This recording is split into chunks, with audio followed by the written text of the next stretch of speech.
Hello, guys, we have a winner. Yes, ready. 2-1, we have a winner. Amazing. And this is the wonderful Nessie from one of your favorite video games here at EWC. Dear Papa, my studies have been very rewarding.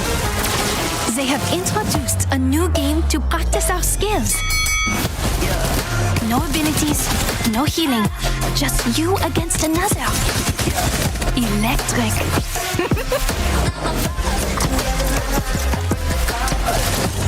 And my friends are learning too. Yeah, I'm heartbreaker.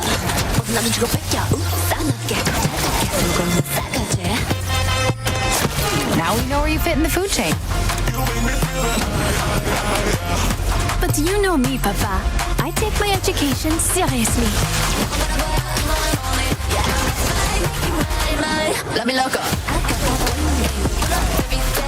Even the extracurriculars. Miss you lots.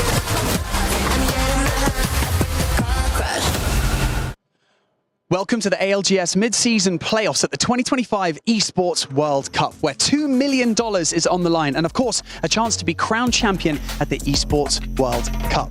My name is Barney Banks, and I am your host, and many of you may already know that the team that secures the top spot here will place the core of their key into the trophy, but the frame will be placed here at the totem.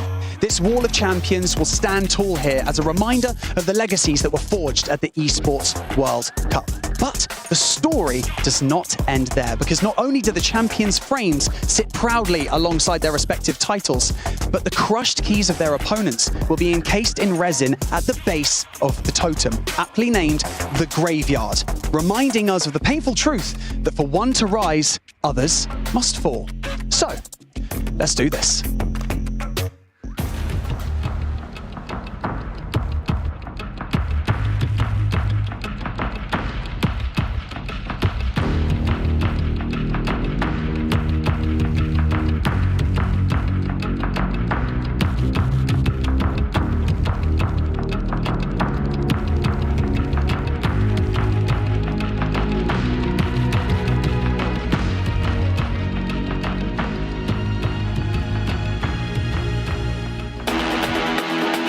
This tournament is very important because if you do very well, you have an opportunity to change how the Apex history is written.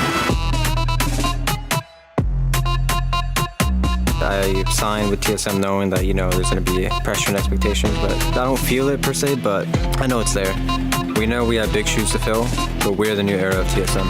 Falcons are down to the elimination bracket as Green Stego will be your champions. จริงครับที่พวกเราเล่นแบบแอคทีฟแล้วก็อยากให้ผู้ชมชินกับมันเองครับเราจะไม่เปลี่ยนเพลย์สไตล์ของเราครับเรามั่นใจการเล่นแบบนี้และเราจะเอาชัยชนะกลับมาให้ได้ครับ It's 1, 2, and it's going to be another huge win for Fnatic. 今がそのナンバーワンだっていう証明するつもりは全然なく、いつも応援してくれている方たちを喜ばせるためにいい成績を残したいと思います。頑張ります。Coming here to EWC is our first opportunity to rectify losing a tiebreaker in Pro League. Our team has something to prove, every one of us, and we won't let Falcons take it again. Falcons rising! Falcons champions! The ALGS Open was my 10th LAN, so to win that was kind of everything that I wanted, and it just ignited that passion of, okay, you've done it, you know you can do it, now you just need to do it again, and for us, anything that's not first is a failure.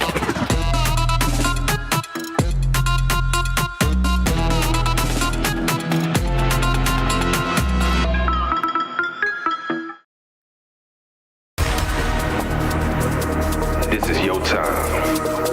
This is your chance.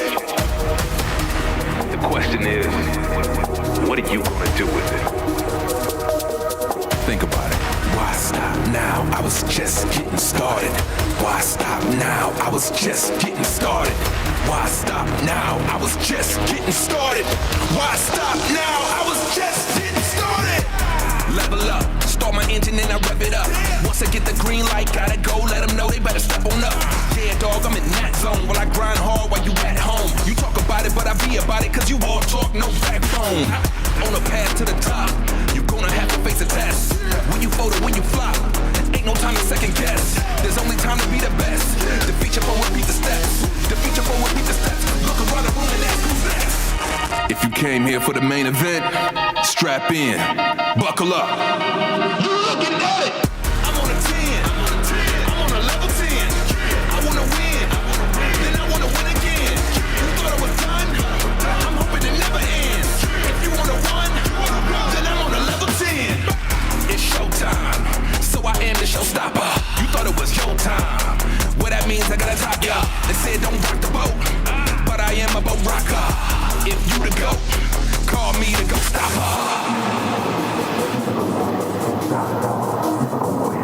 Never gonna quit, don't stop, no. Never gonna quit, never gonna quit, don't stop, no. Never gonna quit, never gonna quit, don't stop, no.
This land is calling.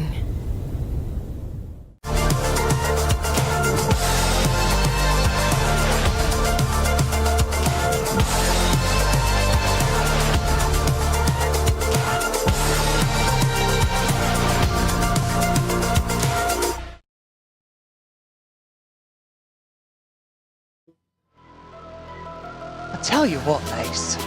Yeah, what's up, Barney? There's something about Apex Legends Esports that's just so relaxing. Seriously?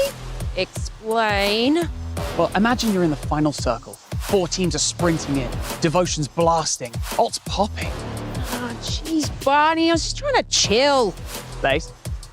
Lace? Welcome to day 2 of pool play. Let's do this!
As the sun is setting here at the Esports Boulevard in Riyadh, the temperature is only rising in the arena at the ALGS Midseason Playoff here at the Esports World Cup of 2025. I'm your host, Evan Raindave Rayner, and I'm so excited to bring you into the action, which yesterday was a battle. It left some teams bruised and beaten, and some will not live to tell their story yet again, as we sent 3 teams home, but 17 still are on their way to the journey of possibly hoisting that great EWC trophy. But there's still a lot to do, because today it's Group B's turn to take the stage. Who will come out? Will we be seeing the beginning of an eventual championship run? All of that to come through soon. But let's get you started with how this whole thing starts to work.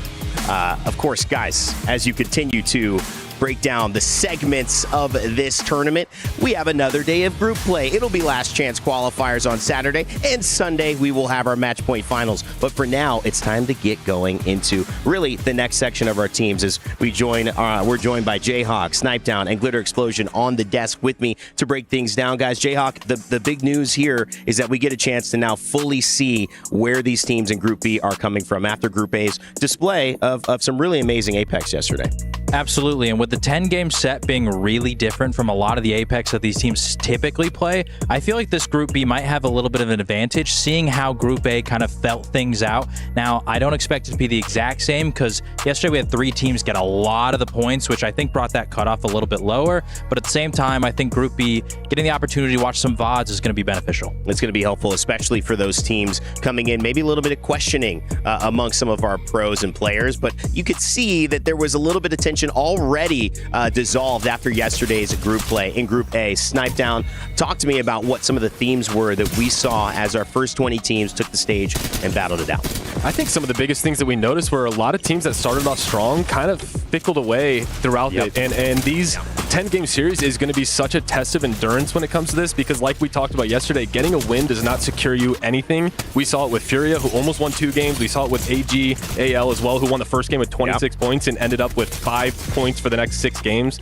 So I really think that is something that is going to be heavily taken into consideration, is just how much you really have to put into every game, not letting a single game affect your mindsets. Get up, walk around, really take a deep breath, and then come back out swinging in the next game and just kind of, you have to forget about what happened prior or carry forward the momentum that you did have. Normally we say that you have to have a short memory in these tournaments, Lauren, but some teams didn't get the chance. 3 went home already, and so you have to be ready to go right now and play, even though it's your first day, like it could be your last. Yeah, and we kind of touched on that yesterday, right? It's not the standard format that they may be used to when you're coming to an ALGS land. So there's even more on the line, arguably, because first day and you could be going home. And that's the last thing any of these teams want. And we saw just how hard they were fighting at the end ring when it got to that bubble, match 10. Yeah. We went into it with multiple teams tied, fighting to just stay alive in the competition. And you were counting which teams were getting knocked out in the top 7, who were absorbing some of those points, giving some down at the bottom. It was absolute chaos. Yeah, it was. And, you know, there's, like you mentioned, just 7 teams.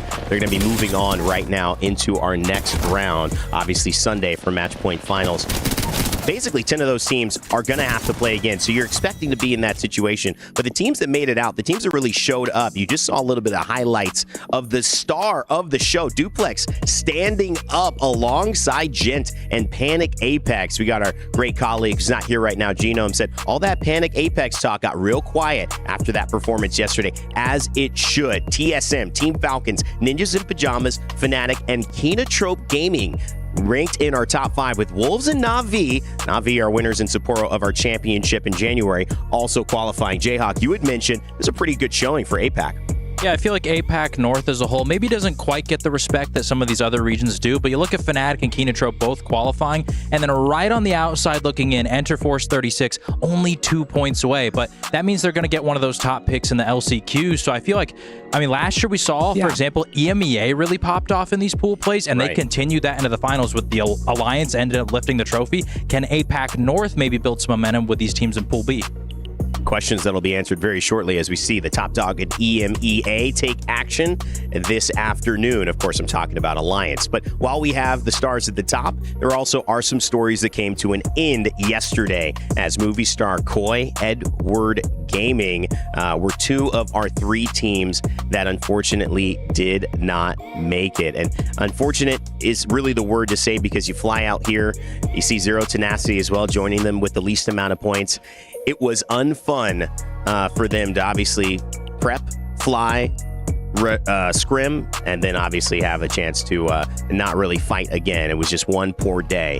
And it was really close as well, Snipedown. It wasn't just like, you know, they didn't show up at all. I mean, it was about 5 points that separated 2 or 3 teams that could have swapped complete places with them at the end. So yeah, and I mean, I honestly think that this is one of those situations that comes down to experience. You had ALGS, who was near the bottom of that, and in that final game, you kind of just trusted that they've been here before, that they're going to know how they need to play this final game. And a lot of these teams, you know, they've never experienced that day one we can get eliminated type of fear, especially at an event of this magnitude. And it's just one of those situations where I think that experience will come into play, because once you get deeper into the, game 8, 9, 10, it's like, how much do we have to change our play style? How much do we have to do this if you are at the bottom of that leaderboard? Whereas, the teams that have been there say, everyone's going to start fighting. We just need to find a spot, get to an end zone, get some KP, and we'll make it out. Yeah, 10 games is a lot of games, so adjustments have to be made regardless of only having one day to do it. You have 10 games, you almost have 2 full sets of what it's a typical ALGS match series, which is only 6. Now let's take a look back at some of the highlights of yesterday. We have our Gidea top moments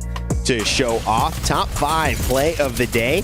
Falcons, Imperial Hal on the Watson, by the way, which we keep kind of highlighting. Back in the meta, swings and takes the win in front of the home crowd. Big stuff from Falcons there. All gamers as well had a nice little moment with Zapto. Lauren, he's playing so well. All gamers, really a serious threat in this tournament. And this is just a perfect example of just how difficult this lobby was, because you've got them here in these top plays and weren't able to make it into the top 7 because of, once again, Team Falcons here in play number 3. Wildly consistent. They were a conversation we had at the top of the show. Are they going to take a little bit longer to warm up like we saw in the open, or are they going to come out strong? And they dominated throughout the entire series. You have a great point there. The fact that they won the first game kind of had the narrative shift away from them after 10. It just goes to show consistency is the name of the game. It's a marathon, not a sprint here. Mouse had a nice. We need to take a second to appreciate this Wraith clip. Yeah, a little moment there. This was unreal. We don't get to see Wraith that often, and I love the way he timed his Q. I always say that Q, one of the best tactical abilities in the game. I did a little ranking on my own channel, and I actually found that, her alter, there's some valuable elements to having basically invincibility. When you rank that above pretty much anything except movement, it's always, in my eyes, going to win. We also, guys, had some great reactions yesterday as well, which is why we've set up our top reactions for you guys to take a look at, whether it's in the arena or whether it's with our players, thanks to Pepsi. And here you can see the pop-off right there. I love the engagement with the crowd there. PS5 top reactions, excuse me there. And of course, look at that. Hierarchy just saying, what is going on? Little strafing flame. All of our pros having a moment here. Gotta love the duplex. We were saying that before, if we had some TSM fans here, they would be doing dupe all day. Yeah, and I think you're still seeing fans here.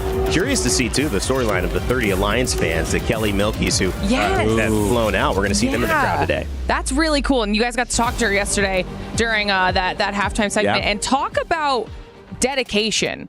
That they were like, if people want to come out and watch the midseason playoffs, we're going to make sure the Alliance fans are here making just as much noise as the Falcon squad is. Yeah, and I do want to point out, I feel like compared to a normal ALGS LAN, this is the closest fans can really get. For some of those teams, they're right behind them. And so imagine if your Alliance kind of on the edge of those teams, your fan base is right behind you and you get a big win. That can be some energy that can carry you through the set. 30 fans right behind your team. You're right. That's more than they might even get at the ALGS LAN. Of course, the crowd, it's loud either way where you go. Falcons are representing big time in our arena where the pros are set up and playing. But speaking of the pros, they got to travel here as well. Stepping out to the Riyadh heat. It's cooling down, like I said, around 5. The sun starts to set. It makes it a little easier to walk out casually. But T-shirts aplenty as the pros start to make their way toward the Esports Boulevard. Group B have waited, watched, and now it's time for them to play. Let's take a look at our Group B teams.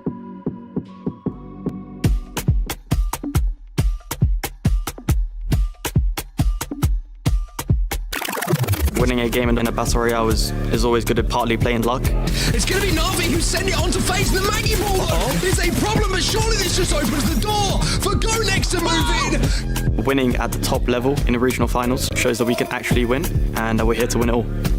He gets taken out! Rock now moving for the dub! I think being labeled as a Dark Horse team is deserved because all 3 of us haven't really been at the top at Apex through the win in regional finals and NA. And I think we've proven to show that we can stand at the top. And if we could translate that into EWC, I think we have a good chance of winning it all.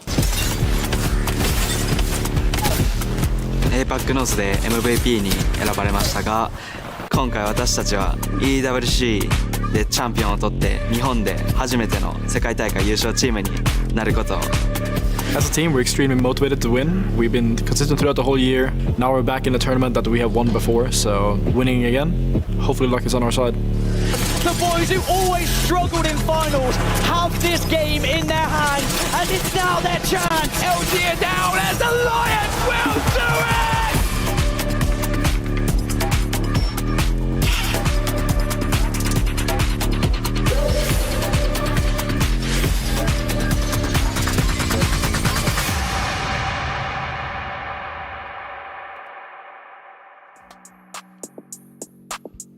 As the players are arriving, we get some nice close-up action of the moments before they head into the arena. Thanks to Jamil Motorsport grabbing these walk-ins. You see Hodsik here and Twisted Minds. Found a nice place there. So used to seeing him with fun FPS. Of course, he left on Movie Star Koi yesterday. Hodsik still in the tournament. And Twisted Minds, a team that we haven't talked much about, but certainly you have to keep their eyes on. 6th in the ALGS Open, but 3 of our 5 teams who actually qualified in the top 5 of the ALGS Open, they're here today, and they've arrived. Has Lace had a chance to catch up with one of them? I know she's found somebody cool to chat with, so let's go down to her at the Boulevard and see who she caught up with. And I have the wonderful, the most impressive, it's Timmy here from NRG. And it's a little bit of a special moment and also a tiny bit of a sad moment for us here at the ALGS. Now, Timmy, obviously you announced that this will be your last time competing in the ALGS. What would be your most proud moment that you've had so far in the ALGS? I would say for me, I think LCQ, going through that entire full qualifier and being able to win that and qualify for my very first tournament was honestly a really special, moment for me. Honestly, it's just unbelievable to be able to actually win out of everything, all the qualifiers. And I would say also Japan Champs was a really special tournament for me. I would say those two are definitely my top moments. Yeah, I mean, you rose through the ranks and we know exactly why you are here. And of course, going into today's matches, along with the rest of the competition, what's the mindset you've got? Honestly, I just want to give it my all. It's my very last tournament. It would be amazing to go out with a bang and, win the entire thing. So I'm going to do my absolute best to just grind and, do everything I possibly can to just get first place here. And yeah, it's going to be a great time. I mean, some of that prize money is pretty good too. You want to try your best, but getting that extra prize money will be great here at the EWC 2025. And now, can you maybe drop something a little bit spicy before signing off in the ALGS? Ooh, I would say NA on top. NA's always been on top. Definitely the best region. If you disagree, it's all good. But you're talking to an APAC South girl, okay? But that's fine. I can take NA. That's totally fine. Yeah, NA on top. It's Timmy. I mean, we are so beyond proud of you and all your journey that you've had so far. Of course, we're going to miss you, but we're super excited to see what you can do in your content creation world. But guys, this has been It's Timmy signing off for the last ALGS here at the EWC 2025. I'm surprised Timmy's still alive there. Saying NA or any other region is better than APAC South with an Australian standing by, it's a dangerous proposition. Like I said, Genome, Lace, they will fight for their region. It's true, though. It's time to really fight, though, in a different way. It's time to fight for the top spot in Rain Days, Aramco Power Rankings. That's right. I'm bringing it to you now for Group B, guys. We did it yesterday, so let's do it now. Roll those teams. We're going to talk about one in particular. Shopify Rebellion, 100 Thieves, they can all do it. But to me, Alliance has got to be the team that's the favorite. Last year in Riyadh, they lifted the trophy. How can you bet on them not to do it again? Plus, from EMEA, they're certainly the darling, the shining star, the North Star of where you want to be looking to aim your play. Strong contenders. I had NRG in here, but to me, Gamin Gladiators is a team that performed extremely well over the course of EWC and that run into this tournament last year. For me, this is a team that can stand on business this tournament and put themselves back in the conversation of an actual contender to win a LAN. It's been a long time coming. I feel like they'll feel comfortable here to get that done. And of course, dark horses. Let's bring up the teams that maybe aren't on top of your mind, but They should be. VKG, GoNext, and Team Liquid Alienware. How long have we been saying with Team Liquid, this could be the chance, this could be the moment? Yanya's back, you got no excuse. That NRG roster is over, and looks like the current one will be soon as well. But these are your power rankings for today in Group B. Guys, let's start breaking down some of these teams as we've got 20 new competitors to talk about. I'll start with you, Snipe. You've mentioned them before. I know who you're going to talk about, so I'll let you introduce them. But they're a team that have to be on everyone's mind. Yeah, so I actually had the pleasure of playing with this team at the last Open event when it was with Vaxon and Deeds. And Vaxon took over as IGL, and even after the event, he said that that's something that he didn't even realize as difficult as it was. And after I exited, they chose to pick up Saucer, the previous IGL from the Cloud9 roster. And I think Vaxon realizing what it takes to be a proper IGL here, it helped give his teammate the confidence in Saucer, who is not a true IGL. He had to do a lot of micromanaging with Naughty on the previous team. And I think that took away from his focus of exactly what he's trying to accomplish as an IGL. So having Vax be able to give the information, Deeds can slay. We've seen how disgusting that team has been. They won the playoffs, or won the Pro League finals, and then they have averaged over 60 points in scrims leading up to this. They've been the second best average overall, and just taking that pressure away from them has allowed them to flourish into the team they are now. And it's really exciting because I've always talked about this as, you know, there's true IGLs, there's the Sweet Dreams, there's the Zeros, there's the Howls and what he did, there's the Hawkuses, and then there's the IGLs that, you know, they need a little bit of help. And having that co-IGL from Vaxon, just like I talked about with NIP yesterday with Kurev being there and helping out Vayne, we saw what they did, and I'm excited to see how evolved this Rock roster is heading into this. And I know their fan base is, you know, Rock. I love it, man. You start talking about it. You didn't even say their name until the end of the segment. I love it, though. Rock, baby. Come on now. Now, this team also needs no introduction, Lauren. I know who you're going to talk about, and you guys will recognize them once they come right on screen. Listen, I'm just glad you put them where you did in your power rankings, okay? We're on the same page here yet again. Where else would he put them? I mean, come on. Because there's no other place they deserve to be. And if you wonder who I'm talking about, it's obviously Alliance. I don't know how everyone doesn't have their eyes on Alliance. We've got Hackus, the IGLing legend himself, MVP of EWC last year, joined by the absolute fragging sensations in Effect and Unlucky. They are a dominant squad, and they have been untouchable for just over a year now. They have not left an ALGS podium since Split 2 2024. First place there. Then they win EWC. Second in Champs. Second in the Open. Winning Split of this year to kick off year 5. I mean, they are so dominant, and they are one of two teams keeping EMEA constantly in the conversation for a top region. I mean, there is not enough good things you can say about this trio. And then you combine that with the fact, and I'm sure we're going to get to see it here a little bit later on, but they also have insane POIs for this first pool here. They got their two go-tos on World's Edge and Stormpoint. No one's going near them at Trident. They are going to be a hot squad. You know, you say it in sports. If you just show up, play your game, you're going to do fine.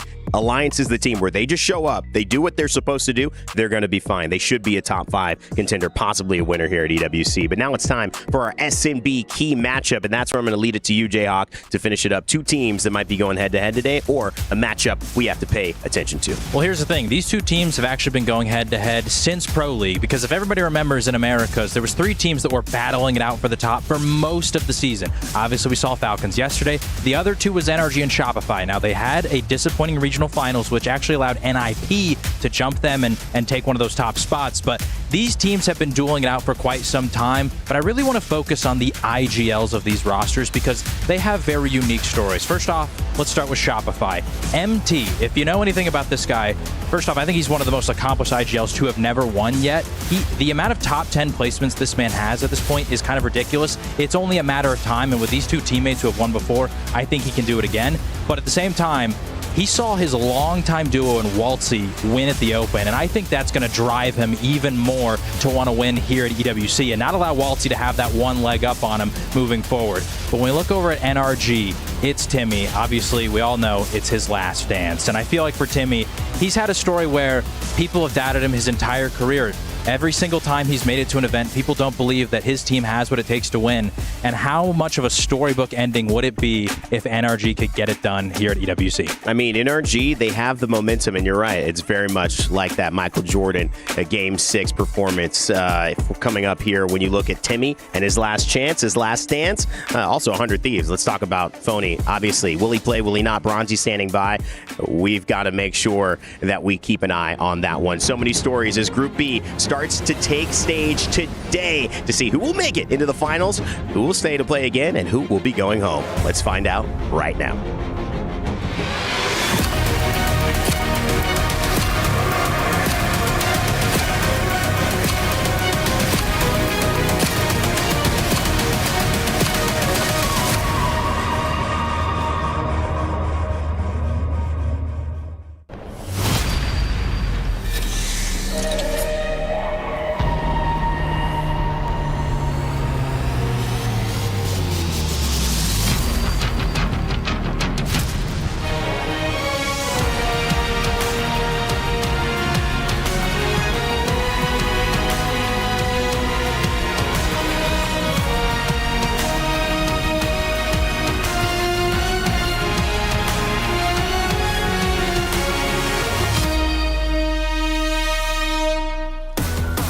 As the smoke clears after our first day of battle, 3 teams have already been sent packing, and the tension in the air just got a bit thicker.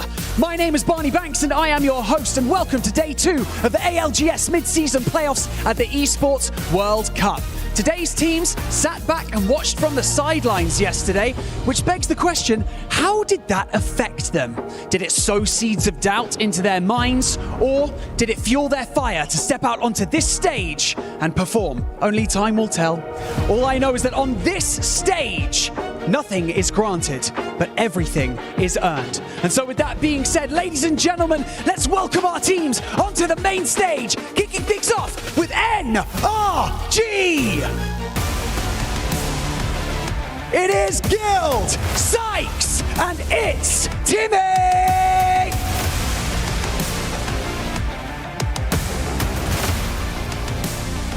Virtus.pro! They are Lou, Zach Mazer, and Slayer! JD Gaming! They are Johnny R, YC, and XD.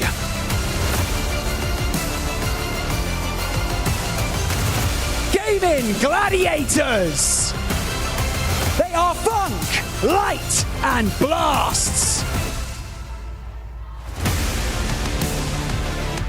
Team Liquid. They are Yanya, Jaguares, and Nizel.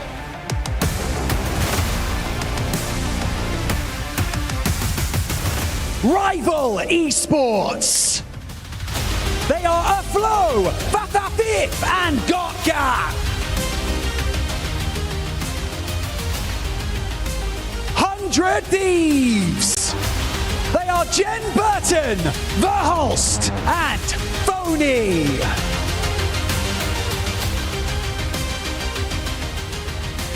Fusion.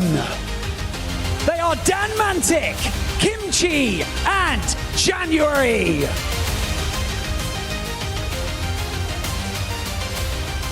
RRX. They are Razy, Rohai, and Nanane.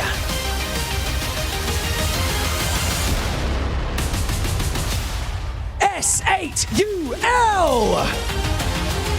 They are Sharky, Legacy, and Jesco.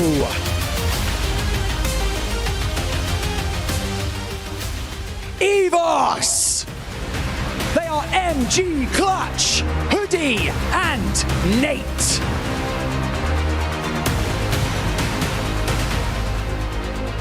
VK Gaming. They are Casa, Ladud, and QQ.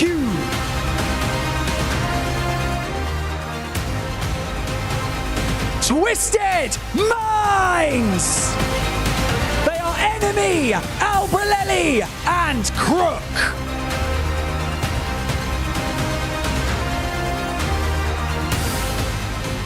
Unlimit. They are I'm Naoki, Yalari Man, and Subi.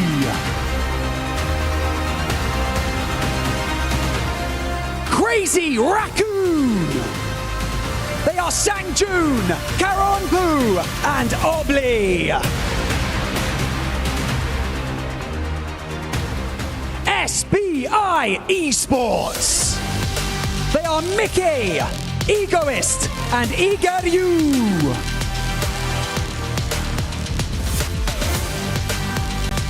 ShopifyRebellion. Zainu, MT, and Koiful.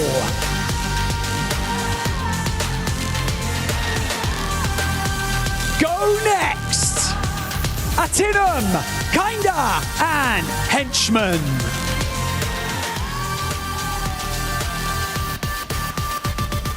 ROC Esports. They are Deeds, Sorcerer, and Baxlon.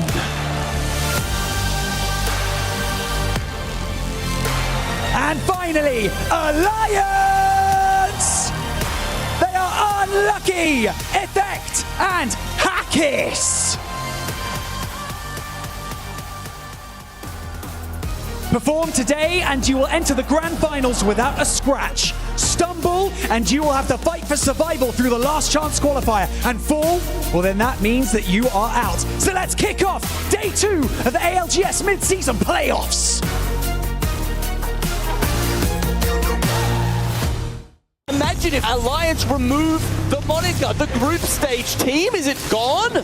This is their best chance to lift a LAN trophy and never have to worry about that criticism ever again.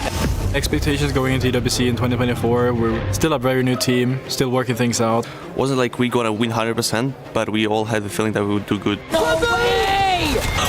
Alliance are eliminated. LG as a duo, Twisted Minds with the clutchest res in Apex Legends history. Game 12 obviously was really shattering. We had to win right there pretty much. Obviously we played a little bit bad. After game 12, I was really upset. I really wanted to win. But he was kind of upset and angry. But I think that also, like, that anger gave us more energy as well. They wrap in behind. The spray coming in from Effect is devastating as he takes down 2 members. That's 2 members of Blacklist as Alliance look to close this thing out. In the last game, when it was top 3 left and I saw 2 teams on the other side fighting each other, I said, congrats boy, we won. And like I said, just shut up and shoot. LG are down as Alliance will do it!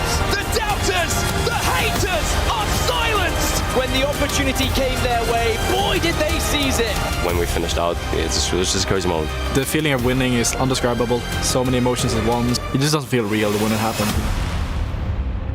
Coming back to EWC, second year in a row, it feels like I really have to defend our title. We showed that we can win, we showed that we can do better in finals. It felt kind of good that we didn't have any comments about us being a group stage team. I always thought people were stupid that said that. Literally before that, I had a top 5, top 9, like top 8. We have been performing very, very well now the last lands. Coming from now second place again from New Orleans, I think we're all really driven to win again. I'm feeling very confident coming into EWC. We've been top 3 like the past 4 lands. We're extremely motivated. The entire team obviously wants to win. I'm really motivated to get a win at this ELVC more than at any LAN because I just want to protect our title for my team. When I said that to them, they were like, hell yeah, we want that too. I definitely feel more confident this year than I would say last year, even though we won last year. Apex is all about consistency. I don't care about winning one time. I just want to break records and be the best. I really want us to be known as the best team in the world. Not the super team where it exists. We want to be the best team. Alliance, your defending champions, are looking to take it once again. Welcome everyone to day 2 of the mid-season playoffs here at the Esports World Cup. I'm Vicky Kitty, I'm joined with Jamerson, and we got Pool B coming up shortly. We have our legends getting set up here at their stations, and we have the walkouts. And Jamerson, we have the confirmations, looking at the fans that made their way here at LAN from Alliance, rallying behind the team. But we also got to see the walkouts. Phony making his way towards the stand after having surgery just yesterday for appendicitis. It really came down to the wire. We were confused up until the hour before the show started whether or not Bronzy would be filling in, but no, Phony is here. He's going to try his best to compete for as long as he can, but coming out of surgery 24 hours later, getting into game is still a difficult task, but if anyone to do it, Phony should. Now, we do have a lot ahead of us, and you can see they're right there. The tweet out. Appendicitis surgery is, you know, it's a common procedure, but for it to happen so suddenly, that's the big thing about it. Internationally too, man. Like, you know, obviously you don't get ready for something like that. You have no idea what's happening here. It's the fact that he's made his way back on this stage less than 24 hours after having surgery. You know what he said? Apparently he was like, 25% of me is better than 100% of Bronzy. I was like, dang, man, you really be your own out here. But I respect the grind. I respect the dedication. And that's what you take a look at some real grinders out here. 100 Thieves really ramping up. And another team, Jamerson, that I'm excited to see is Unlimit. Yulari, man, who has had a phenomenal performance thus far within the Pro League Year 5. Yeah, so far Unlimit, formerly rebranded from GHS Boom, and we have seen them across the year having some great performances on LAN, but it becomes a little bit overshadowed, right, when we have so many new teams coming out to win LANs. But GHS Boom and Unlimit now, Yulari, man, has to be spoken about, right? He has some of the top performances across all pro leagues. In terms of player value, Yulari, man, is second worldwide with a 104 score behind a fact. How many players could say that? Well, one, Yulari, man. It's the fact that it's crazy here. Third in kills, yeah, and the fact that he also has the most knocks in all of Year 5 Pro League, 147 knocks specifically. And you know what? He also has the dance moves on the floor. He breaks it down on the map. He breaks it down here at the venue. Apparently, he's just too good with it. I also really like the dynamic that this whole team has together. You know, Yulari, man, being an 18-year-old legend with the rest of the squad. Well, you know, he's repping APAC South, right? He's got to farm that aura for us all. And it's impressive to see, right? And so you have to imagine that the pressure is on for this Unlimited squad coming into this tournament when you have so many heavy favorites in this group. You know what's crazy to me? Just the fact that Yulari, man, alone, I believe it was like in the open, in a stacked lobby too, by the way, because you know those... Oh my gosh, there's no way. Is that Guess Who? Is that... Dude, that's just one of my favorite games, by the way, playing as a kid. And we have Guess Who. Which legend are we going to ban first here? Is your person a simulacrum? I would love to play some Guess Who with Apex Legends, but we got to go ahead and take a look at what's up in store for us today. Yeah, we got to start things off on World's Edge. For those of you guys just tuning in, first off, we missed you guys. Where have you been? Going forward towards what we saw for Pool A, we're running a very similar map rotation. Today, we got literally the same World's Edge for our first two maps before we transition onto E District for 3 games back-to-back. Then we'll be moving on to Storm Point for another 3 games before we end the series today with Broken Moon. And I love this setup because it does set up a lot of different storylines, how the maps progress throughout, and the fact that we do have 2 maps that we'll be playing 3 on. But taking a look at Storm Point, one thing I want to, on World's Edge, one thing I want to note, Alliance came out with that first pick draft pick, and we saw a lot of teams yesterday really prioritizing their first and second picks on our 3-match maps, right? Alliance wants to start off strong. They first pick here on World's Edge, which we're only playing twice, and they're able to secure themselves Skyhook West. You know, they're feeling pretty comfy here. It's also the fact that just looking at the teams around them, they know uncontested, they're going to be able to walk away with a lot of information playing to that win condition. Also looking at the fact that, you know, Geyser, Frag, East, not taken, so VP going to be able to walk away from Big Mod already on a clear rotate. As you see some zoom-ins, our players getting ready to go. Love the energy here that we have within the arena. I know a lot of players getting a little anxious on their walkouts here, but once you get settled in, it's all locked in as we take a look at our fans. The Alliance fans coming out in full force. Talked to Kelly a little bit yesterday. I believe like 30 plus fans really rallying behind Alliance, and I mean, come on. This is the team that literally came around 13 games later from last EWC. A lot to prove on the line here with all eyes on Alliance. Yeah, I mean, even when we were at Champs, they had a great group in the crowd for them, but this is different. Take a look at how much more personal this arena is. They're sitting right behind them, like Jayhawk said, on the desk. They are sitting right behind their team to cheer them on, and so you have to imagine a lot of that energy can transfer on over, carry that momentum for you. Getting set up here. I love the colors of green in that crowd there right behind Alliance. Like you said, rallying behind them. We got the color red here. JDG win. The animation too on top of it all. This is my favorite part when it comes to LAN, right? Seeing the fans giving their support, writing their own fan-made signs here too. We got the head nods. We're ready to go. Yeah, we're getting a little preview of what we're probably going to see in terms of Legends picks. Yesterday, though, in terms of Legend bans, we saw, of course, how the meta has shifted. With that Watson ban coming out so early on in game number 1, Alter in game number 2, Ashe, Catalyst, and the list goes on and on. But in terms of the Legend ban, one thing I really do want to note is that Crypto able to survive, and we've seen teams utilize it extremely well. And of course, one team we do have to mention when we talk about crypto teams is going to be Alliance. The fact that they're going to be able to run their Crypto Fuse War until, well, I believe we had Fuse at game number 6 getting banned out. So they have a lot of opportunities to utilize that core composition to pick up a lot of points. Yeah, it's interesting too, because with the same map rotation, obviously we saw World's Edge first yesterday too. I believe it was Watson that was the first Legend to go, and it's looking pretty close, but it's not the Watson that's the most picked Legend here in this lobby. By a 1-pick difference, it's actually Alter.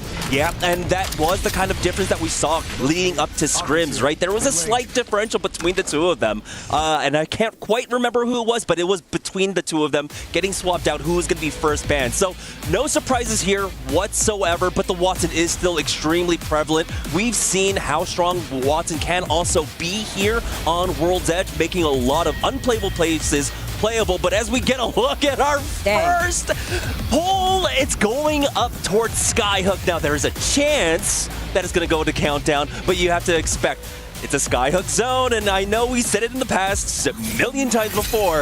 If it's Skyhook, you need to get into one of those buildings. Absolutely. I mean, and with the Watsons too, that's why you see so many cryptos, right?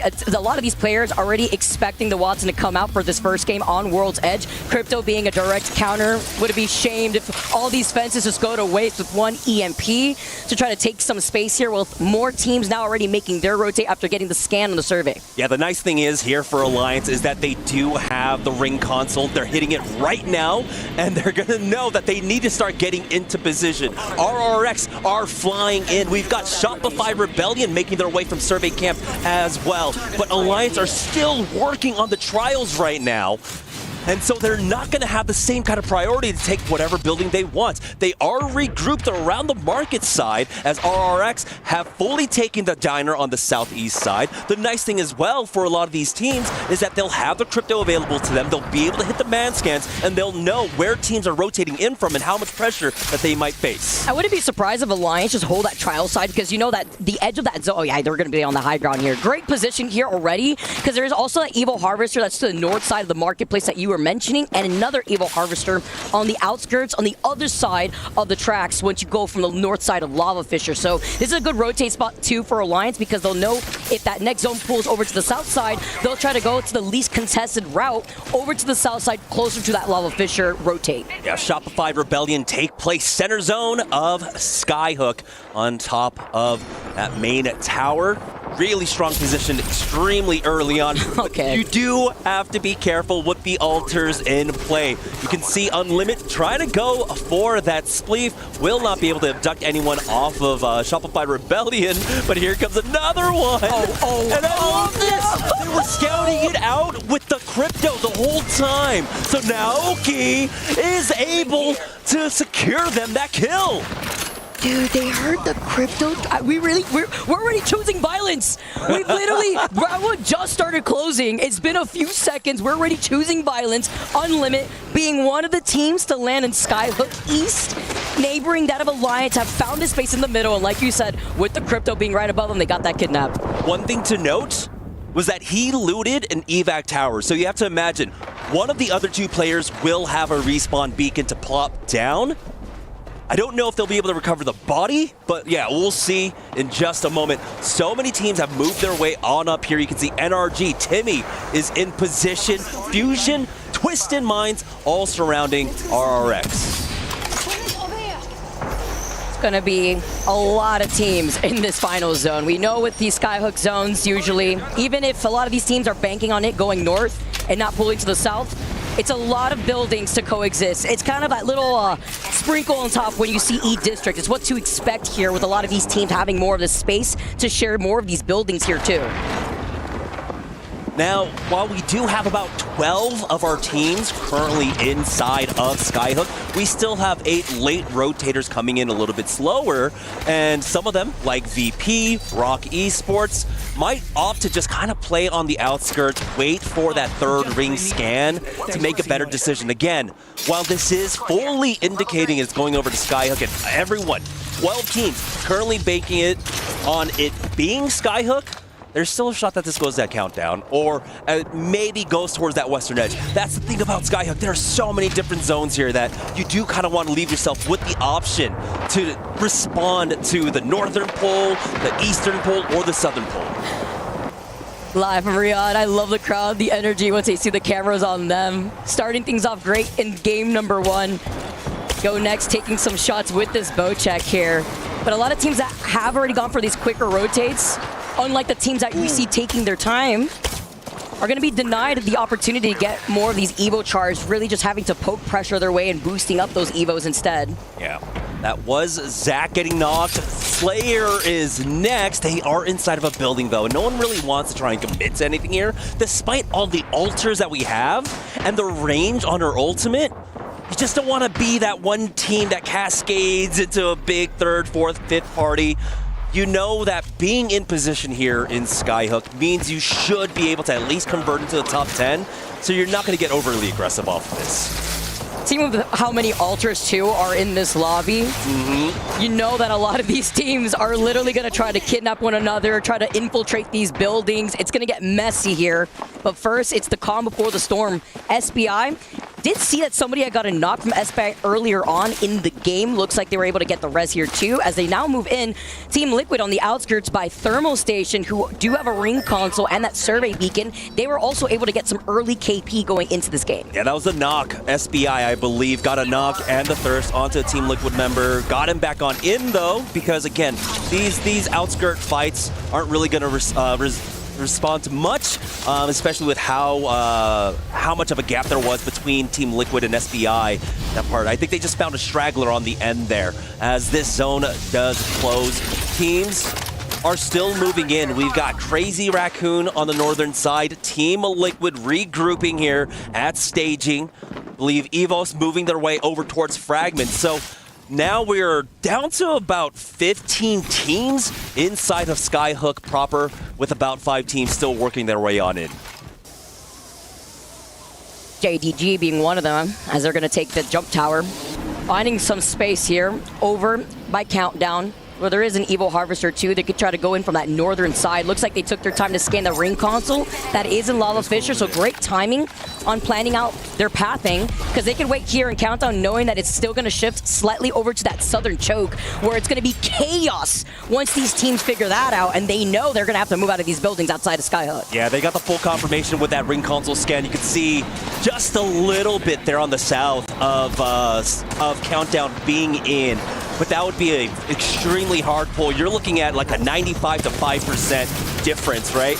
Or maybe even less for it to pull on over to Countdown. And so that's why they go for that evac tower. They go on in. They hit the man scan as well to know which buildings were open. So that's what we're working with here. Perfect information on your rotate. And timing. They did that really like back to back. Not only did we see that with the ring console, but like you mentioned, the survey beacon right there too, just to make sure they could find some of these free buildings. Don't want to Hail Mary that when you jump on top of a team that's already taken the high ground of another building on Skyhook. We all know how that ends up, as Crazy Raccoon being one of the teams, considering the zone is pulling all the way over to that north side, away from the southeast side of their POI, having to take their time to rotate here. They've called in the evac tower, and you can see the pings coming down.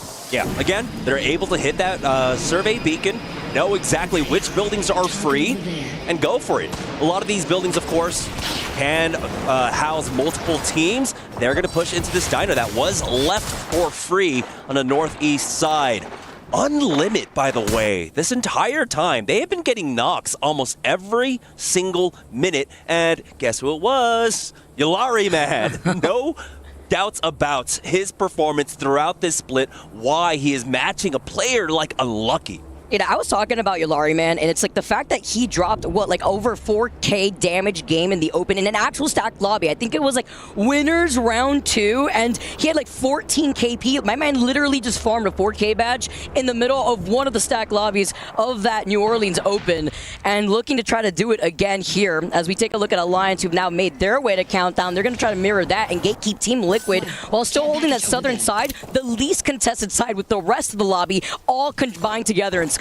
Yeah, so they kind of had that idea. There's that 5% chance that it pulls over to these buildings. We have certainly seen many endings here, but not with this particular circle. But again, we have the evac towers in play. We've got the rings, we've got the man scans in play along with the ring consoles. So they will have the opportunity to know which buildings are going to be free. Unfortunately for them, though, not much is being done in the way of whittling down of numbers. We're getting knocks here, of course, with the weapon meta that we have right now with the 30-30s and the G7 scouts in play. A lot of these teams are getting some cheeky knocks through windows, but it's not amounting to much. We have gotten, of course, everyone back into the lobby. So I'm trying to remember who Unlimit were able to get. I think it was a ShopifyRebellion player, right? MT. So they were able to get their third back in. So I'll really get the care pack, by the way. And good call out from Alliance, who had made their way over to that south side when we saw that they were trying to gatekeep Team Liquid. The reason why they moved over to that north side of Countdown is that Hawkeyes is so good at making these calls, because I've watched him in his own streams and how he approaches scrims. It's crazy. They're sitting on top of the Mythic bin, knowing that it was going to spawn on that north side of Countdown, denying that looting opportunity from Team Liquid that are now feeling pressure, forced to wrap around the edge of zone, just so that way they could find some safety on where they're going to be moving on next. Because Jamerson, this zone is going to be shifting over to the mouth side of the Vault Tunnel Cave. Yeah, they have a lot of options here, right? As soon as this ring finishes closing, they can just try and take an evac tower to go towards that vault tunnel and rotate into the southeast side of Skyhook, or they can do the Alliance special where they're running and gunning through all these teams and whittle out all the teams on the western edge. But that one's going to be a little bit difficult. We'll see what Hawkeyes decides once they get that scan, the survey beacon scan, to get a better lay of the land. Calm before the storm. That's what happens when you have Skyhook zones like this. Always starting things off slowly. You could expect, what, maybe 17, 18 teams probably over by like end of ring 4 or so before everyone's forced to move away. Definitely once a lot of these teams see the next zone, if these teams have not been able to scan these circle beacons since they went in for an early rotate, they already know the chaos that's happening. That's why you have teams like 100 Thieves, VP, VK Gaming calling it out, being in one of these buildings in that next zone. It's going to be so chaotic here. You still see some of these raw knocks, but no one's ever going to push on this because, especially with the amount of altars and cryptos that you have in this lobby, too risky to give up that position. Just might as well just trade to boost up your own Evo. Yeah, currently inside of Skyhook, we have 9 teams that are not inside the next zone. Oh, ew. Where it's going to be pulling, and about 8 that are. We do have a small engagement here. Team Liquid tried to make the rotate in from that Skyhook hill and got absolutely obliterated. S8 UL with the help of Fusion, picking up a lot of that. And Unlimit, they're not stopping here. They're continuing to get knocks throughout all of this. Rival Esports will be the next team to fall. Man, that was a good example on the pressure, the aura that Alliance had mirroring Team Liquid on the middle of their rotate when they had obtained the Mythic bin. And instead of trying to take that fight and risking it, Team Liquid wanted to play safe, and they went for a very risky rotate, which put them in the position that we just saw right now, going right back to the lobby. Now, my big question here is, Alliance, they are opting to try and go for that vault tunnel instead. Is how far can altars Q get you through these walls, or are they just going to tank the damage and get through? Again, they had the crypto. They could reach the survey beacon, and so they would know how free it is, and it does look like they're going to work their way on over there. Of course, we have the poking battles going on. NRG are starting to make their moves right now, and we get a little bit of a replay here. Fusion just getting those nades in. Team Liquid get blown up, and like they were in full cover too. Yeah, SA also had them in their line of sights. It was just not being safe. NRG do manage to take the middle console here too. After we just saw Unlimit there earlier on. Lots still more poking pressure from afar with these G7s, 30-30s. But NRG finding a great position currently right now down in the middle. Yeah, a lot of our teams now utilizing as much as they can to get on in. Unlucky ends up getting knocked there as they try to approach from that south side. They should be able to get back with that ult or at least get the res. You can see RRX, BK, Twisted Minds, no one's really trying to chase after this one. So Alliance will be safe to play on the blue bins on the outside of this building, which puts them just outside of the next zone. Don't you love the free resets that Alter could provide, even with the changes out here? I mean, it's absolutely insane. As we can see, Legacy literally getting melted, the explosive arrow being the nail in the coffin. As Unlimit, we were talking about them earlier on being in that middle console, have moved all the way up. Love these nades too that we're already seeing in game number 1 as Sharky gets beamed from the high ground, forced to play by the fence line, and it's still not safe when the explosive arrow is charged up. Unlimit are doing an amazing job, and NRG will finish it to knock out S8UL. Ring closes in. We have about 3 teams stacked on top of this tower right now. It's going to be Unlimit, ShopifyRebellion, and of course NRG. But ShopifyRebellion are, of course, relegated to that low ground of this building with that initial pick that Unlimit were able to get with that Alter. They already have 4 KP, by the way. Unlimit is farming. They do have to move eventually. We know there's that 3-team pileup in that middle console. 4-team, honestly, SBI, NRG, Unlimit, and Shopify. Crypto EMP. XD taking a good amount of that damage, though, is going to be able to pop this bat just fine before trying to fly their way into this next building, trying to break down the walls here too, but then having to be careful. They're still in the line of sight of the teams looking at them neighboring that building. Yeah, this is always the difficulty when you're trying to siege a building inside of Skyhook. You're going to have so many teams still alive that every second spent outside is an extremely difficult and risky proposition. So for now, things are going to settle down. It looks like we're left with 16 teams. Currently, we have about 10 teams outside of this zone. But for teams like GoNext, Rock, ShopifyRebellion, their building is actually slightly in, and so they will be able to continue to play it. But Unlimit, NRG, SBI, Crazy Raccoon, Gamin, Gladiators, and Evos need to find a way in. It's going to be so hard when they're getting gate kept by 100 Thieves, too. They hear all the chaos happening next door with Shopify and GoNext. Rock could try to wrap around and maybe try to 3P this, but no matter what, the teams that are coming in from that east side of the zone are going to be kind of out in the open unless they can find that corner of safety inside these buildings. The Ash Portal, just a TP on the high ground, not contested here. They had the information with the Crypto Drone to let them know that this is free. Yeah, very great rotation coming out from Unlimit. That's going to leave NRG and SBI essentially, well, I guess just SBI winning out that fight to take them out. They'll be forced to hoof it, but they will have a decent amount of coverage to work with. You can see the fence line helping them out, but on the cross, never mind, a full team is outside. That's Crazy Raccoons to knock them out. Unlimit in some trouble here too. While they're playing off the high ground, they were trying to take that fight over on that second floor right below them. Getting another knock here. The EMPs are too much. Alarm Man taking too much pressure from afar out in the open. There's not really cover to play off of. And the Ultra Portals here too, just jumping up and down through these floors. Henchman trying to fully commit. Yeah, they try to time it with the nade there. Won't be able to secure all the kills, but GoNext hold the line for the time being, and now they will chase after them.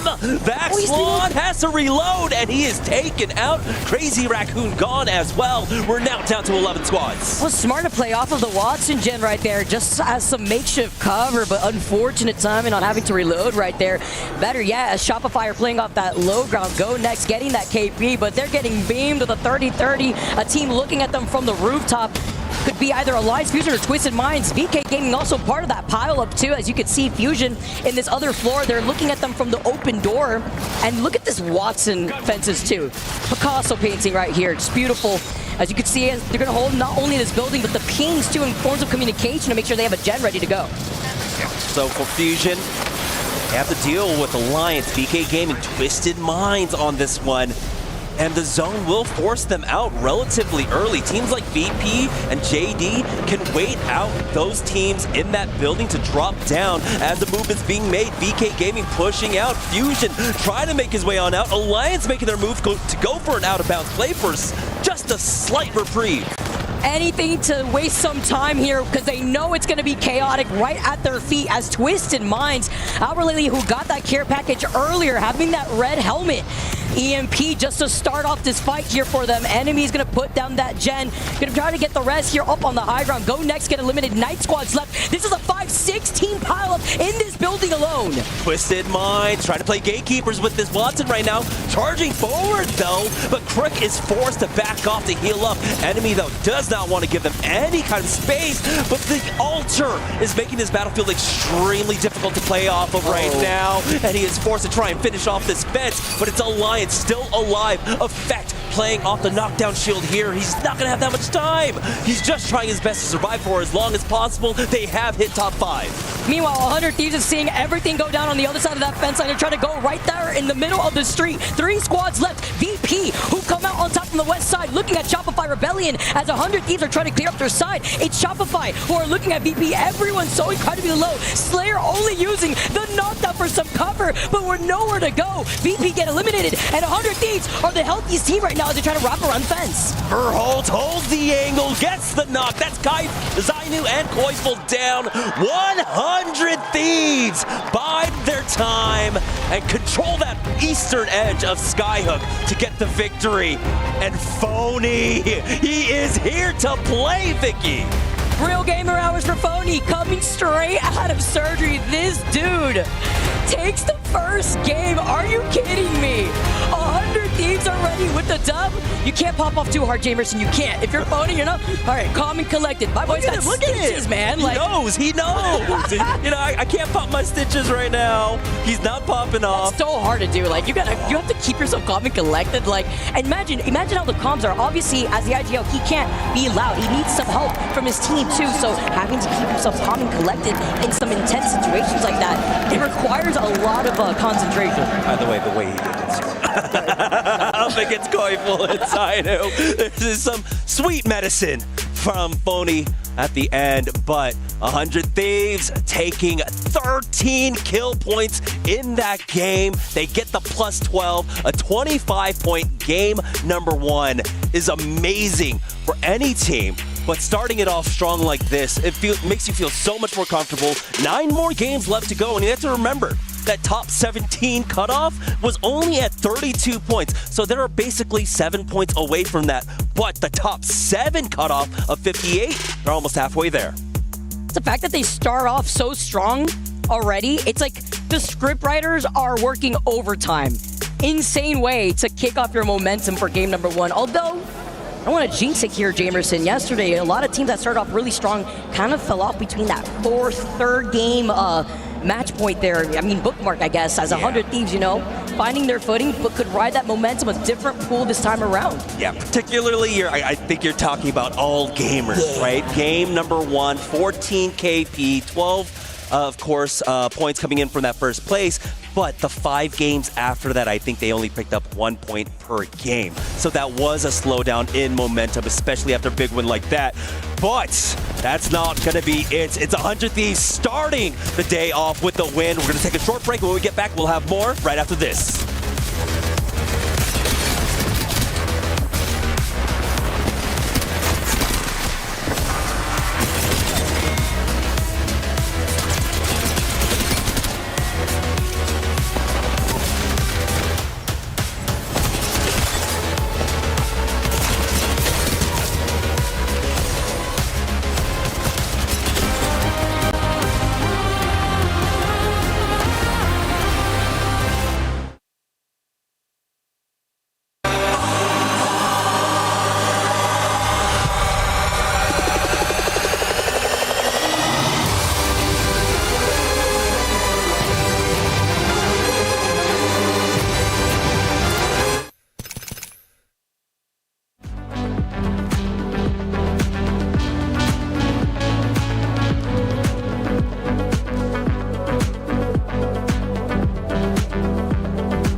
This land is calling.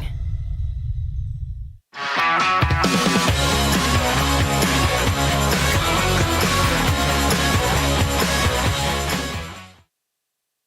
fact that they went, because we see it.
Nice. Follow me. Whoa. What's this guy? Dead. What's look across. I'm making it. I'm adding. King. He's running. Where's the team strike? Take this. What's the king? I left you. I'm going. Where's Tiny? You have to keep traffic soon. Batting. That's a key through. Triple 7. Let him right. Yes, one. Keep it out. Keep it. I'm doing right. Okay. Right.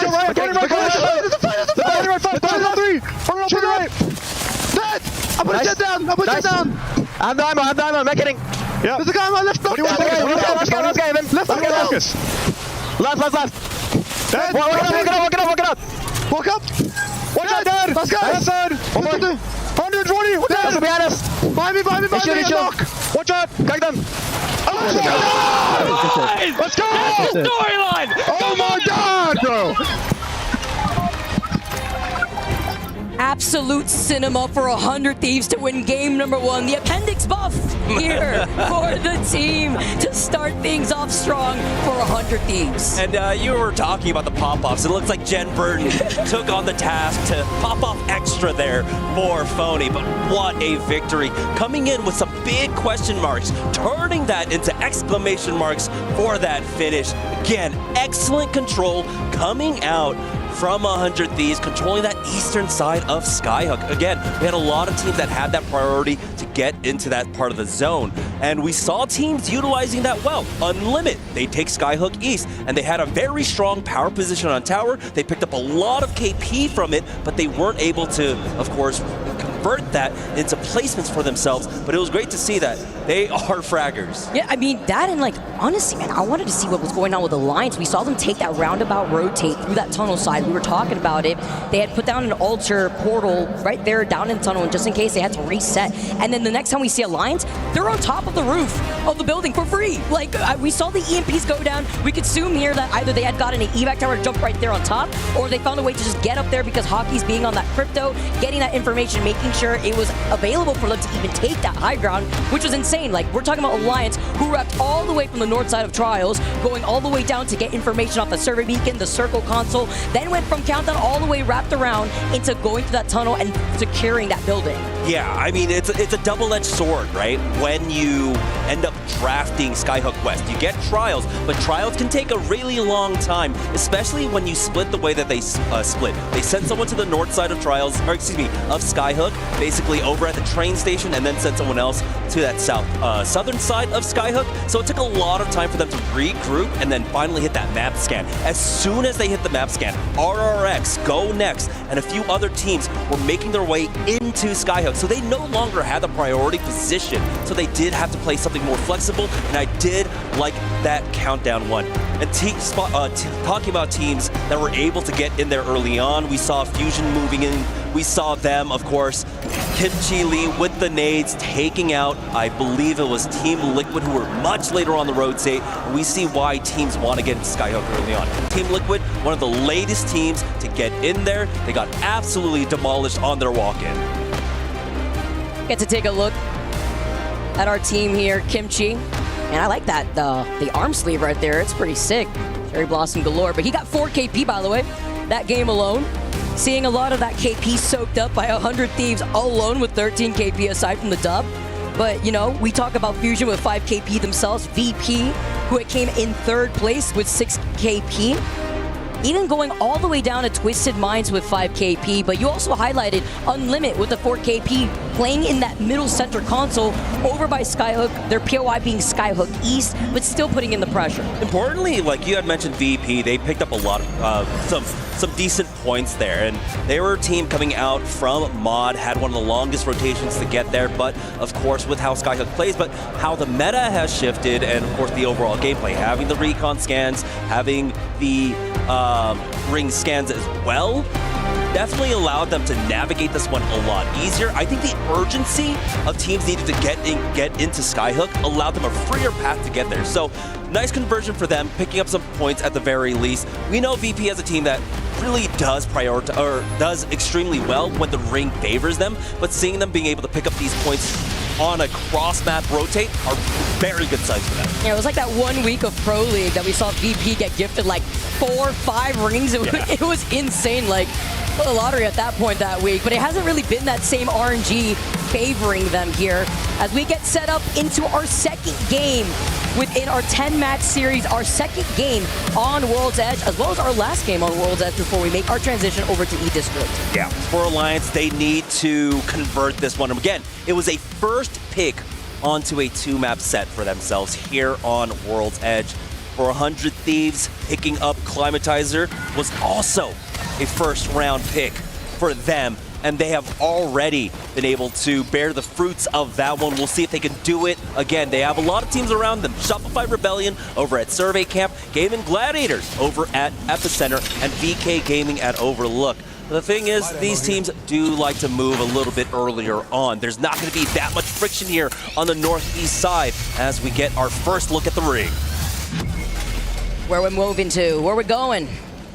We take a look at where the zones pull in, maybe not so far from Skyhook, but still pull into that south side, right by GoNext, right by NRG, where they land over by Landslide. So they have that information already with that ring console here as they find their positioning. Fusion, SA as well.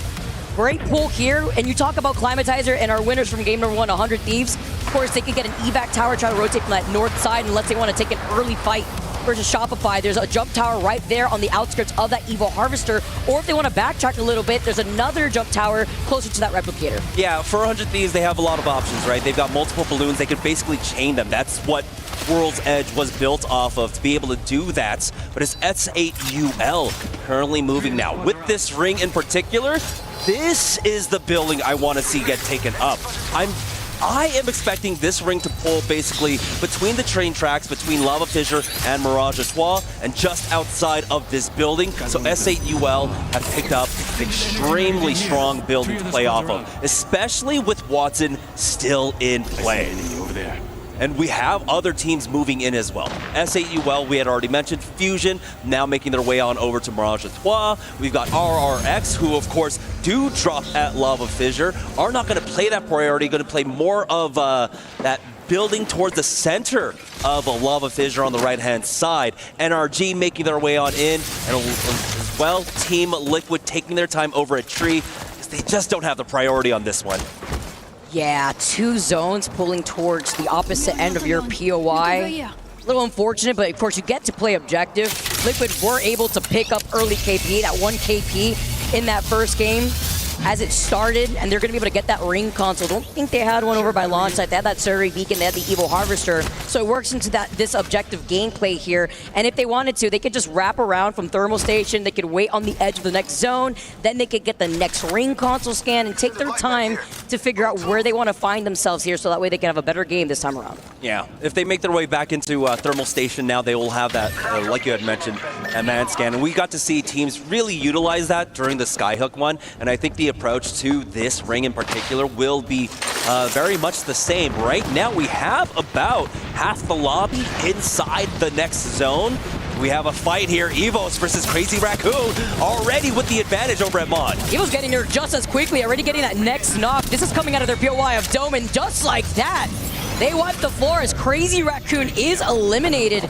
Great looks here for Evos, and uncontested, obviously. So many teams already quickly on their rotate. This is going to be a quick reset for them. They have all the loot that they need, as well as that ring console and Survey Beacon after they came out of Dome. And they wanted to do this too, because on their rotate, Dome does not have a ring console. There was one on the south side of Stacks, but then they just completely out-wrapped Crazy Raccoon there. Yeah, Crazy Raccoon always have to be careful with these northern pools. Well, I guess not, right? Because this is the last World's Edge. But I mean, that was the biggest concern if you're going to be Crazy Raccoons.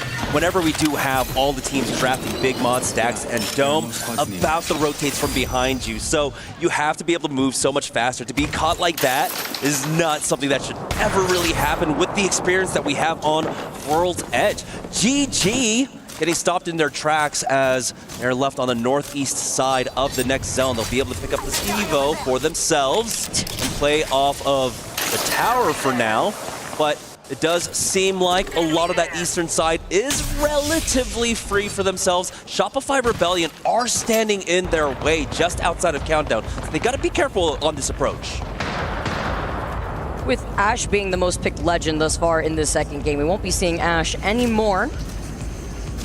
Moving forward here, Fusion playing off his high ground as we get a quick pause, it looks like here, but talking specifically about this positioning from Fusion, they were looking down briefly. I'm expecting probably a team playing on the low ground of Mirage Etoile, JD Gaming, I believe it is. And as they do hold this positioning for right now, there is that Survey Beacon to their south side. They could deny that information from teams that also are forced to play objective, playing more so by the edge to get that information. Yeah, that's a little bit interesting that they opt to go for that Mirage Etoile, because you also had staging kind of available, and staging did have a ring console still in play for the next zone. So teams could have actually used that as their stop-off points, but I think trying to get a little bit more priority onto the center of the next zone could be the gameplay here. I mean, for Fusion though, it might just be Kimchi Lee.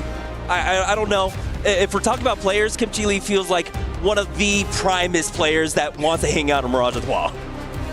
The fact that he also is feeling hot coming out from getting 4 KP in that first game alone. You get a little anxious sometimes here on wanting to continue the action. That was a quick pause for real. All right, Frame 1 getting right back into the game here, guys. Fusion still holding on to the higher ground. They are looking down on JD Gaming. Kind of forced out from JD Gaming. They did make their rotate from Thermal Station. They also had that ring console that we mentioned when Team Liquid was on their rotate, probably planning that out for their mapping. Or their pathing, rather. As Evos, we get to see a look at the replay. Missed a little bit of the beginning here before we saw the slide in, and it was a quick cleanup here from their end, the side-by-side, while the action is slowed down just a little bit live. Yeah. And just a quick update, of course, Evos is Ronin for those that weren't kept abreast of all the org changes, I guess, leading up into this event. Ronin had a fantastic run there at the EMEA regional finals. There was so much drama for that finals leading into it. It came down so close to that last game. I love it. I love being able to introduce like the legend bands here and how that's shaped things up, especially once we get into that match point finals territory here. What these legends are vying for in our second pools. You can see the pings right behind them, the snare on the other side. Ashe being utilized here majority of the time, so allowing a lot of these teams to close in that gap once they want to try to fully extend on another team. Energy were able to get a knock onto a GoNext player. GoNext playing inside of Countdown right now for Rock Esports currently though. They are playing on that south side, holding that staging. They do have that ring console that they really do want to control. And I love how we slowly introduce more and more objectives here in Apex Legends, so that during the mid game we have a lot more to play around instead of just kind of holding in center zone in the building, right? And so Rock Esports are working their hardest to make sure that no team contested for it. But VP are here for Shopify Rebellion. They're making their way into Countdown right now. A knock onto Light. They want to follow up. I'm going to do this quickly, too. Onto Blast. Gaming Gladiators now is forced to scramble. Looks like maybe a solo left as GoNext, neighboring that of Shopify, dropping down to get some loot. Of course, with no Alter in this lobby, you can't remotely grab that loot. That's what's so good about Alter in a skyhook zone like that, right? So you're not starved of loot. Not going to be the case here, at least for Shopify, as they're going to be able to get right back onto high ground here. They know that this is clear. You can see the crypto drone in the mini-map just getting a nice overhead scan to make sure that there's nobody creeping up behind them. And unfortunately for GG, they're playing the Sparrow, not the crypto, like the majority of the lobby is. So he's not going to have the same access to just fly in with the drone, get all that, and get out. And he's also running into Alliance there. For Rival Esports, though, they have slowly worked their way up the train tracks. This one is not going over towards Lava Fissure. It's a pull back into Landslide. So for all the teams that banked on it going over to Lava Fissure, they are going to have some of the most difficult rotates in. NRG can gatekeep teams like S8UL, RRX in very strong power positions because NRG will also have the backing of GoNext that's in the building to their north. So we have a spread of like 3 teams really keeping those teams out from the western edge. It's so hard to rotate too from that Lava Fissure side because it's out in the open, right? You have some rocks, you have those like 3 bins there too, but once you have to get right through the under part of the track and you're forced to play off that low ground there, you kind of could use the hill to get out of the line of sight of other teams. It's hard. You're gonna have multiple different angles that you're gonna have to cover for yourself, and depending on the legend compositions that you're rocking, yeah, we have that one Catalyst, I believe, here in this lobby. You have the Ashe here too to get out of trouble in case you only have one member of your team left, and it happens to be the Ashe in that case. But it's difficult depending on what that composition is. Maybe the Newcastle that we see BKG that likes to rock. Yeah, 100 Thieves right now fighting it out with VP. We saw them help take them out in 3rd place. They want to find a little bit more here. Slayer caught behind this bin. He's on that Watson, but 100 Thieves now caught up in the EMP, slowed down just a bit. Verholz throws down that mobile cover for themselves as VP are able to reestablish themselves, reset in this fight. The syringe down for Slayer. Zach gets that bat off in time, but Slayer takes enough damage as Jen Burton wants to chase after it. Nice and steady here before they slide in. Zach trying to provide the cover fire, but point blank, they get the trade here. Luke being able to get that knock onto Jen. Phony now wrapping around the crates before sliding in with the Devo. That's all he needs. Nice jump with the double jump on the Sparrow, but it's a suppressed fire just so that way they can get the rest. That's the difference in the composition that we just saw right there with Jen now being able to get the reset on the medkit. 100 Thieves not slowing down, adding on another 3 KP to the 25 points they got in game number 1. Extremely strong win for them. Slow, methodical fight coming out from 100 Thieves. They're looking now to try and make this back-to-back, and they, honestly, with the position that they were able to win with that team fight up against VP, clearing out that south side, they have a huge opportunity. Now they have easy access into Landslide, will have a lot of cover to play off of as they make their way on in, and then have time to respond to that next ring pull. They're feeling themselves. I mean, 3 KP already on the board. After coming out of that dub, coming in from that south side after taking their time. They got in that ring console too, over by staging like you mentioned here. As Fusion still taking their time still on the top of Mirage Etoile. You could see the pings from afar because the crypto drone is scanning ahead just to help plan out their pathing. But it's going to be a big pileup over by that south side with a lot of teams maybe not wanting to overcommit over from the western side of that next circle pool. NRG are looking to gatekeep, and so is GoNext. And VK Gaming, with the composition that we mentioned, the Catalyst, the Newcastle, the Sparrow, they're settled in up on that high ground closer to that Mythic bin, and it's nade galore here, raining nades from every direction. Not hitting anything, maybe hitting some ghosts here. Rival Esports up on the high ground are going to keep holding this position. They're trying to turn the screws onto SBI, forcing out that Ashe portal. There's a knock onto Mike with the help from Twisted Minds, on the verge of getting knocked out here.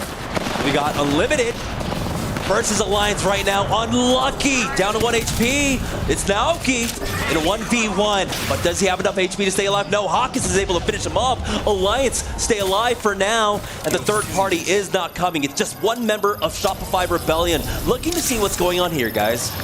I'm a little nervous, that triple take from afar here. He still was able to survive getting out of their line of sight. It was Poipo who looked like he was able to get a care package, or maybe the Mythic bin that had spawned close by them. Or no, it was a care package rather, because he's got the red helmet. He's got that triple take too. Makes your eyes water. In effect, is going to be able to reset here, get the loot that they need with the rest of Alliance, and they'll be able to walk in from that north side. We still do have the Mythic bin available there over at Landslide, but no team has been able to secure it. It's out there by the tower on the northern end, so can't really go out there. Shopify Rebellion have an angle on it, Twisted Minds. We know how Landslide plays out, and right now, 100 Thieves are having to deal with one of the issues of pulling out from that vault tunnel right now. Gamin Gladiators, though, are trying their best to survive here, and 100 Thieves might be able to knock them out again. I love the Twisted Minds mascot, by the way. Team Liquid coming alive behind a Newcastle wall, setting up with the Watson fences right behind them. They're desperate. They know they have to try to gatekeep this team right in front of them. Fusion get eliminated too. Team Liquid with some help from NRG. They pitch the team right in front of them. S8 get eliminated. RRX somehow as a solo, I believe, still alive here as Team Liquid now have to look behind them to prevent rival Esports from walking up. That was the big gatekeeping opportunity we were talking about for a lot of the teams coming from that western edge. GoNext, NRG, Team Liquid along with Rival Esports could have really held that down, but Rival Esports were of course a little bit more busy dealing with SPI behind them. But you can see now Team Liquid starting to make their way forward. It's NRG on the other side of this fight, and this is going to be a consequential one. They got him. I was going to say, RX with that one solo that was still left jumped over Team Liquid's heads while they were trying to avoid getting pinched by NRG, and Team Liquid then were able to get that KP in their pocket with 13 spots left now. SPI Esports looking to gatekeep NRG over to the north side, having a stare down versus Team Liquid. Yeah, NRG, no, this is our only fight that we have to worry about. GoNext are taking it to Shopify right now. Gamin Gladiators, they've been sieged by 100 Thieves. Let's listen in to hear they handle this fight. Knock up. I want to go right here. I'm with you, man. I mean, I can't do anything, bro. I can TPS in 2%. Okay. Live. No knock for you. We're living. Close forward, take it. Is it on the platform at least? Yeah, it is. It is inside. Let's go. Go to the other side. Close back to me. Trying. I'm gonna get back. I can't. I don't know if you can res, bro. I'm not gonna lie. I'm lost. I'm in this corner. I can't go anywhere else. No knock. I'll come over in a second. No knock. No gen. Do you have gen? Okay. No, not me. Oh, I don't have. No. It's fine. Bandit. I can fend. It's fine. I can't crawl right now. With him. I am at max. Have heals? I only have 2 ranges. Fucking. It's all good. They cannot push us. They won't push us. No one can push us, bro. We're like in challenge here. And 100 Thieves, they're not able to finish the job quite yet, but that does leave GG down as a duo. Didn't quite see if they had a mobile respawn beacon. They might have time to try and plug them all in as the teams now coming in with the zone. 100 Thieves were able to alleviate the pressure on the south. We got Rock Esports moving in from that southwest zone. Team Liquid in that race up against NRG, lost out on one. I look like a chameleon right now. That is getting all this information in front of us. Gaming Gladiators as that duo get eliminated. Shopify meets them back in the lobby. We saw this triple side-by-side with Team Liquid playing off that low ground, but it's SPI who were trying to gatekeep them originally, who are still holding on to the high ground. Team Liquid forced to play this out as a duo. They try to fully extend, though, sliding it together. Hawadis trying to clutch it out, though, taking way too much damage as this Newcastle gets the nice hits with the P20s. Oh, he was so close, but they give him a haircut just enough to finish off Team Liquid. I still like Liquid going for that. 100 Thieves will get eliminated. Alliance take them out. They have cleared out the eastern edge of this zone. Now they have it all free to themselves. VK Gaming to the north as NRG are still dealing with that western edge, getting a knock onto one rival member, finishing him off as well, making it so much easier now to walk in, but they still have to deal with SPI Esports. Alliance now taking this high ground tower for themselves. Effect up top on this Ash. Now we'll see if he can start getting some pressure on two. What was that? Twisted Minds. Backslon, though, pushing forward with Rock. It's SBI Esports trying their best to survive. Rival Esports are trying to at least see if they can get that res going with that Moby being right in front of them, and they do. They do get the respawn here. 5 squads left. Rocket Esports get eliminated here. VK Gaming on the outskirts of Rival Esports, while NRG are taking their time to rotate. They're trying to take a good amount of space with the Crypto Drone being able to scan ahead. They hear a fight going on though between Alliance and Twisted Minds. Enemy just trying to see if they can get the reset, but with a blue Evo Shield and a red Evo Shield on the other side of Alliance. I believe it's Effect that are right here. Yes, he throws out that Thermite. He's not going to put himself out in the open because NRG are waiting to pounce if they have the opportunity. Yeah, we do have the drone out now for Hawkins, but he doesn't need it. Effect will finish off Twisted Mind, and now Alliance with 13 kill points, full control over the map. They were able to bounce back after game number 1, and they're on the verge of taking this. It's the fact that Hawkins is always in that Crypto Drone and it's sending out his Pokemon, right? It's Effect and Unlucky just going out and doing what he's got to do best. Just a mob boss waiting out here in the shadows as they hold on to the high ground and top of that platform here too. NRG, who had heard that fight earlier though, are looking to see what's going on. The EMP, NRG, that's Hawkins giving that information. Look at these shots with the 30-30. Unlucky with 5 KP, 5 assists. Alliance are flying with 14 total KP. Look at how they're doing it too. It's all Effect applying pressure on the ground, but Unlucky and Hawkins from up top. And so Effect is basically playing solo basically on the ground, and he doesn't care. He's able to get out with that Ash. Fortunately, will be banned out after this game, but it looks like they got the value out of it. Now Hawkins with the Kraber in hand. He's got the team controlled here as they're going for that peek onto NRG. He's got 2.8k. He's about to hit 3k damage. Effect, what did you eat today? Hawkins gets the follow-up of the Kraber shot. This is prime play right now. Just looking at the way Alliance is holding these different positions. You have Hawkins on the high ground with the Kraber. BKG playing inside that truck, but with Effect also playing on the outskirts together with Unlucky. It's putting enough pressure on the one team they're afraid of, which is NRG. Yeah, they got the mother load down on top of NRG. Sykes is going to try his best to survive, but he cannot take a lick of damage there. Effect jumps in. Sykes gets the knock, and NRG might have slowed down Alliance enough. VK Gaming are now on the move for the third party. They see the knock, and now VK Gaming trying to isolate the one member of Alliance that's held back. That was going to be Hawkins here. They fully dive onto him. They called him out, and now Alliance just down to a duel, and they're weak right now after they get the res. Wall down there from their own Catalyst will slow them down just a bit, allowing Alliance to go for the reset. We've seen the 2v3s out from Alliance, but this time around, they don't have the eyes in the sky for themselves. VK Gaming taking these a little bit too slow. There's the first knock quite yet from Effect. Effect with the 9 KP, almost 4K, 3.5, and he is beaming right now with the R9. Gold extended mag here. He gets the next knock. He is jumping around. The Ash Dash is in the air, but it's a Newcastle that he's put up against as a Kraber shot is more than enough to finish off that knock. No playing around these knockdown shields, but he's looking to get aggressive. Oh my god, QQ! What are you doing? He's come down to 1v1. That mobile shield making it extremely difficult, but Effect is jumping around like a spider monkey, and he doesn't know what to do. The shield swap isn't enough. Alliance secure the win once again. The 2v3 Demons. Alliance take game number 2. Dude, 3.8k damage. Are you kidding me? Effect came out and chose violence. The Ash Dashes, the way he was moving, that was such a sick 1v1 off the crates there too, off the platform, off of being at a disadvantage, by the way. Lost on Hockeys, they still got the res. They were trying to get the reset. The catwall was brought in from BKG, and they still were able to clutch it up. Now there's a lot to say, right, VK Gaming? There's a lot of different ways that they could have approached that fight. Are you trying to go for the Kraber plays? I get it. You're on one of the biggest stages here for Apex Legends, but you're up against Alliance. You cannot try and style on them, especially when they drop a 20 bomb. 20 KP for Alliance. They got the plus 12, 32 to add on to what they got in game number 1. I mean, 7.3 thousand total damage across the board for this entire team.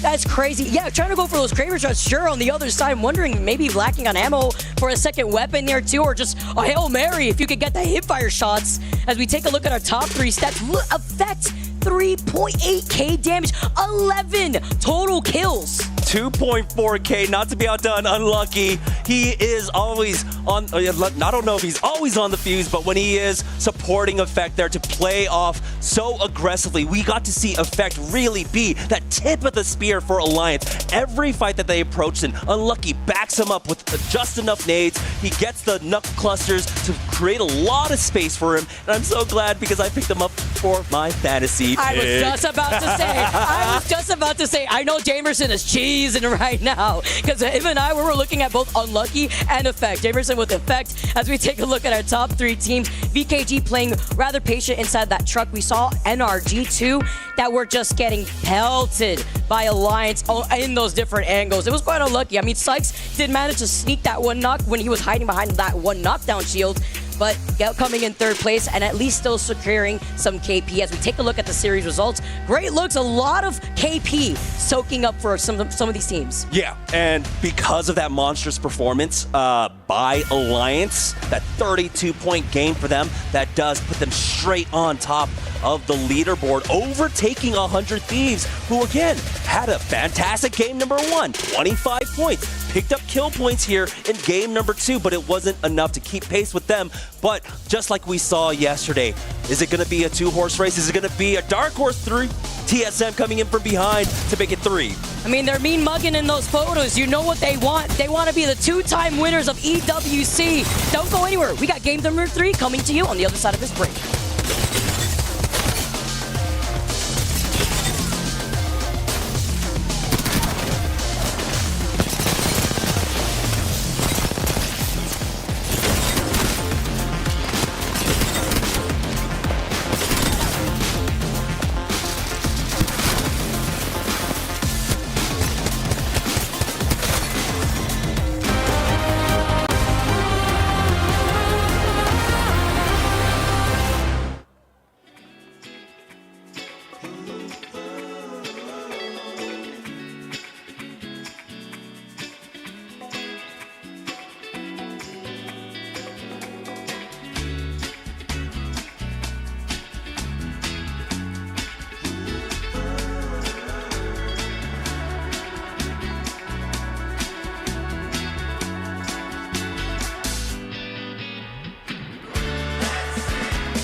Welcome back to the main stage. I've got Phony here with me from 100 Thieves, the IGL himself. What a way to kickstart your first day of pool play here. 25 points on the board in that first map alone. That's got to feel good. Talk us through those final moments of map 1. I already knew the zone was going to pull there. I told my teammates exactly what was going to pull there. So it was just really up to them to do the rest. That's what I expect from them. So in those key, like, high intense moments, it just really relies on their communication and then all of us playing together. I mean, it definitely worked out, of course, as we all saw, both at home and right here in the arena. But you know what? It's no secret, Phony, that you've had some surgery and you've decided to come back and compete anyway. Tell us how you're feeling at the moment. How are you feeling, man? I'm feeling really good. Obviously, if I didn't feel good, I'd still be in the hospital bed. Other than that, I just didn't want to let my teammates down. Also myself, I know what it takes to be here and win. So I'm just glad to be able to come and actually, prove that surgery can't stop me. Phony, I think I speak for everyone in here that you're an absolute trooper. Congratulations so far. It's early days. We'll be back soon with map 3.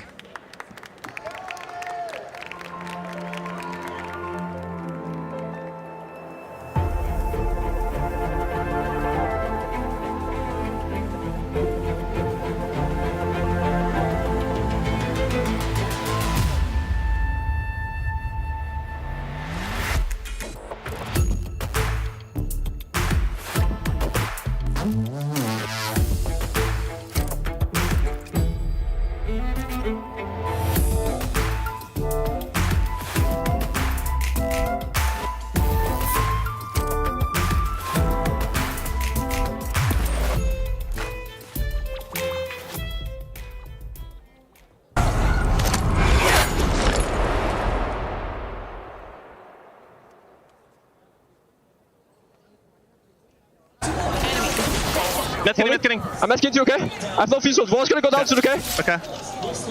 You need to go left. Yeah. I won't down though. I can't. Okay, swing here. Yeah, play up. Newcastle Watson team. Newcastle Watson. Pick it. I know you're right side. On the fence. Go. One. Start one dead. Nice, all you. Okay. It's 2-2. They're resting here. He's probably gonna get perfect. You gotta play up. The boat flash. Oh my god. I'm just. Let me on. Give him no. Yeah, I'm coming. Don't worry, baby. Breathe, bro. He's pulling, okay? He's resting. No, I got grip. Okay. Gamin, bro.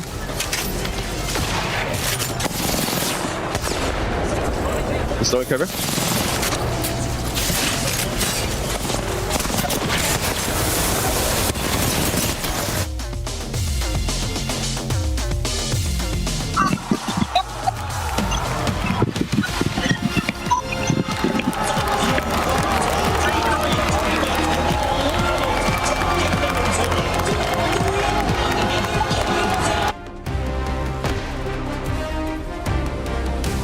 And my goodness, what a start we have had today. Game number 1, Appendix Legends, Phony coming through for 100 Thieves with the win, and then we just saw the rest of the lobby green with envy as Alliance light up the Gideon stage here. What an incredible performance front to back, and an amazing moment to close it out with Effect leading the way. Yeah, I'm wondering if Effect has lost his appendix as well. Honestly, with how he was playing in that game, it seems to be you have to give up an organ to be able to win a game. But honestly, incredible first 2 to kick us off here in Group B. The real question is now with Alliance kind of setting that pace, are we going to see any teams start to catch them up? Or will we see this traditional style from Alliance where they really run away with group stages? How many times have we seen it? Tournament in, tournament out, Alliance just explode when they come into these situations. Incredible end game there, and I think the guys and girls on the desk are going to have a great opportunity to actually break down what happened in those final moments, because there's so many technical moments that led to Effect being able to win that 1v1. You think of the fact that he got the initial knock, then he gets that second dash back and dash away again. Then the Kraber, he pops the bat just before that, as the Kraber has to be reloaded, and the knockdown shield for all of these things stack up. I mean, Arcstar on the back of the mobile shield to stop the push. It's just brilliance from Effect. Brilliance and a little bit of luck in certain moments, but every single bit of luck that he was given was matched by that individual brilliance that we did see in that final moment. Yeah, if you're going to trust anyone in a 1v1, I think everyone would put their house on Effect, securing that victory, but high pressure situation as well. And I think that, you know, Effect, a very young player as well, even though he's been amongst some of these scenarios, I think 1v1s is still a very important thing to have to go through on a main stage in a tournament like this. Yeah, it just looks so confident. I mean, it's one thing that you can always say about the way that Alliance play is that Effect always looks so confident because he knows he's being looked after. But the likes of Unlucky and Hack is always looking over his shoulder as we take a look back on this. And if you're just joining us, this was a 2v3 initially that Alliance went into in this fight. Effect had to come out of this situation in a 1v2, gets the re-knock, then gets the dash back. That's so huge here. Pops this battery behind the knockdown, but the timing on this, look, the knockdown goes down as QQ has to reload, and that gives the opportunity for him to slide across, reload that R9, put some bullets into that mobile shield, and then slide across with that R9, knowing there's no Kraber left. Then it's just about hitting the shots, and if you want someone to hit shots, Scout, R9, doesn't matter. Any light gun, any gun in the game, that man's going to get it done. And as you can tell, just another day at work for him. I think he deserves a little lay down after what he's just done. Yeah, Pierre just trying to ban him off as well. Make sure that your star player is nice and relaxed going into this next one, because it is going to be a change of pace. Of course, World's Edge for maps 1 and 2, but we are going to move into E-District now for 3 in a row. And yes, Alliance may have been able to secure 39 points across the 2, but if E-District suddenly becomes a bad map for them, that's when other teams can start to really catch up and find points themselves. I also want to just take a second here, because obviously, understandably, a lot of focus coming into today in Pool B has been on Phony and what he's had to go through in the last 48 hours or so, but I actually want to give him even more props to people who don't know Phony as a person, as a player. A couple of splits ago, a couple of seasons ago, gets dropped, right? And can't find a team in the Americas, for whatever reason that is. Still, to me, a situation that I did not expect to see. He uprooted his entire life, went over to APAC South, competed to make it through to the LAN environment, and made it work. If you wanted to know about the mentality of Phony and what he will give up to succeed in this game, you cannot look any further than what you're seeing in front of you. Gives up everything, moves his entire life across continents, goes into surgery, 48 hours later. Gives up an organ. He's back on the stage, gives up an organ. I mean, what's next for him? That's the crazy thing. Hopefully not another organ. Yeah. Although I only have one kidney, so I can say you're still good with just the one if he has to give something up. But yeah, really amazing story for Phony, and I think that would have been such a relief for the squad as well to get a victory in Game 1, because I'm sure they were very nervous going into last night, wondering who would they be playing with. I mean, there is still a big chance that Phony could not complete the rest of the day. Coming out of surgery is always going to be a risky situation, and I'm sure Bronzy is at the ready just in case. But to get that victory ready, right, and get it done, have points on the board, it just takes a little bit of that pressure off the team, and I'm excited to see what they can do in the next few maps. Do you know who their emergency sub is? Who? Jen Burton's dad. He's ready to go. He brought his roller. Is that allowed? Yeah, no. Oh. But he told me that should that happen, he's ready. He'll be there on the I imagine, actually, if anyone were to be ready, it probably would be Jen's dad. That man's gonna frag out. Oh, for sure. I'll tell you this. I believe in him. I'm convinced he plays ranked when he is at home. But yeah, E-District is where some teams did prioritize their drops, because of course you would have seen it on World's Edge. But until then, we're going to have a little look over towards the Good Year Arena, where we have Barney Banks on the main stage with some of the Alliance fans for a little interview to see how they're feeling. Barney, who have you got? I am in an absolute sea of green right now, as you can see. It's absolutely phenomenal, the level of support that Alliance have right here. I got the general manager over here. Pontes, how are you feeling after that game? Feeling amazing after that game, dude. It's amazing. Honestly, it was phenomenal to see Effect popping off like that. Is that what you've come to expect from him? I mean, he's the world record kills of most kills, so that's what we expect of him, of course. Okay, well, you got a sea of people here with you. Did you bring them, or did they follow you here? What happened? I think they followed me, actually. Yeah. They followed you. Alliance fans, how are we feeling? I think they're feeling good. Back to you guys in the studio. Amazing stuff. Boom, boom, Alliance Army. I want to hear that chant taken off. There's something in that, Dan. It's simple. We can get the drummers back in the opening ceremony. Powerful. Sure, they're still kind of within stone's throw of the building. It'll be absolutely fine. They can get back here. I want to hear that chant, and I will be taking a heavy percentage of the cut on any potential royalties that may come from that. I'm a businessman, Dan. What else do you want from me? Let's look ahead to map 3. Let's talk a little bit more about E-District. We've got 2 bands, of course, in the Legends. We've got Alta and Ash. A little bit of double A action going down, which always makes E-District a little bit more interesting for me. No Alta is something that I always keep my eyes on when we look at E-District, especially those central areas that you have to traverse through to try and get through. Can't use that Ash portal to get through those central walls, excuse me, the Alta portal to get through those walls when we do get there. And also the Ash portal is so important in going from low ground to high ground to not just traverse some of the areas that we do have, but also to get to some of those high ground areas that you need to from the low ground when you are approaching some of those big buildings in the endgame. Yeah, I think that some of the elevated POIs that you're talking about as well can be very important ones to pick, and we have seen a few teams prioritize those, because when it does pull that way, sometimes it feels like guaranteed points, not necessarily a guaranteed win, but guaranteed points with the high ground that you have. Virtus.pro have gone for heights. They picked 13th, and they went for this one, so this is their #1 map to try and get points. Rival Esports down at City Hall. Again, that's more of a kind of central area that they're trying to find points from as well. And then Unlimit down up at the Lotus. I say up at the Lotus. It is going to be, they were 7th in their pick, so they really wanted to make sure they found some points to work with here on E-District, and I'm glad they did, because they are going to need them going through, because there's been a few teams that have been struggling so far on World's Edge, Mark. Well, of course, this is part of a bigger tournament here at the Esports World Cup, and we're going to get a little bit of an idea on how everything is going in the Club Championship, so check this out.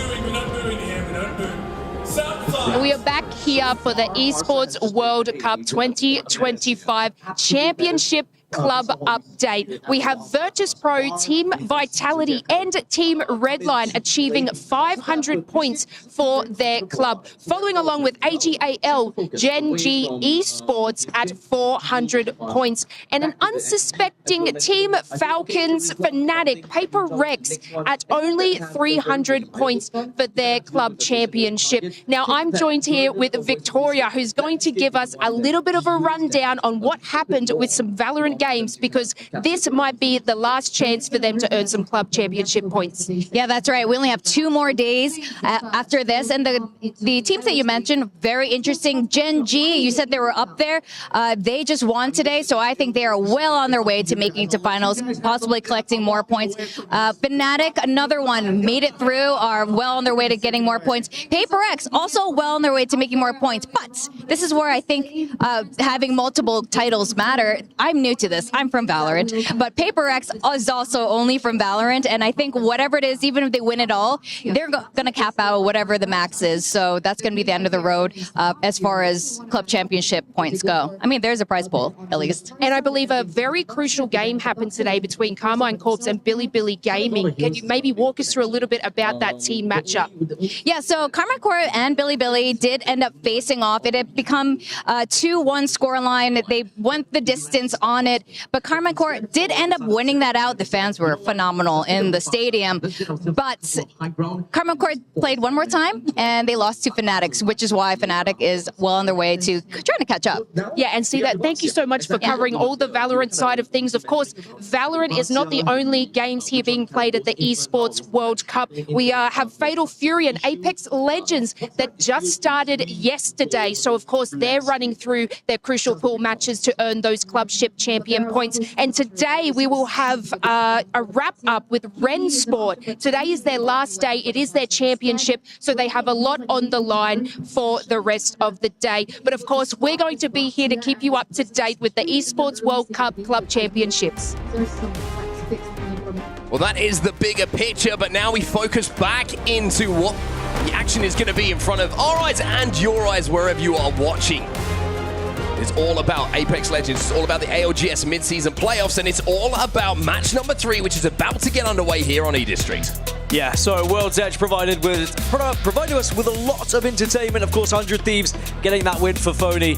13 kills alongside it, but then it was a huge game from Alliance. 20 kills. You can see the damage that went alongside it. I mean, unlucky in effect, that is literally what they are designed to do, almost programmed to do, as Hackers kind of sat back, put his hands behind his head, leaned back in his chair and said, I'll let the boys go to work. He got them into the position for the final circle, and then he watched his dogs bark. It's so fun to watch them play. There's such a clear dynamic on how they interact with each other, almost naturally, in some of those fighting positions they find themselves in. But speaking of positions, this is the POI draft here, and as you can see where your favorite team will be dropping here on eDistrict, which historically is a map, I would say, which is less prioritized when it comes to POI draft, just because a lot of them are a little bit more balanced, a little bit bigger. The map in itself is a lot bigger than what we have in the maps that are in the ALGS circuit at the moment, so you're usually going to be good for some loot, and you're usually going to be pretty good on your rotates as well. Yeah, I think that some people would have prioritized it just because it's played 3 times, and they were like, well, no one else has picked anything here,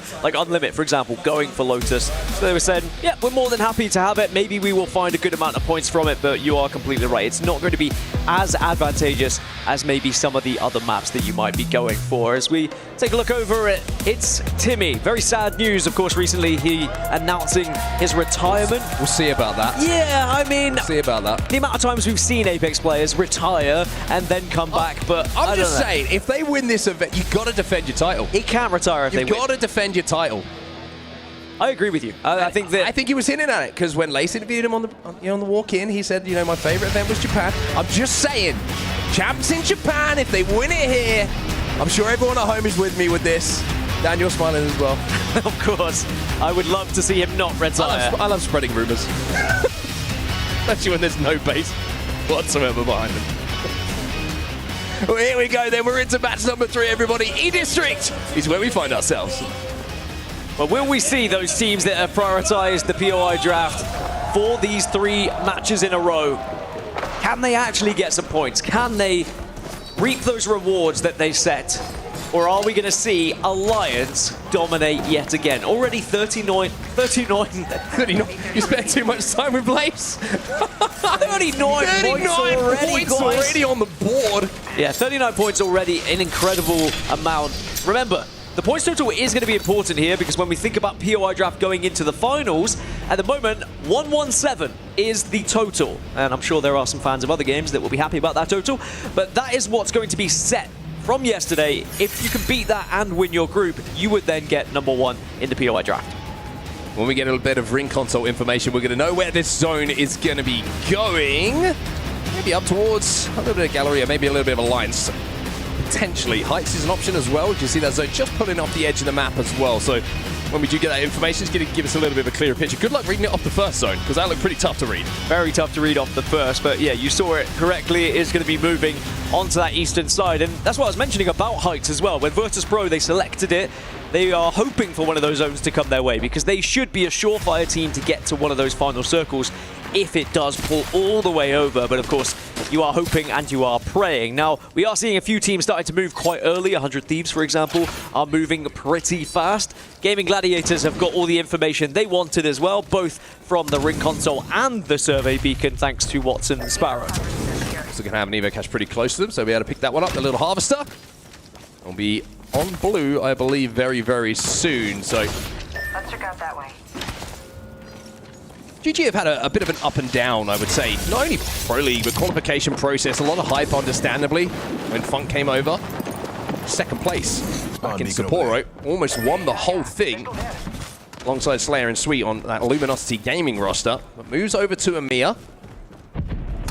Joins this roster, who, of course, dropped Lufka as well, who really did make a name for himself as one of the best Newcastle players in the world on this lineup. A huge amount of success back in Germany, which feels like some time ago now. And of course, things have changed, but still an opportunity for them to show that it was the right move and that they're going to be able to perform here in Riyadh. This is going to get interesting on the north here. 100 Thieves have decided to try and push underneath Virtus.pro, but Alliance are going to be in the same area as well, and I think they're all going to be okay with the positions they've taken. And really, all of them are just going to separate, take buildings, but they're all playing the similar area here, the kind of northeast area up towards Heights. So great news for Virtus.pro that everyone else kind of thinks, yes, this is going towards Heights as well. Something to highlight as well, just when we're talking about compositions and legends, you're going to see a lot of Watson in this game, but probably not much after this game, as we do a little bit of quick maps to confirm if that is going to be the next legend that is going to be banned. But Watson here on E-District, probably, I would say, not just one of the strongest characters, full stop, at the moment, as we actually see an EMP going in. It looks like Alliance want to have a little peek at 100 Thieves. I said it was going to be interesting. I thought they'd be happy with the buildings they had, but Alliance clearly want to take 100 Thieves out of this spot. Well, they did. Well, Alliance just pressurizing at the moment. You can see 100 Thieves, 2 white armors as well, so they've made a quick rotate. Hackis, as you say, lets the dogs off the lead. Trying to push in here. Purple Bolt, double Mozams. And the Accelerator, an effect full of confidence. It's usually a recipe for success. In this circumstance, though, 100 Thieves do manage to hold. Great hold. As scary as that was for them. Really impressive hold, especially for Phony, who was in the corner. You are so vulnerable there if they are able to peek. 100 Thieves made sure they had those angles to reduce the opposition angle so they couldn't get in and peek easily. And even though Effect did get aggressive, it's because he knew he had the backup of going through that portal if things went wrong. So Alliance will back out. They won't take that fight, but they really wanted to take advantage of their armor situation. Yeah, I think they also want to take advantage of the fact that they have a huge amount of points on the board already, right? So you're more than willing to take a little bit more of a risk in an early game situation, knowing that you've already got some points in the bank. Team Liquid have just taken down one member of Unlimit. It looks like they want to try and follow up with even more, as Unlimit look like they might be falling out of the lobby first here, or at least 2 of them will, but there might be a follow-up and maybe a third party, but it looks like it's going to be trying to escape here. And then Nurkic just trying to slide away here, trying to escape, and Team Liquid are going to have to forget about that kill and try and stay alive, because look who is arriving. It's going to be Evo's here. The Amir powerhouse, who have really impressed. Some of the newest names that we have seen in the Amir region really coming to the fore, and certainly a player to keep an eye on that team is going to be Nate, and he's the one who gets the knock onto Jaguares as well. MG Clutch, big rank grinder, now jumps into the competitive scene, and the young man looking for his first kill as well. Looking to get aggressive just to make sure they finish that one off to take Nizel down. But still, 20 squads still remain, so the stragglers are able to escape, and maybe they'll be able to get back up to a full 3 a little bit later on. But these are a lot of fights that are happening on the north, and I don't think it's over yet, because ShopifyRebellion, now hearing this commotion, they're having a look. Yeah, Evo's nice and healthy, though. MG Clutch is backing down, and I think they're just trying to create a little bit of space between themselves and ShopifyRebellion here, so that Shopify have to think twice about crossing towards them. I think Shopify probably thought, their third-party opportunity isn't as juicy as we originally thought. NRG, though, just had Timmy knocked. I do wonder how Shopify Rebellion are going to play over there as well, because Liquid and Unlimit are both going to be playing a similar area on the north, but now JD Gaming are going to get aggressive here. Oh, they are indeed. Sykes is going to have his shields ripped apart. He stays on his feet for now, but he's going to be absolutely swarmed, and Sykes trying to do what he can to stay alive. Maybe just trying to buy a little bit of time here for Gil to get out, but now a third party arrives, or at least some shots from distance do. It's going to be RRX and Crazy who's going to be that player, as NRG won't be able to escape, and NRG will be eliminated. First team to go down. And that one's going to sting, because you just have to wait that extra time watching and waiting for match number 4. Now, you saw the shots coming through, and that's because this area now is so swarmed with teams and people. Everyone has made their way over towards Heights, and it is going to continue to pull that way a little bit further northeast. So a correct read from the likes of Alliance and 100 Thieves, but I wouldn't expect anything otherwise from two of the best IGLs around. Crazy Raccoon on the southern side of the zone at the moment, just trying to creep their way in. They've got JD Gaming in front of them, and they have to work their way towards where this next zone's going to be going, but they will be safe. They don't have to do too much for now. Shopify Rebellion up on height. You can see them right now. A little bit of a slow start for them, even though game number 2 was much improved. And they're kind of between two members of Team Liquid who have split at the moment, trying to think about getting up to a full complement of 3 again.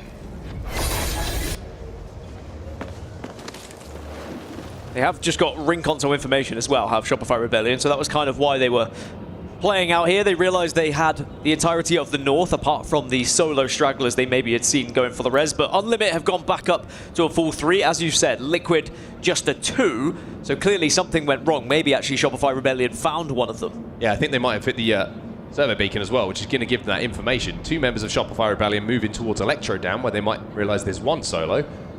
And 1 player from Shopify Rebellion just clearing their backs and thinking, hey, we've got enough space between us now and that second player from Team Liquid to probably just try and collapse onto the 2 players who are being respawned. So Shopify might have read this really, really cleverly. Yeah, Shopify being very aggressive onto some of these teams that are struggling a little bit. As we can look back at how JDG took down NRG, you can see why they were being aggressive as well. They saw there was a little bit of vulnerability there, and they made sure they capitalized on some kills that were presented to them. There was a lot of teams in the area that kind of helped out with a little bit of damage here or there. The CR back on this southern side have worked their way past JD Gaming and are now controlling this little choke. Elsewhere, Team Liquid, who we mentioned, a split on the map. Well, they might be about to be down to 2 players once again, because Neazul is caught between 3 members of Unlimit here. They're going to be very easily able to deal with him, and he will have to go back to the respawn screen and probably watch from the lobby, because I'm not sure they're going to be able to get that banner. Yeah, there is a crafter next to Galleria, but outside, I mean, maybe you can get the back in, but it's just so difficult at this stage of the game because there's going to be so many teams coming through, and especially Shopify Rebellion. They're going to be on the hunt, remember, because I feel like that's part of their game plan here, is to try and find some extra kills on edge for teams that are trying to respawn and get back into the game, because they're going to be naturally quite weak. But one of those teams hovering around Galleria is going to be Evos as well. Remember earlier we saw them join in on that fight that forced the likes of Liquid and Unlimit out. Well, Liquid have found another crafter, by the way, on their way through Energy Bank, so they might be able to get back up to 3, but they have Unlimit on their backs, who are going to be hunting them down, and if a respawn goes down, you imagine they will push that very, very quickly. Back towards center zone, though, and S8UL are in a great spot underneath here. Newcastle wall down, Gen down, intercept some pylon, and some nice, beautiful buzzing fences. We're in a pretty good spot. Very difficult to push that one. Yeah, they'll be fine for quite some time. Instead, it's those who are forcing their way into the ring at the moment that are really struggling. VK Gaming should be somewhat comfortable here as well. They have a portal to play with just to try and reposition and find another safe haven. But there is a little bit of conflict happening on the western side. Shopify Rebellion and Evos currently are facing up against one another.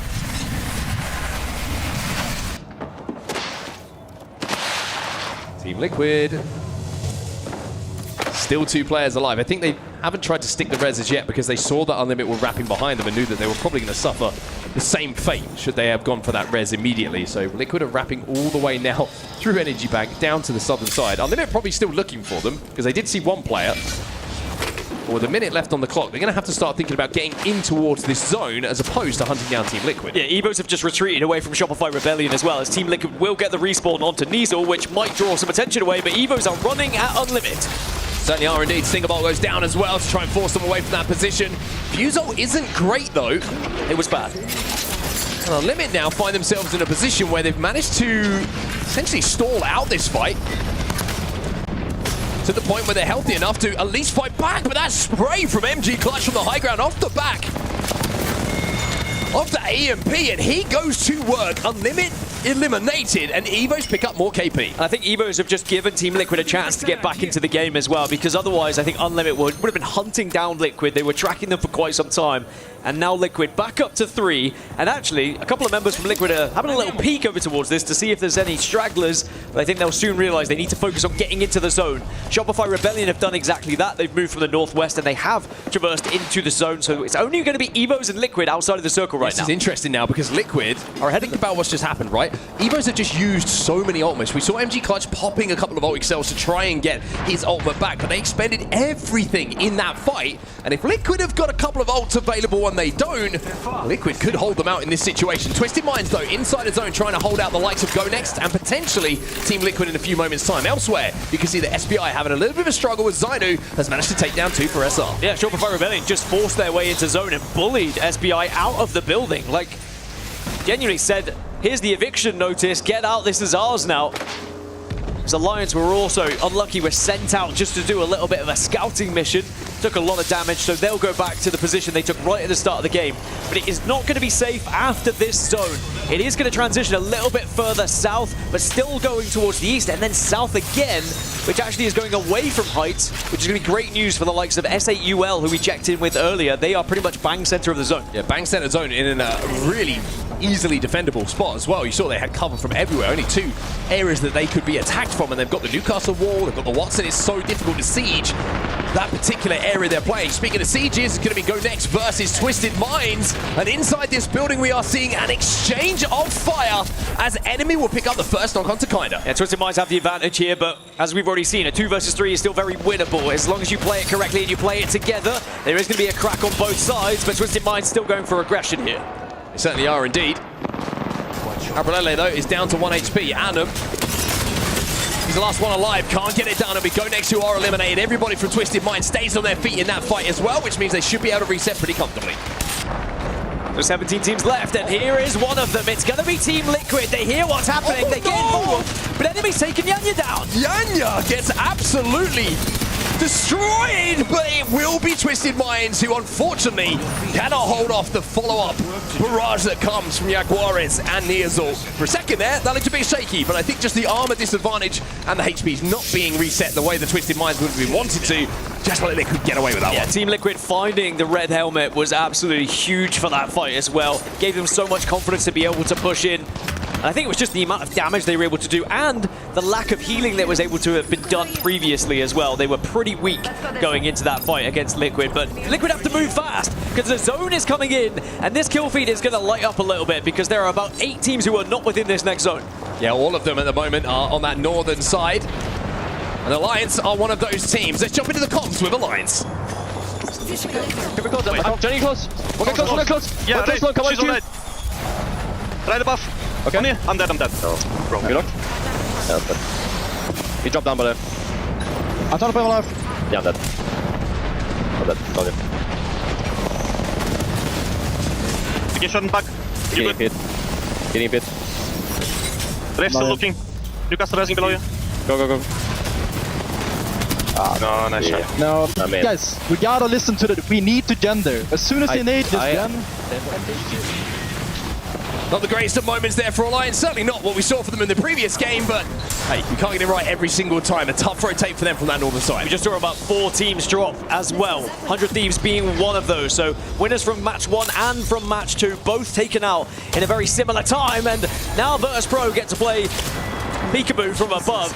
And Evos get eliminated, so that's going to be extra kills across the board. It was actually VKG, I think, finished off those kills in the end, but it is going to give away their position to Virtus.pro. Now remember, Virtus.pro dropped over towards Heights, but now they have to start making their own rotation and try and find their way south. Yeah, a little bit of space on that northern side, but for not long are they going to be able to sit there.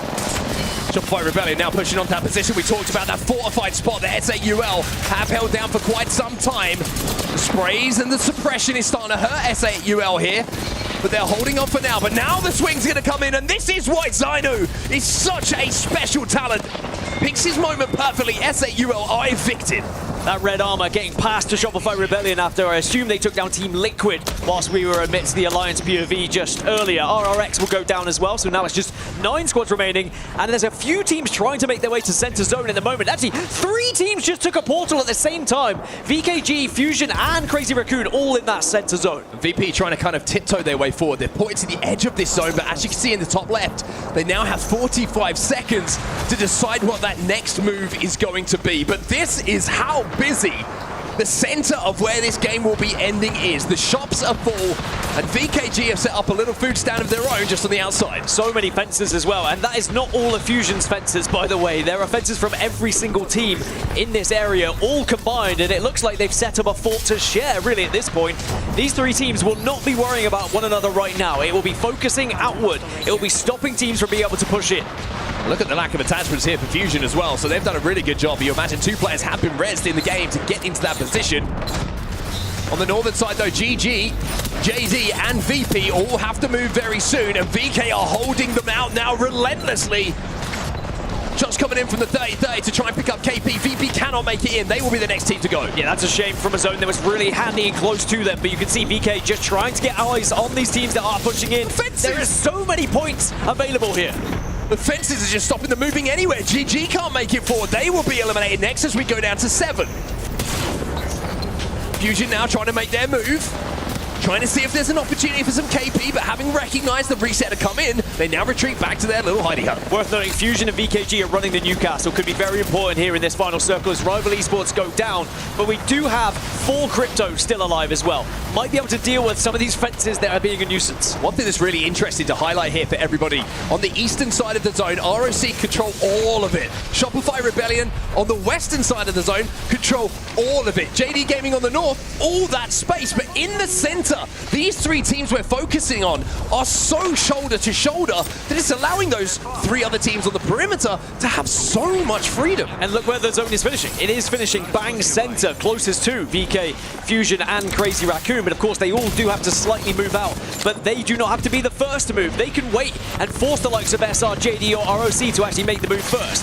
ShopifyRebellion having to make their move forward now. They're trying to fence across and almost trap Fusion into this position. As ROC start to step forward a little bit themselves, and they're going to have a lovely little wall to play here. That fence line is going to be so good for them, as also Thieves making his teammates extremely happy by getting a little pick there with that 30-30 as well. And Vaxelon delivering a little present, though he's not going to be well received by VKG. This first EMP is going to be a very impactful one as well, but every team is trying to save it right now. They don't want to pop it too early. They want it to help them in the fight they're eventually going to have, not just to destroy some equipment. ROC have most space in this zone. JD did manage to move down from the north side. They're still alive. Nobody has fallen in the last 30 to 40 seconds as the zone starts to singe, starts to burn, and starts to chop away at the heels of all these teams. And here comes the EMPs, perhaps, unless the drone got destroyed, which it may have. Here comes the second one as an attempt, though, as everyone now starting to pop up. Goodbye, Watson Fences. And now you're going to see the likes of Fuse become very, very influential in these fights. ShopifyRebellion now, it's MT on his own, 5 HP or so. They are eliminated. ROC and Vaxelon with the clutch. May have time to get the res here, though, because everyone else, no, he won't. It's a big send, and it's an important send as well to shut down ROC. Yeah, Crazy Raccoon swing out of this busy, hut-based area and claim the space for themselves. Fusion now up onto the top, onto the tiles, up onto their tippy toes on this hut. January firing blind, but can't connect. Fusion eliminated as VK will hold, and most importantly, all 3 stay up. Yeah, Crazy Raccoon now going to have that southern side. They have the wall to work with here, but they don't want to push up too quickly. They want the other teams to fight first. Crazy Raccoon firing through the fences, hoping that they're not going to be stunned for long enough to get some shots down, but it's VK Gaming, and it goes to a 1v1. It's St. Jude with the opportunity to swing, with the opportunity to clutch, but they cannot do it, and VK Gaming will win your match number 3. VK Gaming did so well to dominate space very early on. As soon as they got that portal in, they Watsoned up. They Newcastle walled instantly to make sure they created as much space as possible, but they kept their backs to a wall. They didn't take any silly fights. They didn't take any risks to begin with, but it was also them who were fencing up after that initial EMP. They made sure they were going to make life a living hell for any team that wanted to arrive. We have seen some end games already. We're 3 matches in. We've seen a 1v2, or should I say a 2v3. We'll give Unlucky a little bit of credit in that one. It wasn't all effect. And then we've just seen a straight 1v1, a throwback 1v1, playing around the knockdown shields as the zone evaporates in front of us. As VK Gaming will clutch 11 KP alongside the 12 placement points. That's 23 points on the board for them. Yeah, that is a brilliant game and really gives them that opportunity to put themselves in a conversation of getting to those match point finals. I mean, only after 3, sure, it's not a guarantee by all means, but at least you are up there and you know you are hanging with the biggest and best teams. Because remember, top 7 qualify for match point finals. The rest, they go to a last chance qualifier, except the bottom 3 who get eliminated today. And here's some of the stats you can see. One thing that's going to be a very nice feeling is, remember that VK Gaming were on the receiving end of what happened in that previous game. In that final moment, the effect play that we did see. This time they clutch it. This time they make it work. So a second followed by a first here for VK Gaming. A fantastic little run that they're on. And if you are tired of Watson Fences after that game, because there was a lot of them, we won't be seeing any more for the rest of this series, unless there's a reset. But Watson will be banned from this one. And it means going into match 4, you're going to have to find someone else to hit those ring consoles for you. Alliance, though, will still be number 1 on 40 points, but VK Gaming are catching them up 38 as 100 Thieves, who went down pretty early, on 33. Yeah, very close between everyone. Nobody kind of getting away with it at the moment. Nobody getting ahead in the score. Kind of noticeably, it's been an exchange of wins. 3 different winners across 3 different games. And I gotta say, that was a very, very enjoyable endgame there. The way that just the geometry set up when you had that small kind of collection of huts and shops in the middle, and then the perimeter, which was just covered by those walls. Fantastic to watch here, and we have to expect more fantastic action here in Riyadh in very, very soon. We'll see you in a few moments. We'll be back.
Championships are not given, they are earned.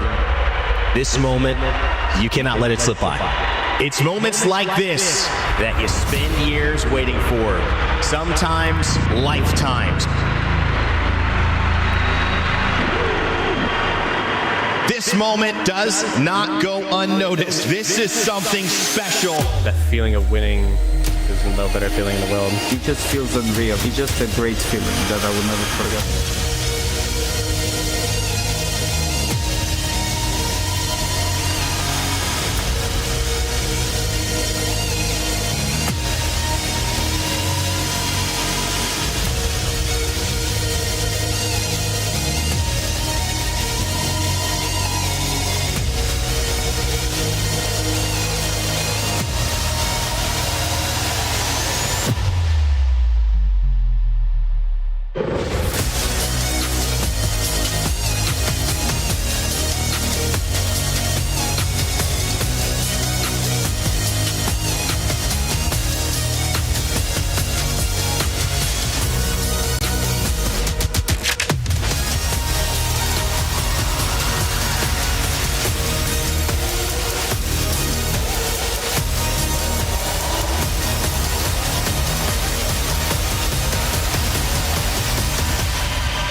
World Cup continues here in Riyadh. A little shot of the Boulevard. If you're here on site, that's where you walk in, and to your right is where the arena is, where these players are playing. A little bit of the center of the park there with the waterfall, and of course, that big EWC trophy. Who will win it?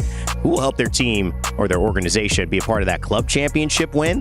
You could be seeing it right here. Some big names with some big performances on the Boulevard as we welcome you back into the studio. My name is Rain Day, alongside your talented analyst crew, Jayhawk, Snipe Down, and Glitter Explosion, here to break down the action after 3. And guys, we saw some incredible action, Jay. That was pretty much every storyline we could have wanted in 3 games, all wrapped up in one. Yeah, and I don't mean to call you out here, but you didn't have VK Gaming as one of the favorites. Dark horse. You had him a little bit lower, but VK Gaming up second, then at first back-to-back, they're popping off. Listen, I appreciate the call out, but if you would have had the gall to put them higher than I did, which is higher than Dark Horse, I might have put him there. Thank you. I mean, this is already getting testy. I know you have a lot to talk about. So do you, Snipe Down, as well. Lauren, I think I want to hit the bigger storyline here, because game 1, we saw, obviously, Phony get that win. We'll touch on that a little bit later. Sure. That's already doing the rounds. Jake Lucky already tweeted about that one. We also saw VK Gaming get a win just recently, but Alliance, that was the big story. This massive win, and not only that, the fashion in which they won, with Effect going crazy. Yeah, and I think this is something that everyone is kind of arguing over, wanting to talk about, because there's so much that went right for Alliance because of the decisions they were making along the way in order to set themselves up for success in those final moments. And we're going to break that all down here in just a second, but like you were saying, it all boiled down to Effect being able to clutch up what essentially became a 1v3, which he did so decisively. It couldn't have been anybody else but Effect to do exactly that. Snipe, you were talking about how they set this up just by their positioning. Yeah, I think one of the biggest things here is they just have Hawkus on Crypto, who is playing height, and once they had the information and cleared out certain sides of the map, especially this left side on land side, where it gives them the height advantage, they were able to use the information that Hawkus was delivering, and then you have Effect and Unlucky, who are able to play these height sides. You have Effect right here, who just sat above them. Literally, they know exactly where all these other teams at. They're able to play their angles, shoot down on everybody with these power weapons like Scout, control this left side, force teams into each other. They're getting non-stop picks. No one's even fighting back or fighting for their position. This was a little risky. I didn't think they needed to overextend this far. They even got a knock there, and it seemed like at the end here, VK could have actually pushed up and maybe cleaned that up. And it seemed like a little bit of hesitation, where then you watch Effect and you see absolutely no hesitation. He took advantage of any time he had an opportunity and had one of the possibly clutchest plays of the weekend. Gotta say, I love this pop off here. You could tell when you clutch up when your teammates throw their headphones off and jump on you to celebrate. It put Alliance in first place here, where they are deservedly, but not first by a mile. First by just 2 points. VK Gaming with that win just recently, Jay, able to clutch it up, and obviously another end game where ShopifyRebellion is close. You talked about them earlier, but VK showing up right here for APAC. Yeah, and in that end game, I think VK actually made a couple mistakes that we might talk about, where it came back to haunt them. They actually got the initial knock onto Hawkus, and now they're in a 3v2. They don't push the pace, and that allows for Effect and Unlucky to full heal up and go for that fight. So I think it might have come back to bite them, but at the same time, I think they learned from their mistakes really quickly, because in that game 3 on that Easter game, after they got a clean wipe, they were able to go immediately in third party JDG, and I can't remember who the last team was, but yeah, CR, and get the win. And so they didn't allow it to haunt them, and Snipe actually talked about that earlier. You don't want to have those moments where you just dwell on the mistake, so we only got second. You have to have a couple good games in this set. You can't just have one, and so they get the win. Yeah, I think there's a lot of ways to talk about how these teams are performing. Sometimes you have all the information, sometimes you don't. If you want all the information, well, I know the place for you to go. Face it, watch for sure. That'll allow you to put multiple views up at a time. You can grab VK Gaming. You can check out ShopifyRebellion if they'll get another second, third place here. MT, don't die before your teammates. I know that's not your fault on this one, but hey, at the end of the day, it did set it up for 100 Thieves. And of course, maybe you want to see if it's still going to be the Alliance show, first place with 40 points. Listen to the comms, watch the ALGS your way, even throw it on Chromecast, which I've been a big Chromecast fan for a while. Check it out, watch it, control it, faceit.com/watch. I'll raise the question in that final fight with Alliance that we just saw. Did Effect do what Effect does? Or was there a mistake there by that Newcastle? Should he have kept the res going? Was this a little bit of hesitation? What's the honest thought there, Snipe? When you look at that fight, was there a little hesitation? Should he have gone for the res completely? Or was this just going to be something Effect would overcome no matter what? I think we had to watch that back a couple times to truly understand what happened there. And we thought originally the Newcastle fell off the edge and it stopped the res on its own. That's not true. That's not true. He ended up staying on height. I think he canceled it. And then he started going, we were like, what's with the hero plays with the Kraber? We realized that he only had about 24 bullets in his R9 against a red armor Effect. And that's just not enough. So he was just looking either for the headshot opening or for the body shot to then swap to the R9. So if people were confused about the decisions he was making, that's what he was running through in his head. But I do think there was definitely some indecisiveness. And if he knew that before, he should have finished the res. Lauren, I'll start to you, and Jayhawk, you can answer this before we send it back to games. 100 Thieves and Phony, what they're doing is incredible. The man had appendicitis surgery yesterday. They're in third place, and they won game one. Talk to me about your just feelings on that. I mean, I think the fact that he was crazy enough to come back, and you saw the quote that's being tweeted all over social media now,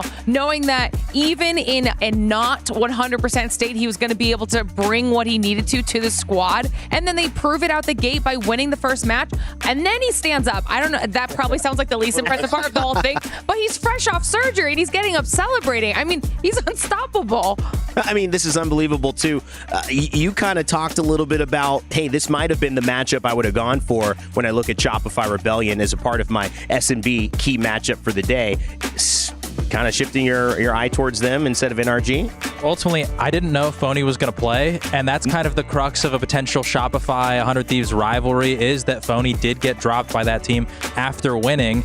And so I didn't go with it, because if he's not going to play, then I don't feel like the rivalry is quite there. But he's showing the dedication, and he's showing why he is a LAN champion, because this guy, he is committed to winning. And if that means in a pool play, game number 1, I just had surgery yesterday, I'm going to come out and I'm going to perform. And like you said, 25% of him is better than 100% of Bronzy, and guess what? He was right. So Esports, one of the only sports you could literally have surgery the day before and then still be playing the next day. I mean, I don't know. I don't think you could have hamstring surgery and go out on the soccer field the next day. I think you take a couple of months.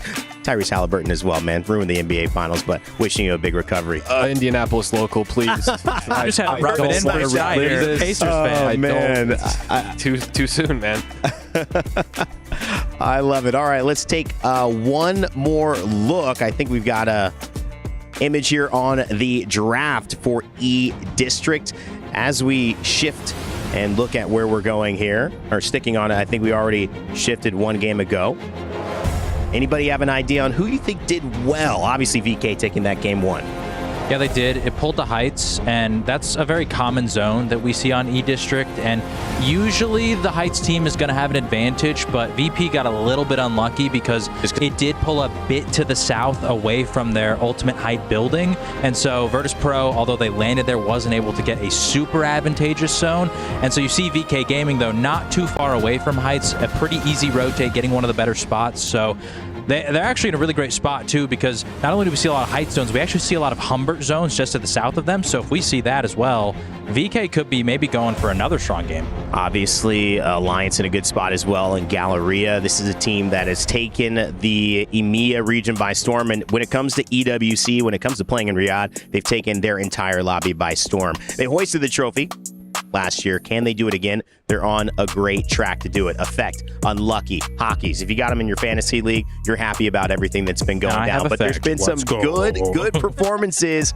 from a lot of these other teams as well. 100 Thieves, NRG, Rock in top 5 as well. VK Gaming, all of these teams about ready to go. I hear we are ready to move forward here into our next couple of games. So if that's the case, let's send it back over to the crew.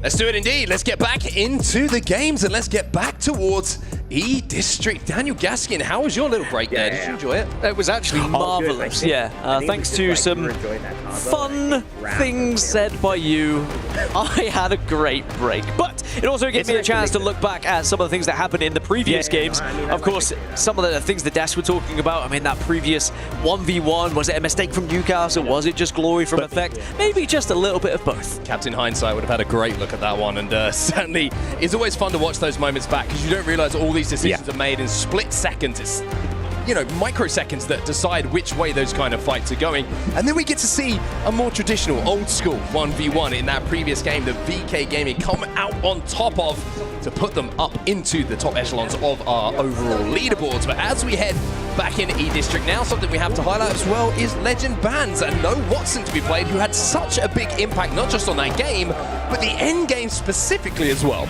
Usually when this happens, this is when we start to see more catalysts come into play, and judging by the screen on my right, it looks like that is very much indeed the case. But not only catalysts, 12 of them, alongside 12 cryptos as well. So it's going to be a tie for the most picked legend here, which means it will go to that tiebreaker. So we won't know who's going to be banned until we see who wins and what their composition is. Let's see if APAC North can keep this momentum going. Let's see if we can see a little bit of APAC South coming to the fore as well. Let's see who, region-wise, starts to dominate as we get through these games here. We'll start off with VK Gaming, who have been very, very impressive in that previous game. We're going to see Caustic pretty early in the composition here for them. Well, I mean, if you look at how VKG just played that previous game, I think Caustic actually makes sense with what they want to try and do, what they want to try and achieve. It's not a like-for-like trade between Watson and Caustic, but they both do very similar things. I mean, obviously the ring consoles, but just being able to play defensively, place things to stop people pushing you alongside the Newcastle, I think this could really work out with VKG's style of play here. Well, it's going to be a good zone for GG, who historically have been very good at playing zone when they get zone. But looking across at their composition, when we're looking at ring console characters, they're going to have to use the catalyst to hit that. They do have a ring console, so they don't have to get up to blues. They can hit that one straight away, and that's going to mean that they're going to have great prio to this zone down. Yeah, they're going to be able to move fast, which is going to be important. And also, Sparrow might be able to hit a survey beacon from distance. There is one over down towards City Hall, so depending on your lineups, you might be able to get that one just for some extra evo and for some extra information. I was going to say, is there another one by GG? Do they have another ring console next to them? Either way, they're going to have a lot of opportunity to get some evo here. Yeah, I think they'd love to get up to blue if they can, but with so many teams arriving, I think one thing they are going to struggle to get is the evo harvester that spawns a little bit too far away for them to extend to before the likes of Twisted Minds and co start to arrive. They're over at Galleria right now, but Fusion are already inside of the POI. Alliance are already where this end zone's going, and Rival Esports have just arrived, having left City Hall as well. So nobody hanging about here. Everybody wants to get down and busy where this end game's going to be taking place. And Alliance have shown me there is a survey beacon right above them, so Gaming Gladiators would have been able to hit that one. They would have been well aware of Alliance arriving, because they could have hit it with the Sparrow Dart, and now it just means both of these teams can reside where they are. GG have played for the best position. They've not had the opportunity to get the evos they would have wanted to, even though with Funk and Co only 76 evo away, they should be able to get up to blue pretty comfortably, especially playing a priority position like they do have now. So blues won't be too far away, but it's always a worry, isn't it? Someone early on just sees an opportunity, gets a little bit of pop damage and thinks, hey, they're on whites. We could push this and take this spot away. You've got to make sure that damage goes out nice and quickly. Otherwise, you are very vulnerable to being that team that gets pushed early. I mean, especially when we saw what ShopifyRebellion did in the previous game, where they were just kind of waiting, playing edge. They were trying to be a nuisance to those teams that were trying to res late on, but then they bullied their way into zone. They were just going from building to building, sending eviction notices, because by the time they arrived, they were up onto purples. They then were able to get reds off of other people as well, and they just had such an armor advantage. So you do have to try and build up those armors as best as possible. That's why you need to do things like this. When you're Funk, when you're light, you need to step out and you need to try and actually get some damage down. Only 60 away. It's only a couple of bullets here. One headshot to do that. With the 30-30 repeater. NRG, a little bit more southern. And they're chasing down SBI Esports at the moment over at Draft Point. They're going to be ahead of them. And Timmy, I think we've had a lot of stories with almost, it feels like, early conclusions to highlight so far. We've had the 100 Thieves story, of course, which we've talked to death almost already. And then we have Alliance, defending champions, of course, of EWC, coming through in that game number 2. Now we'll wait for the Timmy moment. You get the feeling it's going to come. You think so? I mean, they've had a couple of opportunities, a couple of games as well, where they were in good positions, but just haven't really been able to close them out. But historically, they do usually find one, especially when we're looking at a 10-match series. There is a lot of time for them to find that one moment. If it was a 6-match series, this is where you start to get a little bit worried if you are an NRG fan. However, there is still plenty of time here. Castle with the long boy, by the way, as well as the R99. Let's see in the longbow. Then you rise your eyebrows at me, Dan Gaskin. 100 Thieves now continue their way towards zone. A little bit further for them to go. scrapping towards the energy bank, maybe looking for a little bit of scrap loot, maybe just realizing that a couple of teams were going to be busy on that side of the zone they were originally looking to rotate through. JD Gaming actually counter-rotating at the moment. Very interesting to see. And 100 Thieves might not be aware of this. They certainly are now as the shots will be exchanged. Yeah, this is an isolated fight at the moment. EMP is going to pop. I don't think it's going to influence it too much because 100 Thieves have enough distance they can just re-shield before the fight actually occurs here. Verholz had to use that castle wall though, just to get away and back towards his teammates. And now you're seeing the push come in. And 100 Thieves are just trying to scarper away, but JDG now trying to chase them down. They pop the Ballistic Ultimate into the Tempest. Verholz is down. And the aggression is paying off here for JD. The counter-rotate that was not expected. These 100 Thieves are just one alive. They were very split. Well, 100 Thieves there. I don't know if it was a communication issue or they just weren't able to maybe take the same journey that Phony did to try and cut across, as Phony now has been able to escape, or at least he hopes he has. I think he's currently lurking, and JD are trying to find him, and they will find him. And sadly, 100 Thieves eliminated in 20th position.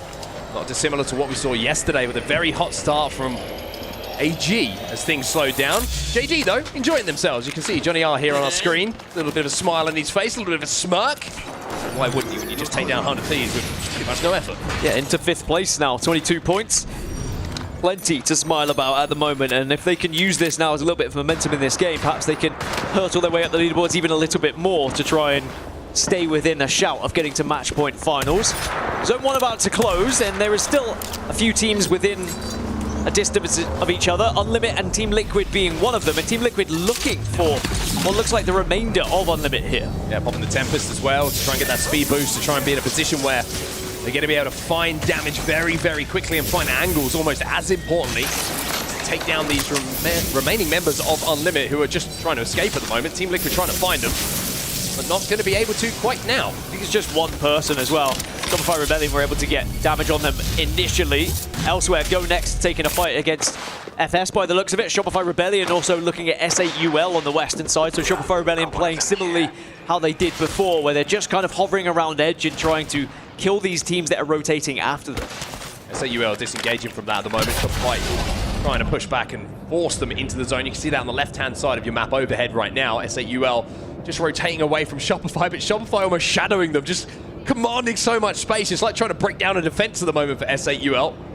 They do pull away, and they should be good enough to continue their rotate, as it looks like Shopify might look for that ring console instead. You can see on the north, Liquid have left the solo of Unlimit, and they've gone zone, and the solo will be able to go out towards Lotus, get that crafter, and hopefully get the team back up to its full composition, and then maybe see if Unlimit can do anything in this game. The zone is going to shift away from Lotus, though. It is going to go a little bit further south, pretty much direct center of the circle that we had seen previously, which is pretty much what everyone else had really committed to anyway when it looks like making their movements early on in this game. Well, SAUL drop the evac in the bed of the truck and then taken to the skies. Long way for them to go towards zone. The team that's going to be closest to them upon landing is going to be ROC. Fusion just been eliminated, by the way. Quietly, SBI will be the ones who are credited with those kills, as NRG now find themselves EMP'd. And we saw how that went for 100 Thieves a few moments ago. Yeah, is this actually going to be a fight that breaks out? One that might break out, though, is ROC against SAUL. ROC are above them. They saw SAUL land, and they certainly are taking a peek towards it, but they're probably reluctant to make this push at the moment because they have that high ground. It's not really worth them trying to push themselves into a building that is going to be heavily fortified by Catalyst spikes right now. Both teams are going to be safe as well in this next zone, so don't really have to engage. Two teams who are looking to engage, though, are on our screen, and GoNext are kind of forced to because Kinda has been taken care of as Effect picks up yet another kill for himself. Oh my god. Will come down Effect just so fast. Absolutely pissed on him. Well, Adam does at least do enough damage just to force Effect away, but the real question is, where's the rest of the squad? Do you even need the rest of the squad when Effect is playing in this way? But it looks like maybe GoNext can survive and get back up if you can escape out of the back here. I don't know if Effect got a little bit of help in that or if it was just the purest R9 shots that you've ever seen. But you can now understand what it feels like for players in this lobby when you have a 1v1 with Effect. It's very difficult to win, and win it they don't. GoNext will be eliminated. Effect just 1v3'd them, essentially. He got all 3 of those kills. SAUL now are down to just 2, but Team Liquid also at 2 here, so this is a 2v2. Neozul comes blasting through the door with the Rampage singing a tune here. takes down Sharky. They're looking for the finish here, just trying to bash down this castle wall, and will be able to get the finish. But again, Liquid taking these fights, finding themselves having to get Yanya back into this game for not the first time so far in this series. This could really benefit the likes of Unlimit, who are going to be nearby, as are Shopify Rebellion, both hearing this fight happening, probably considering maybe looking over towards it as well. But Team Liquid are going to get the respawn. That also could draw a lot of attention here to nearby teams. One of those teams, Shopify Rebellion, look at them, sharks in the water, sniffing them out. Team Liquid will be able to get Jaguars back on his feet, and they still have a castle wall to kind of dally behind. So, Yanya make a little bit of damage. SAUL will be eliminated in the meantime. The final player wasn't able to get away. And Jesko will be taken down, but Liquid having a hold here against an angry-looking Shopify Rebellion. Yeah, as expected, Shopify Rebellion heard all this happening and did step up, but Team Liquid are going to retreat probably quite wisely. They are going to retreat over towards Unlimit, though. And I think it's only a duo of Unlimit, so perhaps Team Liquid have retreated the correct way here. They might actually pick up some KP because of it. Yeah, interesting as well. ROC, I think they sent a Wraith Portal in to see if they could get in a position to potentially third party. Yanya gets put on his back, but at least the trade will come in here for the rest of Team Liquid. They get the finish. Yanya should be in a position to be rezzed here, but it looks like with the amount of commotion that is going around with the fights that have taken place in the last few minutes, they're not willing to stick this res. They just want to try and get out and survive because they know they're Shopify close. Yeah, Shopify, as soon as they saw that EMP and they heard that damage, they started to push. And I tell you what, that has evened things up a little bit here, and this is going to be very difficult for Shopify Rebellion to continue to push up, especially that nade's taking down Koiful. Yeah, that's just disgusting from Neazul. Again, the Rampage this time. A lot of talk about the Devotion, but he's got the Rampage in the sling, and he is making that thing work. Shopify going to go for an immediate res here. Should be able to get it off as well, because Team Liquid have had to take the time to get back to 3 themselves.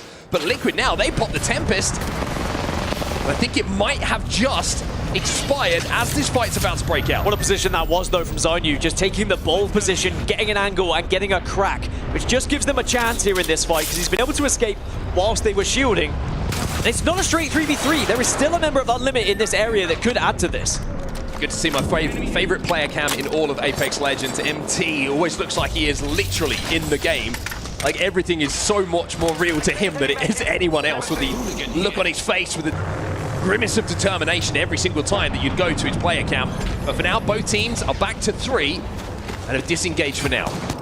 ROC and NRG were also having a look at each other from distance, but no real engagement happening, because I think NRG are happy within their building at the moment.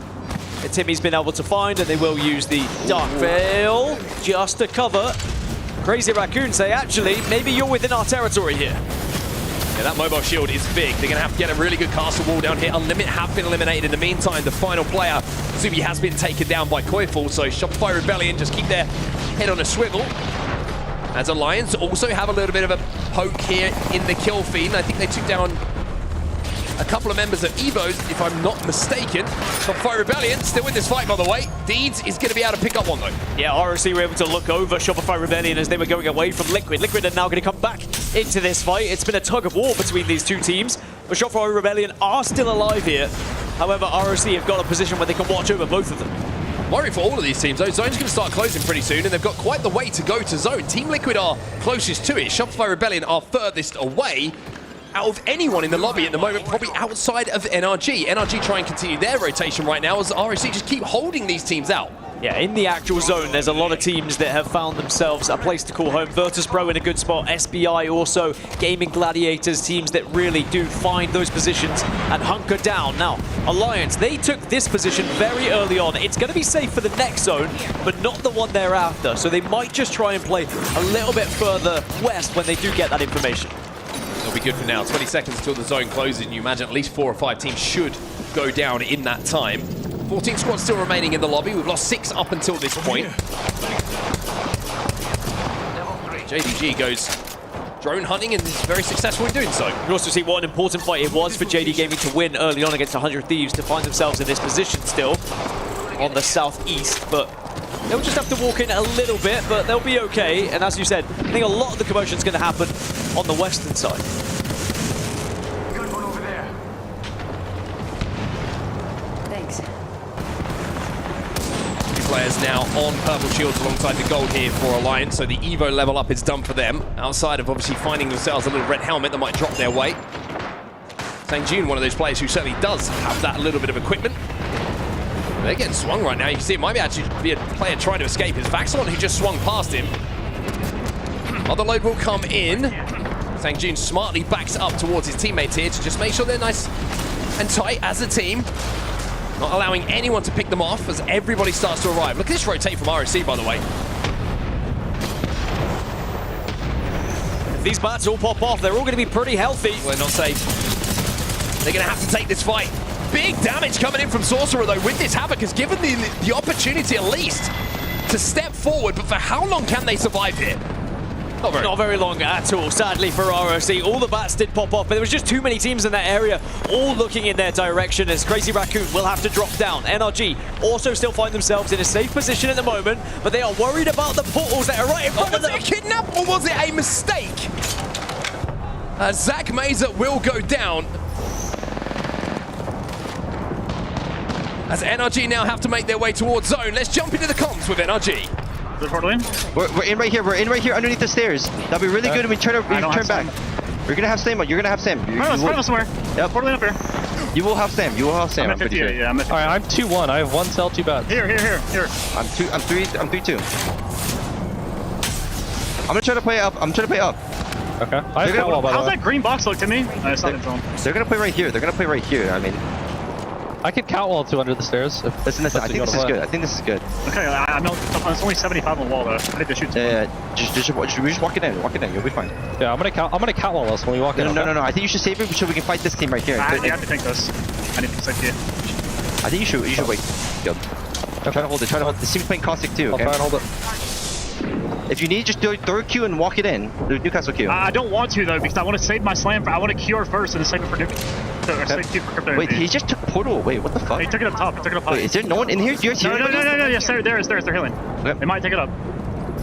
Almost worked around 8 at 32. He just lied to me. Just lied to me. They both go dead. We're good. Put it wall down. Yeah, we're good. All right, I'm saving. We're not in. Bad fuck, man. It's fine. It's good. It's good enough. Are we in here? Yeah, we are barely. I might have to catwall later, bro. Yeah. Okay, we're okay. They're maybe fighting. I can Q right here if I need. Okay, I'll just Q. What's he on me? Yeah, he's gonna die. I'm doing it. Yeah, no Newcastle. So NRG find a spot to play here, but is the Newcastle wall good enough? Is it deep enough in zone for them to use as cover, or are they going to have to extend and take the fight to Twisted Minds? Crazy Raccoon got in the meantime. We saw Liquid lost as well. VKG also went, but it's NRG who clean Twisted Minds and will create so much space. Good aggression there from Timmy and NRG just to make sure that they do take that space because, yes, I think you're right. The wall was a little bit iffy. They allow that team to live. They might have just been able to be picked off. JD Gaming will be eliminated in 7th as Effect does take a lot of damage here, but of course, Unlucky's always there with his back. Well, Lucky now needs Hackers to have his back as well because 2 players from Alliance have to pop batteries, have to pop medkits, have to get healthy. Now Hackers uses his opportunity to pop into the drone. I wonder if he's going to look to EMP NRG. That is difficult to say, Dan. All the meanwhile, Alliance have picked up 15 kills, by the way. Whilst we were amidst that NRG listening, Alliance have been absolutely going off. They're up to 58 points. 3 kills have been found by Unlucky, 1 by Hackers, so you can do the math. 11 for Effect. That is disgusting. That is absolutely vile. It is almost crossing the bounds of legality, what we are seeing from Effect so far. VP, though, in a fight themselves. Slayer sees his IGL go down, and now sees his 2 teammates go down alongside him. It's going to be Virtus.pro eliminated. GG will win that fight, but with the zone closing in, do they leave their teammate? Do they have the space and the time to get this res? Gonna go for a portal, it looks like.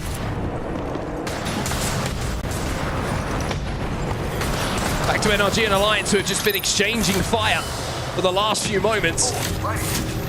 Both teams are safe. It's SBI and GG. They're going to have to move first here. That Q really, really good. The wall wasn't great.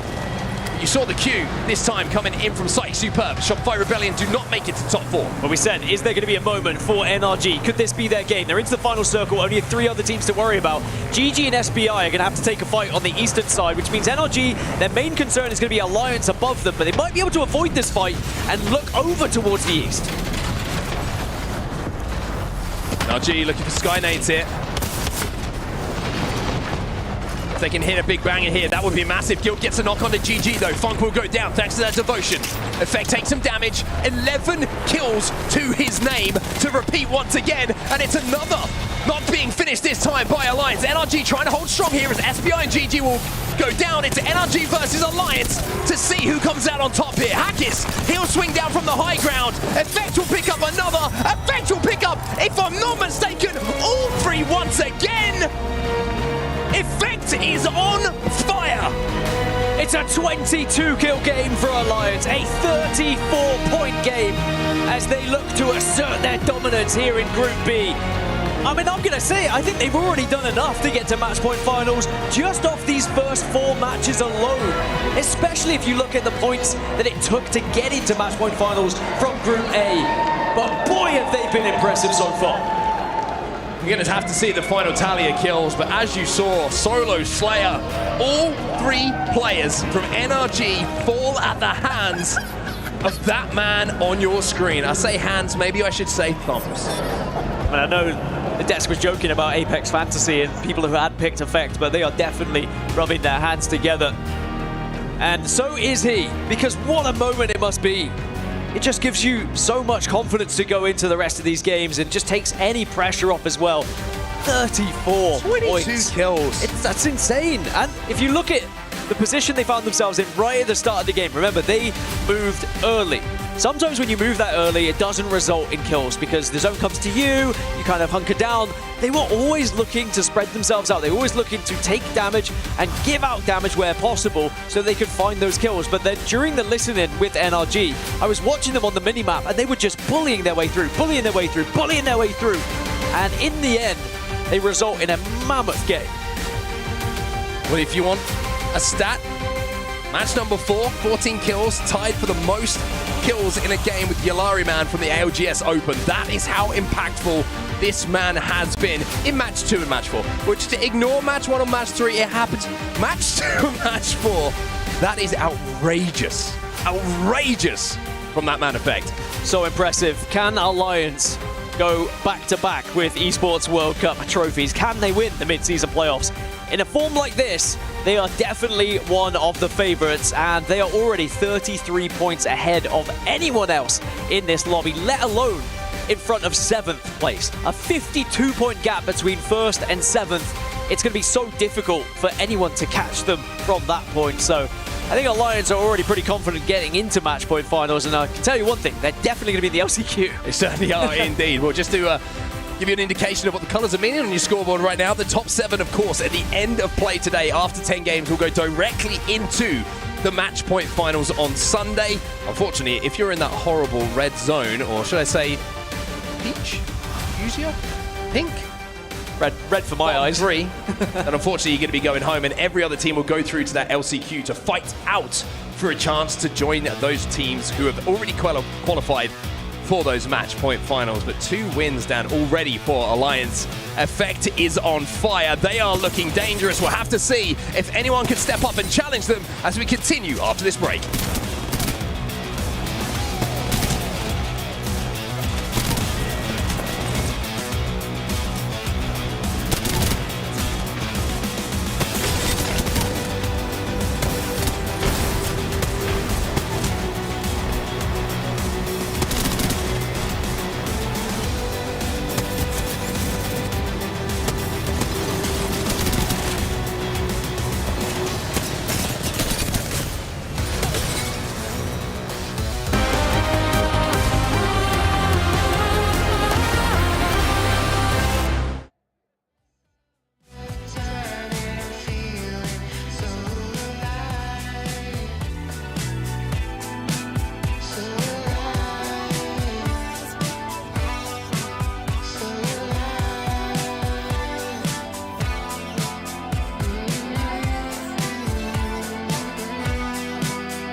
so nice, right? It's like every night is just so chill. Like, I'm so grateful for EWC. Run, my God! Hold my left, hold my left! Come. Red 40 blue, go them in. Just hold left right now. Yeah, back quick. Can see them. Whatever, right side. What's gonna go down through the We're good. Yeah. 10 second drone. Below. Red 2 below. Just left across, yeah. Across has to move first. Yes. 2 second drone. Look across. I'm gonna AP in a second, I'm gonna P. Okay, perfect. What is P? One left side, no? I'm eating everything. No, they broke my drone. I'm on one fight, so okay, can we fight? Yeah, Kill left. I'm batting right now. One. I'm perfect, don't play. I'm batting. Shield hack is still on. Kill Crypto. I don't know, he went away. Kill 2. I'm infect on me, Top free. Okay. That's nice. Right. Last one me. You guys cracked. Last two. It'll knock, chill. Let me get a kill. Let's go, baby. Oh my Bro, I like 20 God. bomb. Let's go, baby. Too easy. Let me get a kill. Alliance secure another dub, finding themselves with 74 total points after 4 games alone. And that call from a fact at the end, he knew he needed that one more kill to tie Yulari Man for highest kills on LAN. That is insane so far. We were hyping up Unlimited and Yulari Man and their performance, but it's been Alliance who's been walking away with the show. Huge lead right now against the rest of the lobby. 74 points for them. In second place, it's VK Gaming with 41, and in third, ShopifyRebellion with 40. I don't remember if we saw a lead quite like this in our matches yesterday, Vicky. No, not at all. These games are honestly insane right now. Alliance on track to making sure that they sit comfortably in perhaps taking another EWC with the way that they look right now.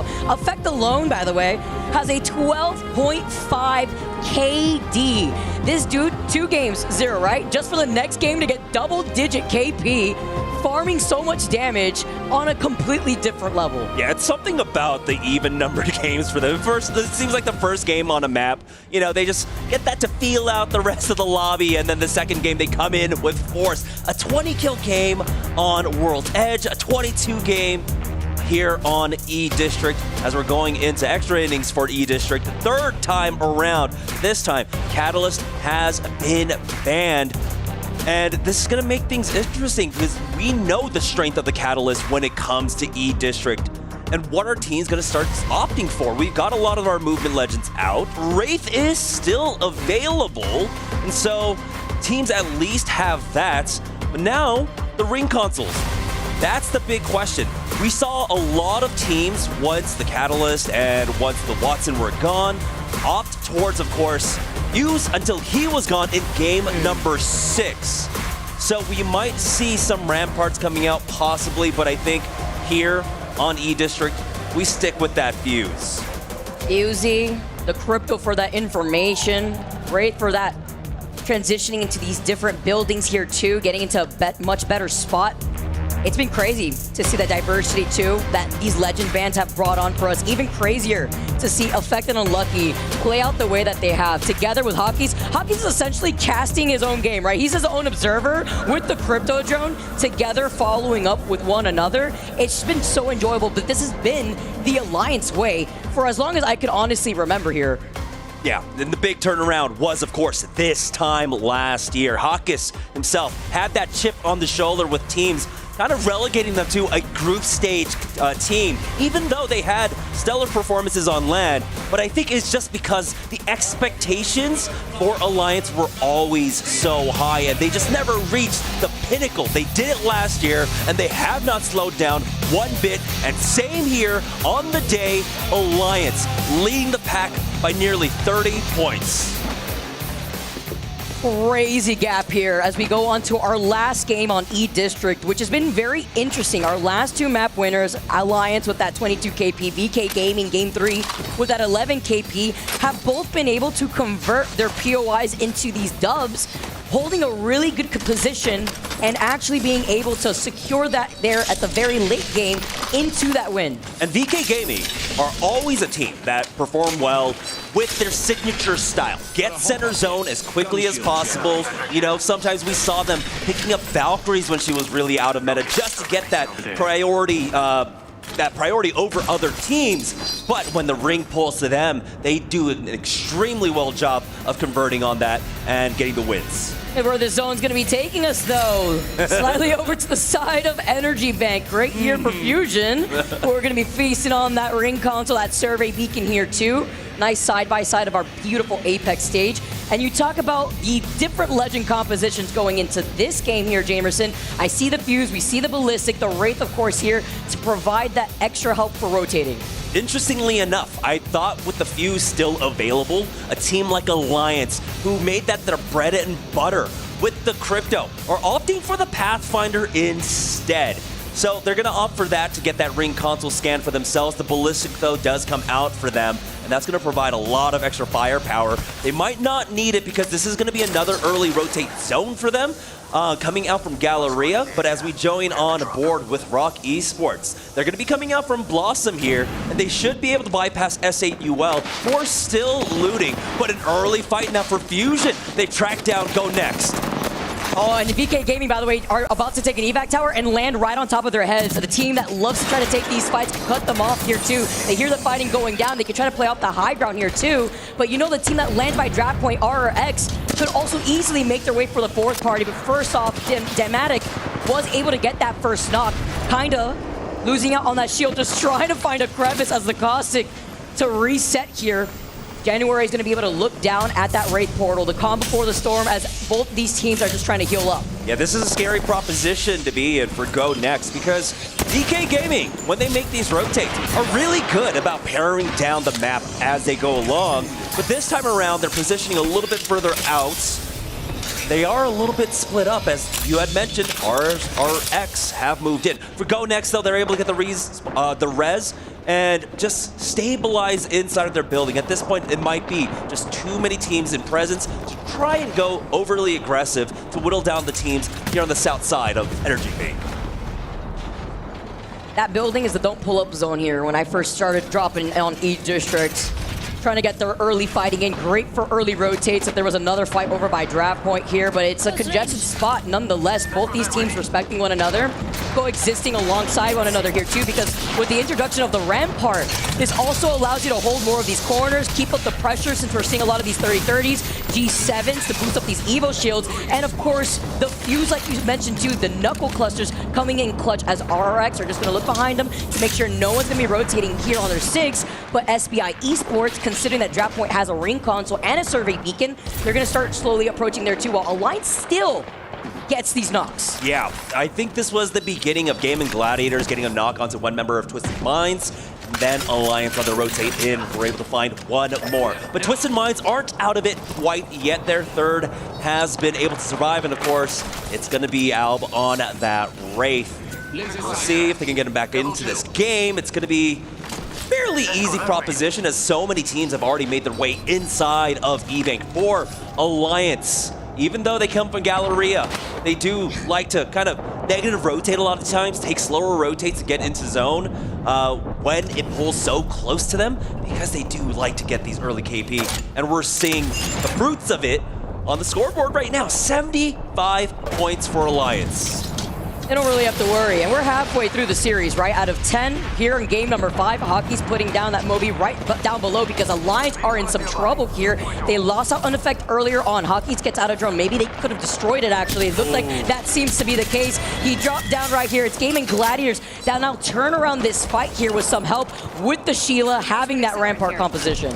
Gaming Gladiators, I mean, we're not in that territory where you really do have to worry about your positioning, but they are currently in 7th place. So those were some necessary kills, both on Twisted Minds and on Alliance, for them to try and keep ahead of the rest of the pack behind them. They want to secure that spot into the match point finals without having to play on day number 3. Yeah, let's not forget, it's like three different stakes actually here in this lobby. Top 7 makes it to match point finals Sunday. 8th place all the way down to 17th, though, qualify for tomorrow's games for the last chance qualifiers, while again, we'll be having to say goodbye to the teams that find themselves from 18th to 20th. And that already at this halfway point, the teams have already decided what they need to do differently to turn things around. This is the last game on E-District. Although I feel like on E-District, a lot of these teams find their footing here. It's not really like a significant shift with one team performing significantly better than the other. But we've been seeing that kind of evened out with the way that Alliance has been able to soak up a lot of points, especially in that last game. Yeah, and yesterday we had 3 point sponges, right? In NIP, Falcons, and TSM. Bringing our cutoffs for that top 7 and top 17 down a little bit lower than we were expecting. For top 7, it was at about 58 points, and for top 17, it was 32. So if you want to avoid getting knocked out day number 2, you're still looking at about 32 points because we have another point sponge in this lobby, and it is Alliance. For a limit, though, they are starting to make their way on into the zone, joining on board with 100 Thieves. Again, squad that started off the day strong. They haven't been able to recreate that quite yet, but they haven't been getting outpaced, right? They're still picking up points along the way. Twisted Minds are able to get the respawn, though, onto Crook and Enemy. Keeping your eyes on where Twisted Minds is right now. Lions still being able to reset to another team that has gotten the full respawn.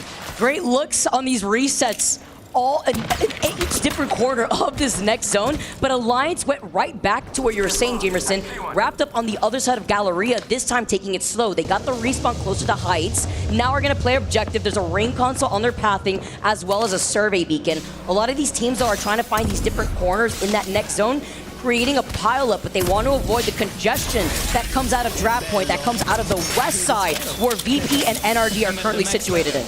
Yeah, for EVOS, they're going to be taking some ring damage here as they secure that last bin to get on to purple. As we get a better look at the next zone, it is going to be pulling directly on top of Gamin Gladiators. You can see that about 7, 8 teams are inside the zone right now, but we're getting a big pileup of teams on the western edge. You got Unlimit, NRG, Shopify Rebellion, but others are starting to move now up towards that eastern side. Crazy Raccoons are going to have to watch their back with Rock Esports behind them. Twisted Minds can come in for a delayed approach if a fight breaks out there on the southeast side.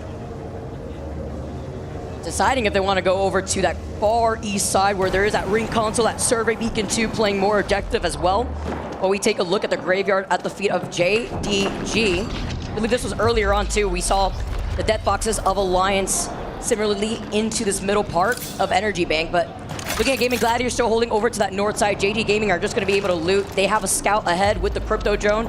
VP are able to get these knocks though in the feed. Crazy Raccoon 2, Aquarius getting the double back-to-back knock onto SBI, while JD Gaming are just watching from afar. But this is a fight that we were talking about before. We're seeing these these third eagle eye view camera shots. Crazy Raccoon are going to be able to delete that Sparrow, as Mortal Flare has now come in as well. It's going to be the Motherlode just to be able to detect where they're located inside this building. But it's a lot of side-by-sides. The VP fight that we had seen before still had gone down over in that building. GoNext looks like plugging someone in right now as Virtus.pro are left down to Slayer here. See, Fusion decide to full push onto this one. It's just January right now on the ground, hitting up that bat. He'll have plenty of time. Not getting caught on the reload here. Slayer. It's a full 1v1 nade out. I don't think he made it across. He's going to be forced back on out. Third party is not here quite yet. VP as Slayer is able to get that thirst onto Kimchi. And now it looks like VP are starting to get cleaned up. GoNext are able to come in for the third party. That fight was going on forever, by the way. We saw them getting knocked there originally on the feed. And now it's really up to Slayer to see if they could get the reset here for the whole team, as that pileup has now diminished. GoNext claim that building. They get the res. Fusion is left as a solo. And the Mythic Bin has now respawned over to that north side by Energy Bank. They will be spawning here by the end of this round 2, closing in. And ShopifyRebellion on the other side of Crazy Raccoon. Yeah, we got Crazy Raccoon starting to get sandwiched, though. We were talking about Rock Esports coming up from behind them. ShopifyRebellion are just trying to slow them down enough to allow the pressure of the ring to start whittling down their HP just a bit, though. Crazy Raccoon will be eating this just a bit, but right now Sungjun working a path in for his squad, can't make it through the door, and he somehow survives, but Rock are now starting to hold him out. It's going to be ShopifyRebellion actually, getting focused down just a little bit by Backslon here. That might create enough space for Crazy Raccoon to survive. This is a 4-team pileup on this southern side right now, as Crazy Raccoon stay alive inside that bunker. They try to get away as Backslon tries to close in the gap. Rock Esports, they want blood. They're trying trying to gatekeep these teams here, but they have to plan this tactically because they have to make sure that their backs are cleared with 100 Thieves being right there. Songjun gets that med kit off just in time. Crazy Raccoons want nothing of this fight. Shopify Rebellion back away as well. And so Rock, they don't get much else from it, but they at least alleviate a lot of the pressure on this side. Now, with Shopify Rebellion moving away, they only need to deal with Crazy Raccoon. They haven't forced them out of this spot quite yet, but they need to because they got 100 Thieves looking at them this entire time. So split in terms of these fights, so we see Shopify popping off, still getting that double knock with the mother load because there's that fight happening also over to that north side of this zone. Taking a look at Shopify with Crazy Raccoon now finally wrapping up around draft point. RX come out on top from that fight. One of the teams that are hiding behind these rampart walls, but with the knock here too, it's an easy cleanup as Crazy Raccoon walk in and GoNext claim that. Not sure entirely what happened into that fight, but Crazy Raccoons are the beneficiaries of it, and so they will have that free spot to work with. Rock Esports now only have 100 Thieves to deal with in front of them. For Twisted Minds, though, they've lost out on enemy rival. Able to find one. Alliance again, up again as a full 3. Gatekeeping here on the eastern side. It's Twisted Minds. Last remaining member. There we go, Crazy Raccoons. That's the replay from that SBI fight much earlier on. Now Crazy Raccoon will be able to claim that southwestern side of this zone where NRG have taken over that building where we saw that early game pile up.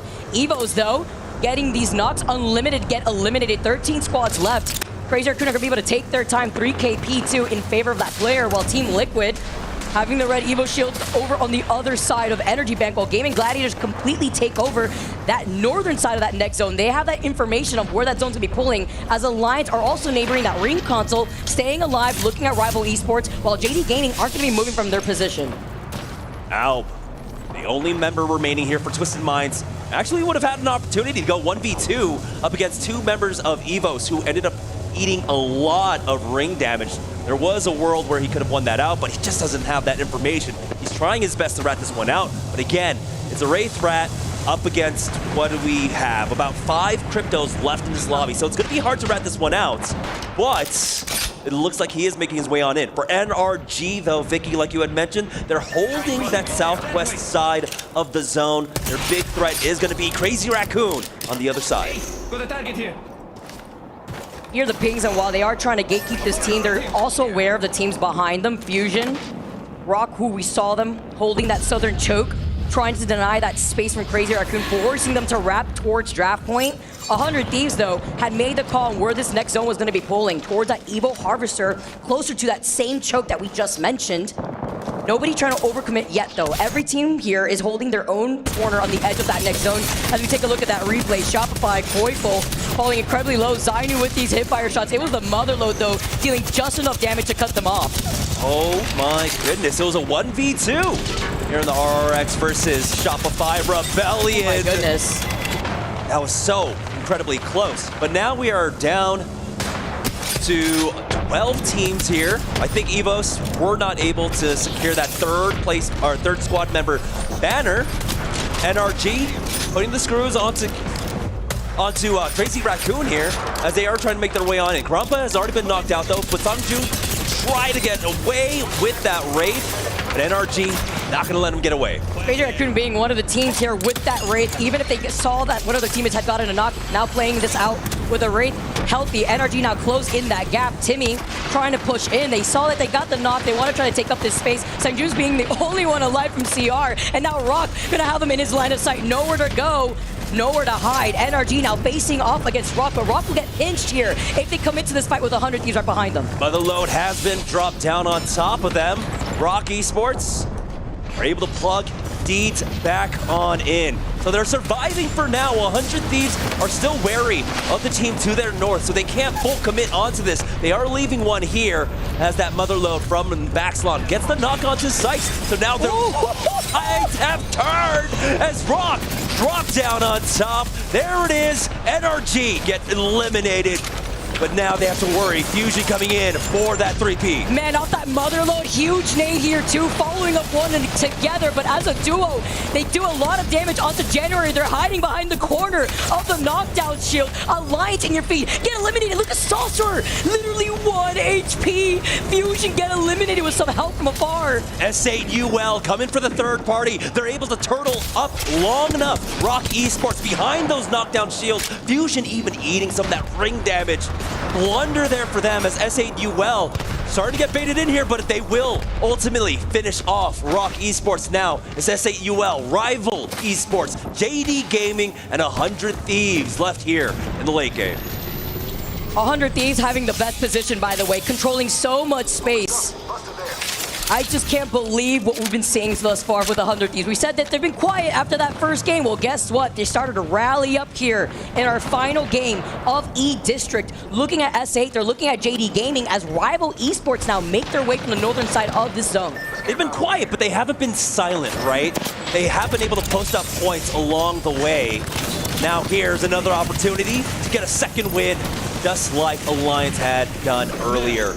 But for 100 Thieves, like you had mentioned, they have the most space on this ring. They've also got JD Gaming and Rival starting to stack on top of each other. But S8UL currently not making any moves as they do have that western side to themselves. 100 Thieves leaving 2 members to keep an eye on it. For Rival Esports, though, stuck on the low ground right now, on the climb up. And there's no threats in their way. This is a really important game for S8. As they're looking at Rival, they're looking at 100 Thieves. They have to put pressure onto 100 Thieves so that way 100 Thieves doesn't clear that left side of the zone. Because S8 are currently in 16th place with only 17 points. JD Gaming, though, forced to play out that low ground, while Rival Esports are looking to fully swing here. They have the PK in hand, taking a little bit of that circle damage. As 4 squads left are here, they want to get information with the Scripto drone. Jemper not able to secure that thirst quite yet, so Johnny R might get picked up here. The Whistler just to slow them down, but no! Rival Esports are able to show up just in time to deny that res. Crucial time now. Getting taken away from them as 100 Thieves really keeping an eye on S8UL. As you can see, JD Gaming still stuck on the low ground. Rival Esports want to try and finish the job. Difference here is that you have that Ballistic, you have that Tempest, you're ready to push in here. Jen, by the way, with the alternator in this late game, with 4 squads left, gets the knock here, jumping down from the high ground. Rival Esports with the PK and the Gold R301 is all you need to take out JD Gaming. That's over to that north side, and without getting third-partied, as 100 Thieves are still looking at them from the high ground, while also paying attention to S8. It's fairly even now. 100 Thieves will have to heal up, along with S8UL, allowing Rival Esports plenty of time to just reset for themselves. My big question is, Rival Esports, one of the few teams bringing in the Caustic here. It was GoNext as well, I believe. That was the other team that was playing with the Caustic. Does he have the Nox gas grenade for this final zone? We didn't see here. 100 Thieves have the Newcastle. They slam it down. S8UL, though, with the 30-30 shots and lackluster ammo. Pay attention to that bolt. 87 here. Jen taking a lot of damage. Huge nades hurled at his feet. And Rivals are trying to push in. They're trying to wrap up behind 100 Thieves. And then 100 Thieves will get sandwiched if they don't pay attention to S8UL. That's a Nox gas grenade right on top of 100 Thieves. Knock them out. S8UL going in for the finishing blow. But Rival Esports are full and healthy. It's S8UL with that high ground. Almost getting the knock. And there it is on the Gobcap.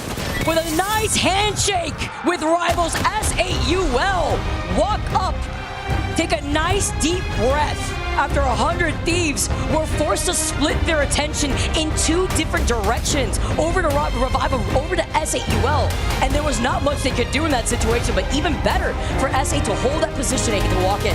But Vicky, that's right, they were able to take that deep breath because that Nox gas grenade ended up going straight onto the feet of 100 Thieves. And unfortunately, they just ended up getting focused down. They did a great job of trying to turtle up behind those Newcastle walls. It just was not enough to the utility that was being brought out. S8UL were able to read the map extremely well and finish that one off. And like you had mentioned, Vicky, they were sitting around the 17th, 18th place team. They needed a win like this. And so with the plus 19, that does propel them up into 10th place. It's not quite in the top 7 yet, but now they do have a fighting chance for it with 5 matches left to play. Got enough time here, and this is when they needed to get it done here on E-District 2. not going to be seeing that crypto anymore with the amount of cryptos we had in that lobby. But looking down at our match results from S8UL, finally taking that first place finish. And before that, they hadn't even gotten a 10th place finish in terms of placement points. Yeah, that is actually absurd. But again, we've had some dominant performances so far, of course, by the likes of Alliance. So there hasn't been that much room for teams to really show their heads like this. Alliance, though, we saw that they had a difficult time in this game. And really, with the help of Twisted Minds and others, it did slow them down quite a bit to have that eastern side at the very least. But Alliance are still well ahead of the pack. A 34-point lead right now, up against 100 Thieves in second place with 44. We talk about Alliance's kill points being 47 points, that's more points alone than the rest of the lobby and their total points and where they sit in this overall series results. That is crazy here. As you can see, that little gap, rival Esports in top 7, Rock right behind them with a 1-point difference. Yeah, the 1.5 to 1 ratio in terms of KP to placement points, which typically when we see teams playing on Edge, it'll be closer to 2 to 1. But Alliance haven't really had that same kind of space to do that, right? They've had a lot of zones pulled towards them, and so they've had to play negative rotates on a lot of it. So they don't have the same opportunities to find a lot of fights, but when they do, we've seen what they can do. But that's going to be game number 5. On the other side of this, we'll be swapping off over to Storm Point, our first Storm Point of the game. So don't go anywhere. We'll be right back.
I stepped into a realm of wonders where the sun kisses the sea. 2 worlds inspired by each other. 2 worlds making one. This land is calling, Saudi Red Sea. Lately, I feel I can't find my feet. Pushing closer, my heart skips a beat, and now I'm falling. Deeper than a fly, I can't control it. Dark against the sky, it's not so black and white. It's like I told him. There's things that I can't fight. I just keep going. I just keep going. In my time, I've been dreaming of a space to really find my place. I wish she'd sing what I had dreamed.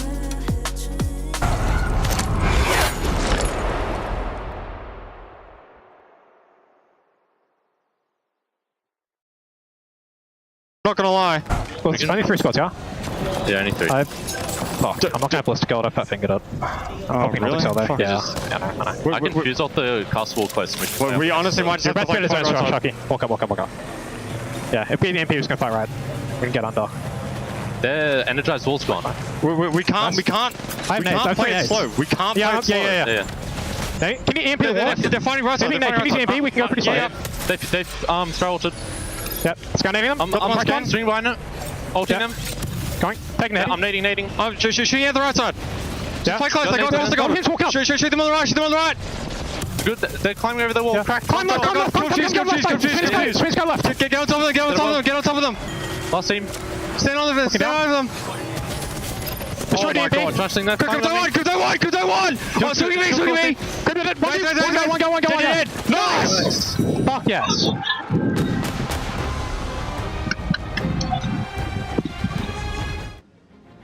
Apex South on Apex South, handshake each other with S8UL, going on the other side of the pinch against 100 Thieves to take the dub, a well-needed dub at that for this team to skyrocket themselves to the top 10. Both of those squads, by the way, needed a good performance there in that game just to have a good second breath, but it was S8UL that had the ultimate victory, and honestly, they were able to buy time long enough. We saw the focus coming down with that Nox gas grenade on top of 100 Thieves, and that squeezed the life out of them. For S8UL, again, they came from what, about 17th, 18th place. This propelled them up to 10th place for Rivals. Similar story, I believe they're in about 8th place right now, so both of them extremely happy with that game, but they need to continue to carry this momentum because it's not enough to be in the top 17. You really do want to try and avoid our games tomorrow, and so that top 7 mark is what they're aiming for. And it's so tight too, right? Ignoring the big point sponge that has been Alliance throughout the course of the series, looking all the way down, 100 Thieves sitting at second place with 44 points. Even looking at VKG, Shopify, a point difference between 3rd and 4th. Then you separate that gap between themselves and NRG with 37 points. It's just so tight. Tied that with JD, Rival, Rock, 32-33. It's just so tight here in the overall standings. As it stands thus far, 5 games done and dusted. We've gone through World's Edge, we've gone through E-District, and now it's time to make our way into Storm Point. And this is an important one, right?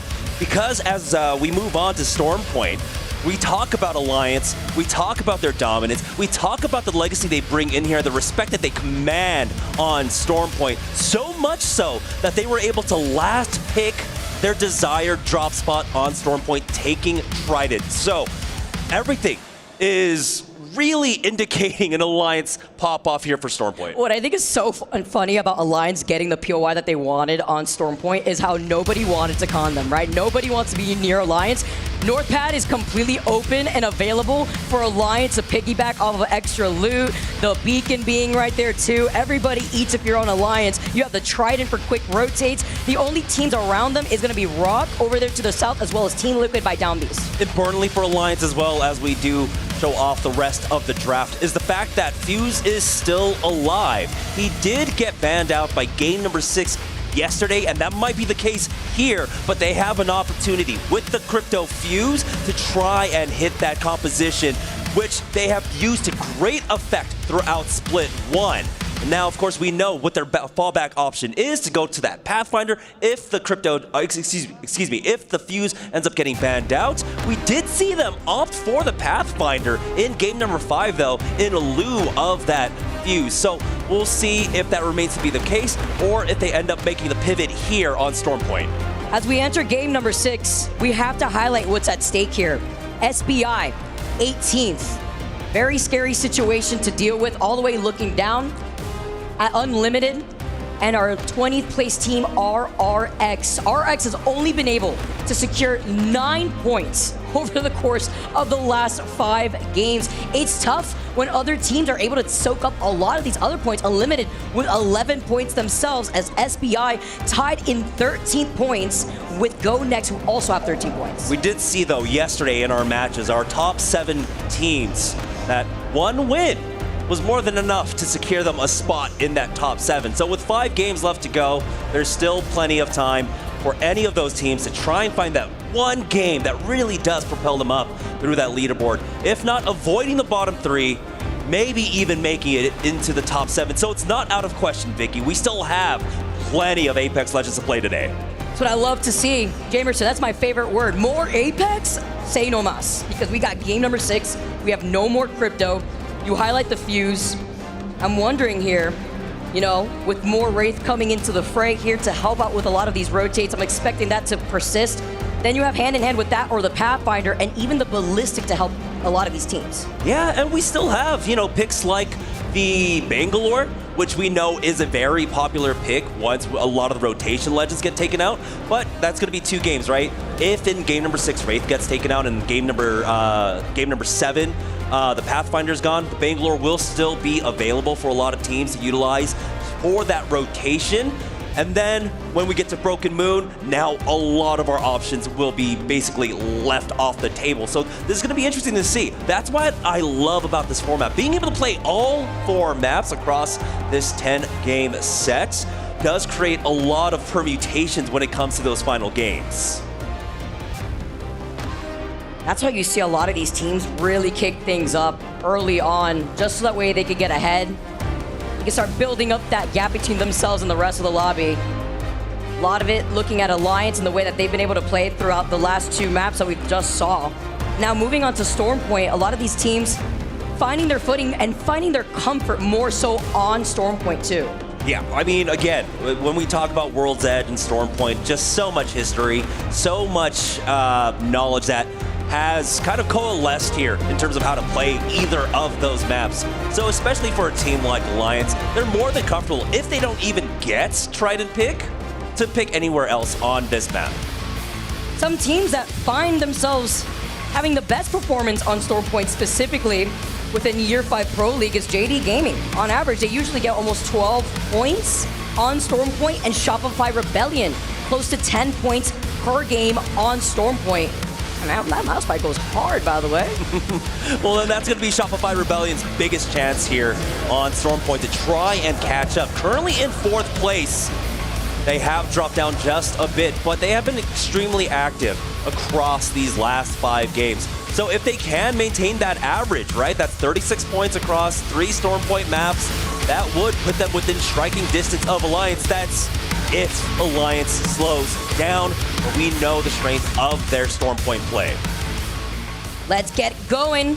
Enough waiting. Going into game number 6, our first game on Stormpoint. One of the 3 here as we take a look at S8UL.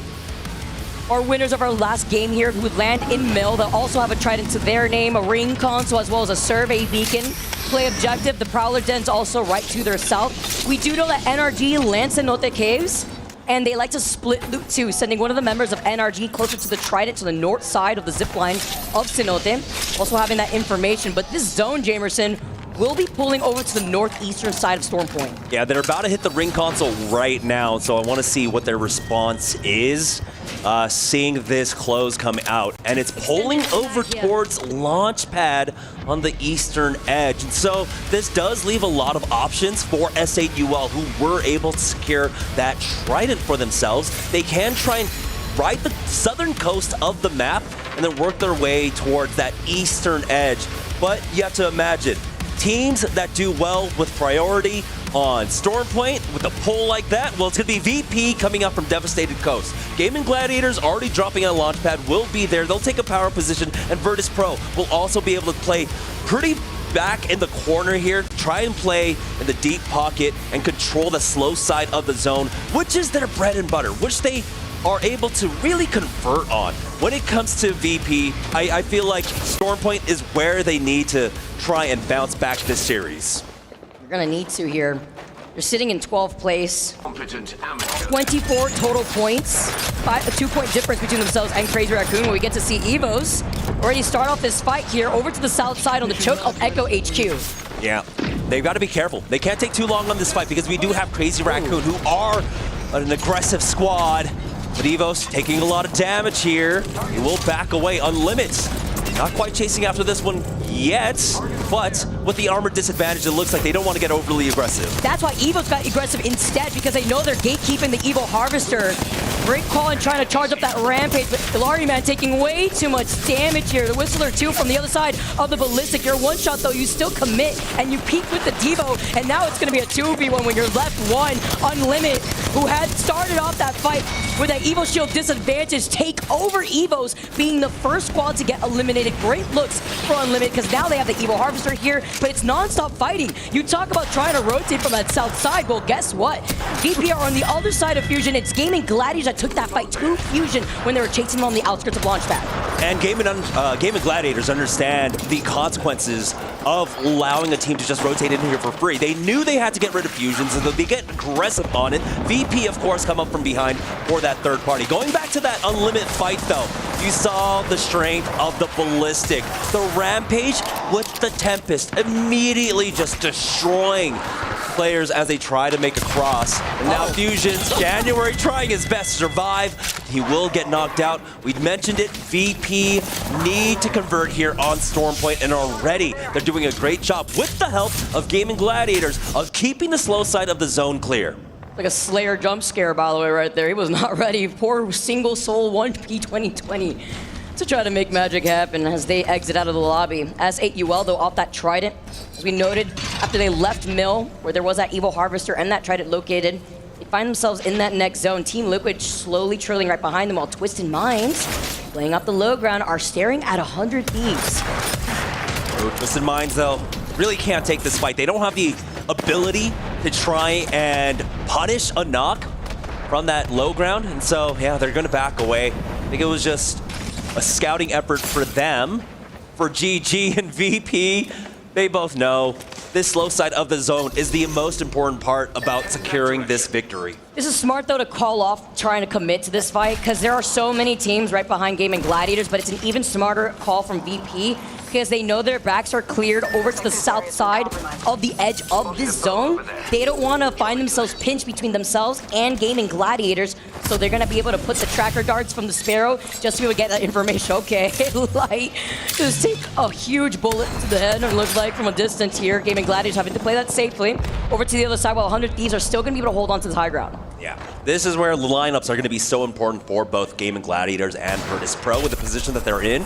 There is a survey beacon inside of Launchpad for either of them to hit. For Gamin Gladiators, it might just be out of reach for them, but for VP, they have a clear path to be able to hit that. And so they'll always know when someone's going to be approaching from that south side. For S8UL, our winners of game number 5, they did not decide to take that trade down through the south side. They were able to cut straight through the middle of the map and make it towards this north side of Launchpad, essentially. But we're getting a big pileup. We've got Twisted Minds, 100 Thieves, even ROC that were eyeing up this position, who might now have to decide another way into this zone.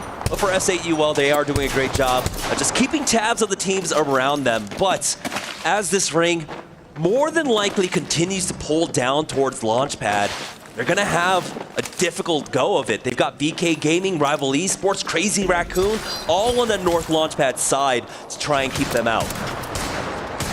Alliance taking this fight already after they were able to scan that survey beacon. Unlucky. It was purple.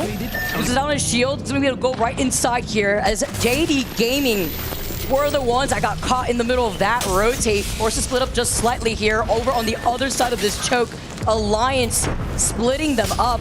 It's an isolated fight with Alliance taking a much more roundabout rotate out of that Launchpad Trident POI of theirs, but they're taking the evac tower and they are on the hunt to try to chase down JD Gaming. Yeah, this is where a little bit of the inexperience really does come in. You have to know that Alliance are going to be lurking around here. You can't wait for that timing. I mean, JD Gaming are coming from wall. They should have been long gone. Yes. They should not have been there whatsoever, and they're learning their lesson. Luckily for them, though, they still have 2 up. If they get knocked out here, though, the next 2 games, they're gonna know we can't stick around for Alliance. Alliance are hungry. They're waiting on the edge of zone. You gotta come out eventually, but you know what? JD Gaming split up. That's the good part here, as that other player of JD Gaming is gonna be able to take that gravity cannon outside of wall into the next zone as GoNext get eliminated.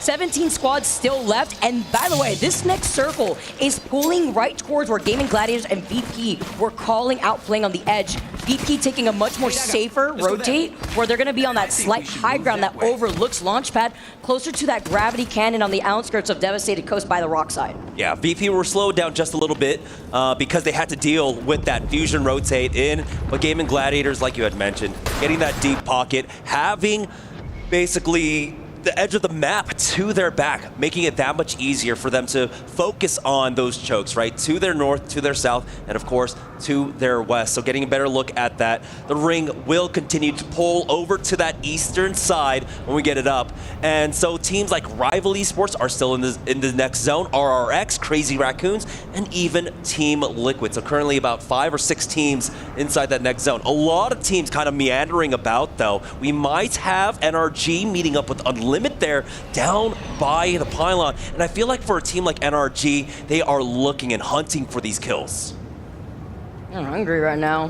way that they've been able to try to scout out a lot of these teams slowly on their rotate. Unlimit have opted to go through the pylon side. They're going to be able to have a ring console at survey beacon here too, while Gamin Gladiators have not moved from this spot. Why would they? They call out this zone, and they're making sure that no team will be coming in from that cliff side from the northern choke. They have that tracker dart just for some extra information. They have some loot at their feet here from the fight that we saw go down earlier, but it's a lot more so poke pressure.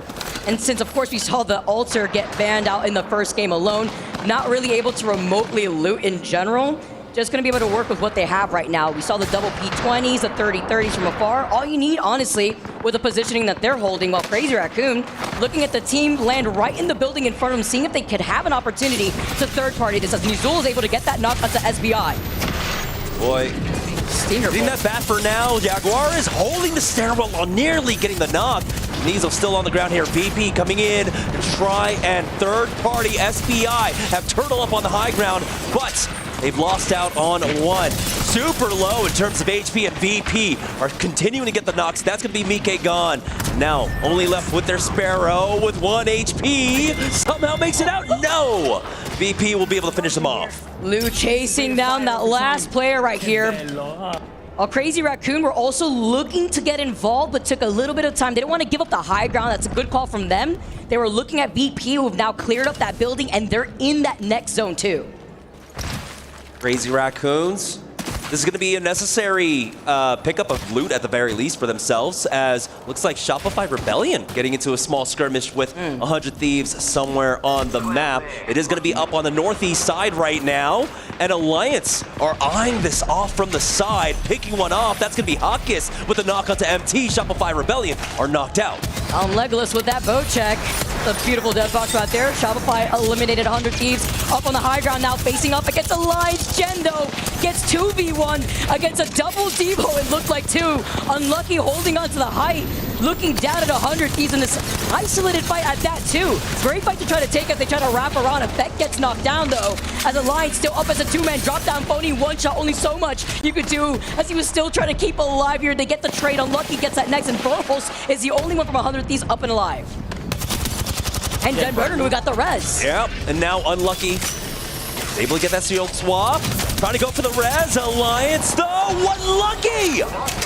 He's still fighting back, but the res on the other side there. 100 Thieves trying to slowly whittle down the rest of Alliance. Unlucky hits another bat.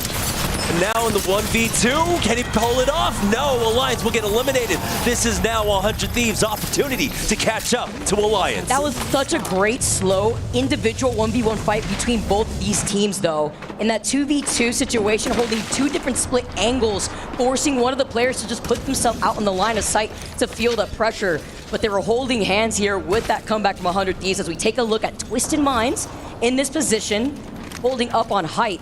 It is nice to note, too, the Mythic Bin has spawned right on top of VK Gaming, so they will have access to that as they were bunkered down with the Rampart inside those zipline buildings on the outskirts of the gravity cannon that Rock were holding. For Twisted Minds, though, they've got one hell of a rotate in the next 20 seconds. They've got JD Gaming off to their west, S8UL on their east, trying to pepper them down, and all in their way. ROC Esports along with Rival Esports here on the high ground. Triple take in hand, too. They were able to also get that red helmet. Twisted Minds, though, looking at YC, JDG, sorry, is going to be taken out here. 13 squads up, Twisted Minds looking right down below. Well, they've been positioned here.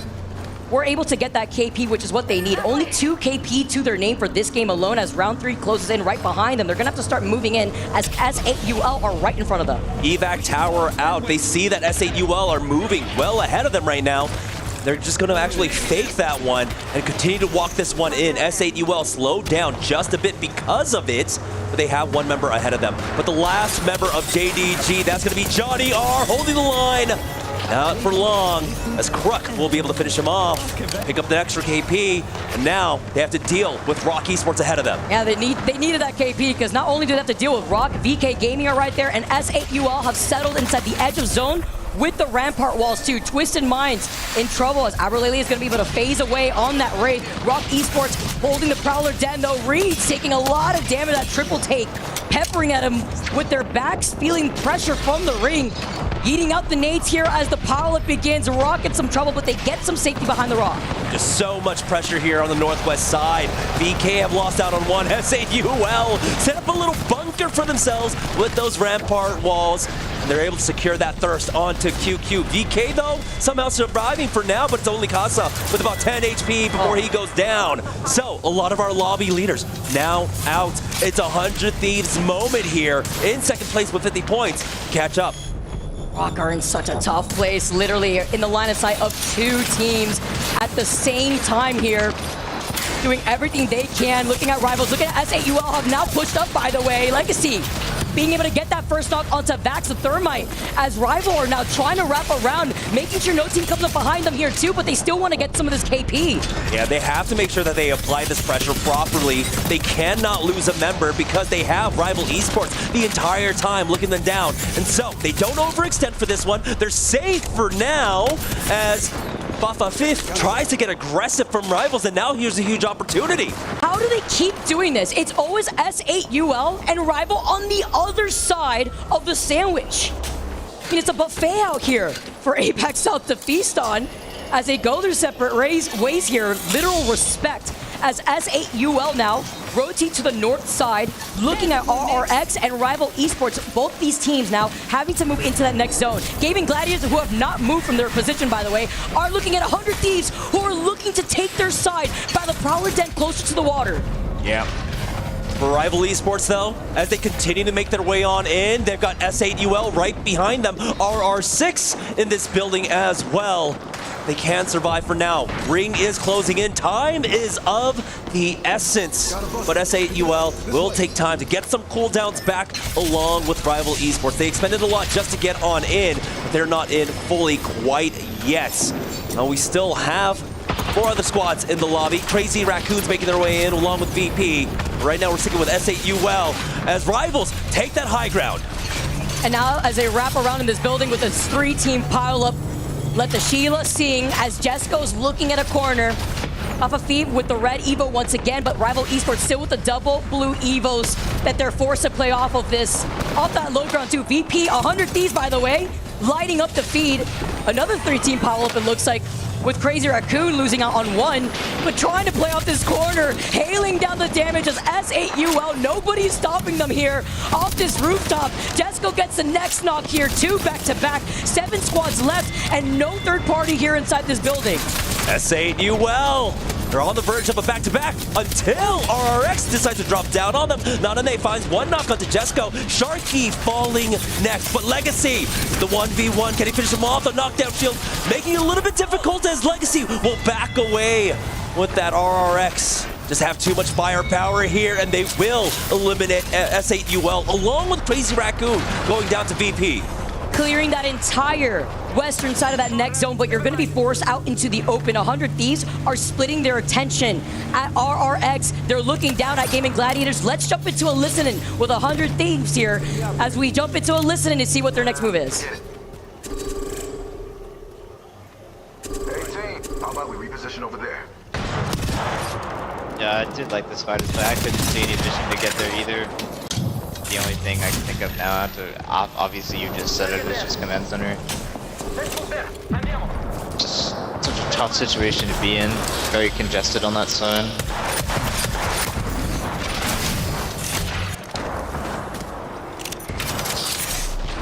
Zone's closing in, 100 Thieves are holding that north side, trying to gatekeep RRX, and that's the first knock onto Nanané from VP. Now 100 Thieves still dealing with that RRX. They're getting flanked. It's going to be Gamin Gladiators on top of them. And now VP have the perfect opportunity to third party this. They need to close in the gap as 100 Thieves take this fight versus Gamin Gladiators. Motherload called in. Blast is literally one shot though. Having to be careful. Bangle rolling in here. Rolling Thunder. Just enough. 2 squads left. Burrows is popping up. They're looking to get the reset, but taking way too long as VP for free walk up to take the dub. That's what I'm talking about. VP needed to convert.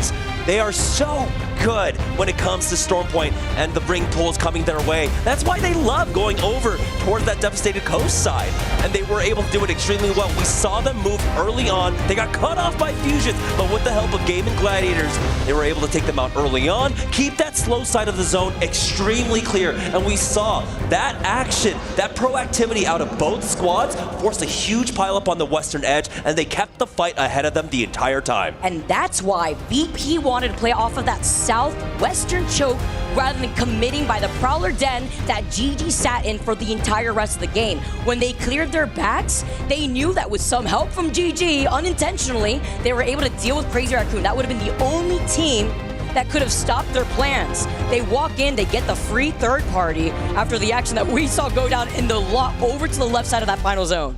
And with that win, that will help VP, of course, secure the plus 24, but move up on top of the leaderboard. Now in third place. 100 Thieves, though, were able to find a lot of kills for themselves. Unfortunately for Gamin Gladiators, they will pick up the plus 7 in placement points, finishing in third, but they only find 2 KP. The early ones that they got on fusions, but they were so deep pocket, really far back on the slow side of the zone. They didn't have the same opportunities with all the fighting that was taking place on the western front. Look at this, VP have now shot up to top 3 with 48 total points. Still slight gap between themselves and VK Gaming with a 4-point difference. But as it shapes up right now, that was game 6, done and dusted. We literally only have 3 games to go, and teams are getting a little desperate here, Jamerson, with Crypto being out for game number 6. That included a lot of Sparrow for that game, specifically for some information. That means we won't be seeing Sparrow for game number 7. Yeah, and we'll see how teams adjust to it. We did see, of course, that we saw a lot of Bangalore getting picked up for this one, so hopefully maybe that's how we finish it out. We're going to take a short break. When we get back, we'll have more Storm Point after this.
Hey guys, bringing you some news here from the Esports World Cup. My name's Barney and I'm your host, and I'm really excited to bring you the news that we have our first 2025 Esports World Cup champions. It is in Rensport and it is BMW M Team Redline Red Bull Sim Racing. They've secured that first top spot. It is their only active title here at EWC, so Club Championship prize money does feel like a bit of a far reach, but congratulations either way. Second place was claimed by Virtus.pro, one of our teams that are currently in the top 10 here at Apex Legends, and consequently just took that win on that previous map we just had here at Apex Legends. They also have the second most confirmed game titles at EWC with 16.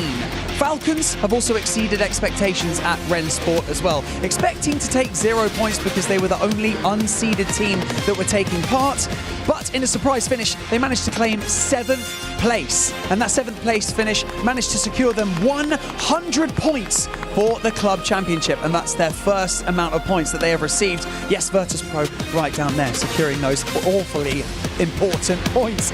At this current point, Falcons have secured top 8 in Fatal Fury as that continues this weekend, which is a guaranteed 200 points for them. So things are looking up for Falcons as we continue in week number 1.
Welcome back to our ALGS Midseason Playoff here at EWC 2025. My name's Rain Day. Welcome back, y'all. We're back in the studio for a little bit of a not a halftime, but give the players a break and us to break down the action. And let me introduce you to someone who's always breaking down the action.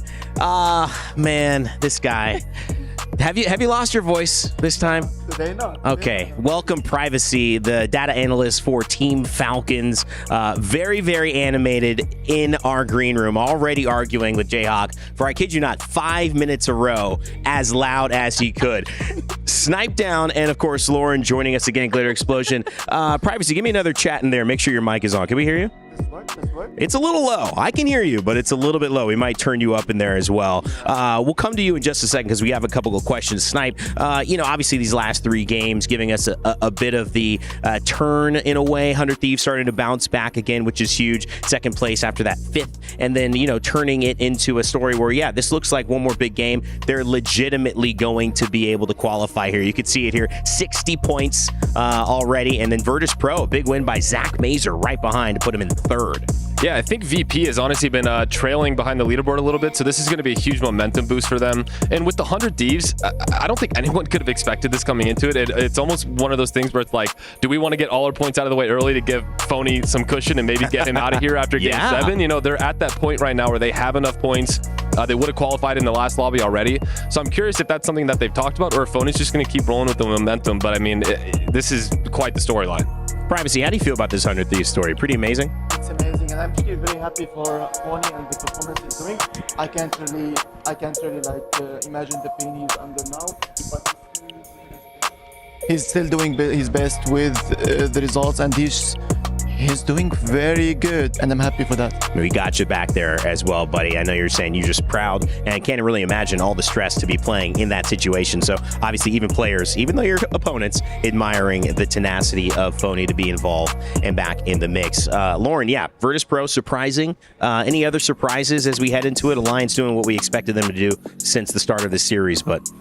No, I'm glad that you actually called out Virtus.pro because specifically it's that last match that we just saw before this break is the perfect illustration of what happens when Alliance has a slower game. When they go out early and they don't get the 22 kill wins, the teams like the Virtus.pros are able to then take advantage of that, get some points on the board for themselves, and it starts to even up the standings as well, because we saw in Pool A what happens when those top teams are absorbing so many points. The fight around the bubble to top 7 and the fight around the bubble to stay alive gets that much closer. We're seeing multiple way ties or 1 or 2 points separating things, starting to balance out a little bit. Yeah, and that big win here coming towards the time of the win means a lot more. We saw all gamers actually get a win, but they were very close to, obviously they didn't make top 7, and very close to feeling like they kind of lost pace later on. So this was a good timing for Virtus.pro. Privacy, I'm going to talk to you about this. Jumba said you guys are the luckiest team to ever win a LAN.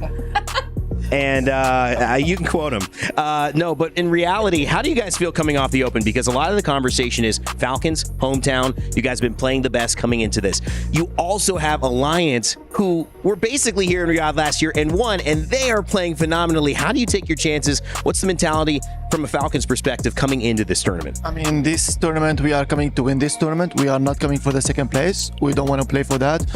We have seen Hal and Zero are playing one of the best performances in a while, and Wolsey doing his perfect job, like how the book says. Wolsey doing 0 mistakes, and that's how the team wants to play. We want to win. We are very confident for the Sunday, and yeah, Alliance is good, but we will see for the finals.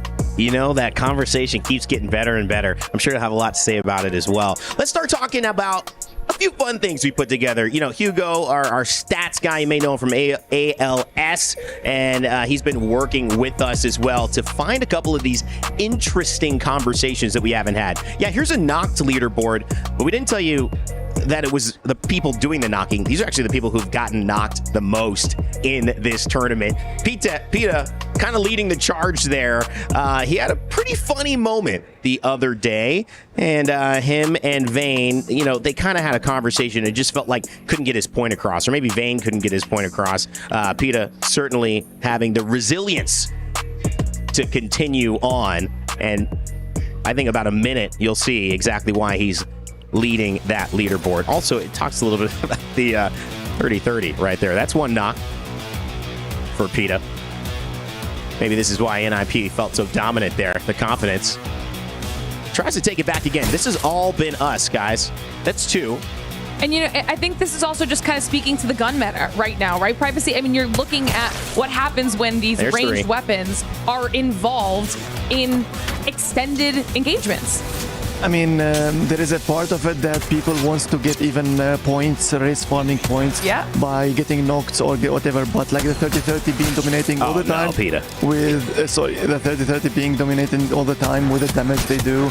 I mean, yeah, all the stats is getting like too much leveled up with the damage stats. Snipe, if you're peeking and you've lost 4 times in a row, do you keep peeking?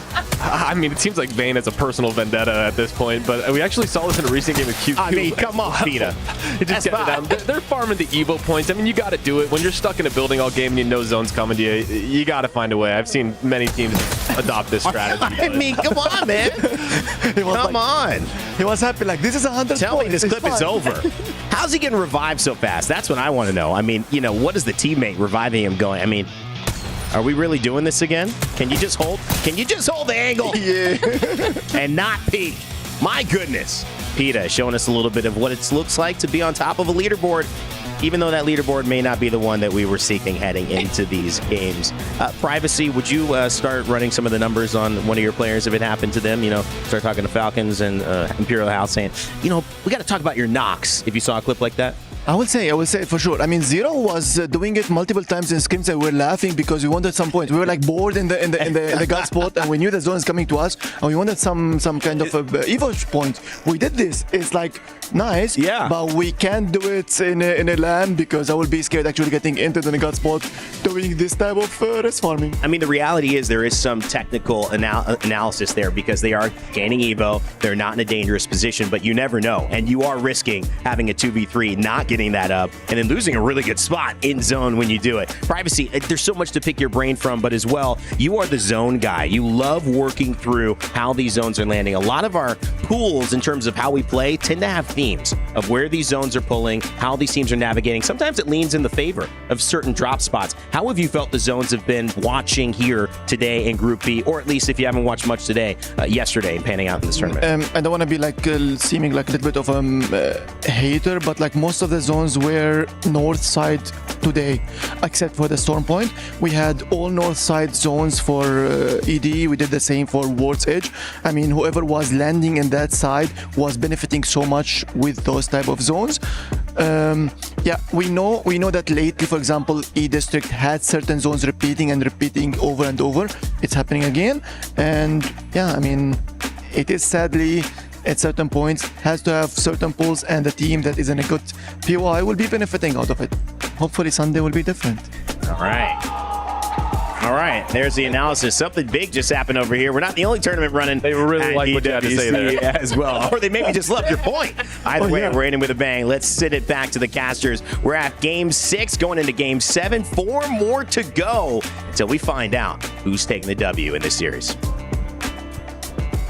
Thank you very much, Rain Day. Always great to hear from Privacy as well. But now we're going to turn our attention back to our stage here, back to the players, back to the teams, because we are now getting into the slightly more interesting games now where we really start to focus in on those point totals. Who's going to go through the match point finals? Who's going to go to the LCQ? And who is going to be thinking about how to get to the airport. I will say, Jayhawk might not have been brave enough to say it when he was on the desk, but Privacy was giving him a very hard time in the green room about his YouTube videos, about why he wasn't talking about Falcons enough. Well, Falcons, maybe they need to give Jayhawk another reason to talk about them in a YouTube video when they get to those finals on Sunday. They have already made their way there, but of course, will Alliance be joining them? Likelihood is yes, because they've already accumulated so many points, 82 of them to be precise, making these Alliance fans very happy indeed. I wish that everybody actually got to experience that conversation, because the amount of times that Jayhawk said the words, can I just speak? can I just speak? Didn't get the opportunity very often to get his rebuttal in. But speaking of the games, let's turn our attention to what's happened so far. We saw Match 5 go to SAUL, and VP stepping up to the mark and announcing themselves here at the Midseason Playoffs at EWC with a win in our previous game. Dan Gaskin, legend bans. We've just seen who has been banned. We're starting to get a little bit I'll say a little bit restricted on our picks these days. Yeah, losing another Recon legend with Sparrow going, so we're going to be seeing a lot of Pathfinder, of course. I'm sure there'll be a few off-meta selections, maybe Vantage creeping in here or there, because not only can you get the Survey Beacon, but also with the blue selection could get Ring Console as well. Looking across at the legends that have been picked, yes, Pathfinder very prominent here indeed. Lots of Rampart, lots of Fuse to be selected as well as we are into Stormpoint once more. And we're starting off with Virtus.pro down a devastated coast. Bad news for them after their win in the previous game, which was nothing but good news. Long way to go for them here. It looks like we're heading up towards North Pad, and if you're an Alliance fan, great news for you. It's going to be actually Newcastle banned, by the way, going into the next game. 11 Newcastles. Ballistic and Pathfinder only one behind and thereafter, but that means that, well, we're going to see a very different composition going into the next. But zone-wise, yeah, you called it absolutely spot on. Alliance, they're going to be delighted with that one. Go back through the VODs, everyone. I think I'm 100% on zone calls so far. I think, actually, to give you your credit, you are. See if that keeps up. Obviously, the next one will be a dodgy double pullback, but for now, it is Alliance who are going to be happy, and most happy as well. Like the guys and girls were talking about in the previous game, Alliance claiming Trident, but because nobody wants to take North Pad, due to the fighting prowess they have, and knowing that Alliance quite simply will fight you if you go to North Pad, they get the entirety of that northern side. So essentially, I'd say a POI and a half. Not the best POI in the world, Trident, if you only have that to yourselves, but get a POI and a half. All of the opportunities that you have over there, and of course you're going to have the dogs to take down as well. You're going to have a really good time, and they're certainly going to be looking good when that zone goes their way. No ring console though. They do have survey beacons, but I don't believe they have a ring console to access, so they might be joined by a couple of teams quite quickly, so they don't want to be too spread out. I think they'll get an idea of the zone coming their way once they start to see people arrive, whether it be from the skies, via the water, or via the trenches. There's various different ways to get into their zone. I think they're probably going to look to the sky and see them. Speaking of looking to the sky, JD Gaming are doing just that. They see RRX making their transition over towards North Pad. Yeah, Alliance are going to know right now because Liquid have just arrived, RRX are on their way, and ROC have all landed almost simultaneously over at North Pad. JD Gaming over at Wall are going to have to work their way there. They do have pretty good prio to this zone, but there's already 1, 2, 3, 4, 5 teams who have beaten them to the punch as we look at Alliance now, who will have control of the main building. So ROC can set up with that Newcastle, which will not be available for the next game, but this is going to play perfectly for their idea. They can hold this area for quite some time, and it's Team Liquid they're looking over towards on the edge of the fingers there to maybe see if they can add some damage. But ROC, going to be happy as Larry. I don't think anyone's going to be able to push them here. Yeah, they'll be good for quite some time here. Especially towards the end of the game as well, you're going to see they're going to have an opportunity to pick off some KP as there's the potential for this zone to either pull back towards the southern side, excuse me, where Alliance find themselves, or potentially towards those fingers. SAUL are going to play the red tunnel here, and we'll be able to get the wall down. You can see how quickly they've rotated as well, just left with just white armors. Didn't have the opportunity to get the Evo to get up to blues. Rampart and Newcastle certainly building a base down here underneath. Alliance saw it happen though, so they'll be well aware of SAUL's position, but again, SAUL, they're going to be comfortable. Instead, we focus our attention elsewhere as Virtus.pro going up against Unlimit. It looks like this one, maybe a 1v1 at this point as we join it. Certainly a lot. No, it's a 1v2. Looks like Zach Mays has just been able to pick off one, but can he get away? Looks like he's managed to just about scarper away. And I mentioned how VP, having won the previous game, have got a long way to go. Well, they've got even further to go now. As Yolari Man will finish off loot. Stuvie's going to be able to get his teammate back on his feet. And it looks like Zach has managed to escape for now, but only into the zone. And just looking at where he could potentially craft. He's got a crafter available over at Launchpad, but that might be a little bit telegraphed if he goes there. Or Limit will be thinking about where he is. And with the zone closing behind him as well, he might actually have the timing here to get his teammates back into the game. But obviously, redropping here, they do have a ring console over VP if they get that res. We jump on board them to see where that zone's going to be going. But it's a tough situation for them, and it's a little bit of a sobering moment for them as well, having won that previous game. Yeah, I wonder if he was considering Stormcatcher as a potential area to res, but I think bad news is there could be a Gamin Gladiators on his way. Anyway, Effect is taking a lot of damage here, so Alliance clearly struggling. Yeah, Alliance really are struggling. Effect is going to go down as well. Alliance have moved away from that big building as well. I don't know if they were just trying to take space if they saw an opportunity to pick up KP. With the points on the board, they can pretty much do what they want at this point. Hackis are unlucky. Their job is to get their main Slayer back into the game, and with a res beacon right in front of Hackis. On the Crypto anymore, of course, having been banned, but on the Pathfinder, might have the perfect angle here to deny LOS. And unfortunately for the rest of the lobby, Effect is back and he's going to be pretty pissed off. Bro's never fake. He was always sticking that one. Even though some people had a shot maybe on his knees, they weren't able to connect with them. Zach Mazer will continue his journey. And it looks like he was thinking about Stormcatcher, but that's actually where GG currently resides. So he probably is going to have to dip off the other direction as he sees them cross to Stormcatcher on the right-hand side of his screen. And Virtus.pro, I'm in third place at the moment. Zach does have plenty of meds to work with. 8 syringes.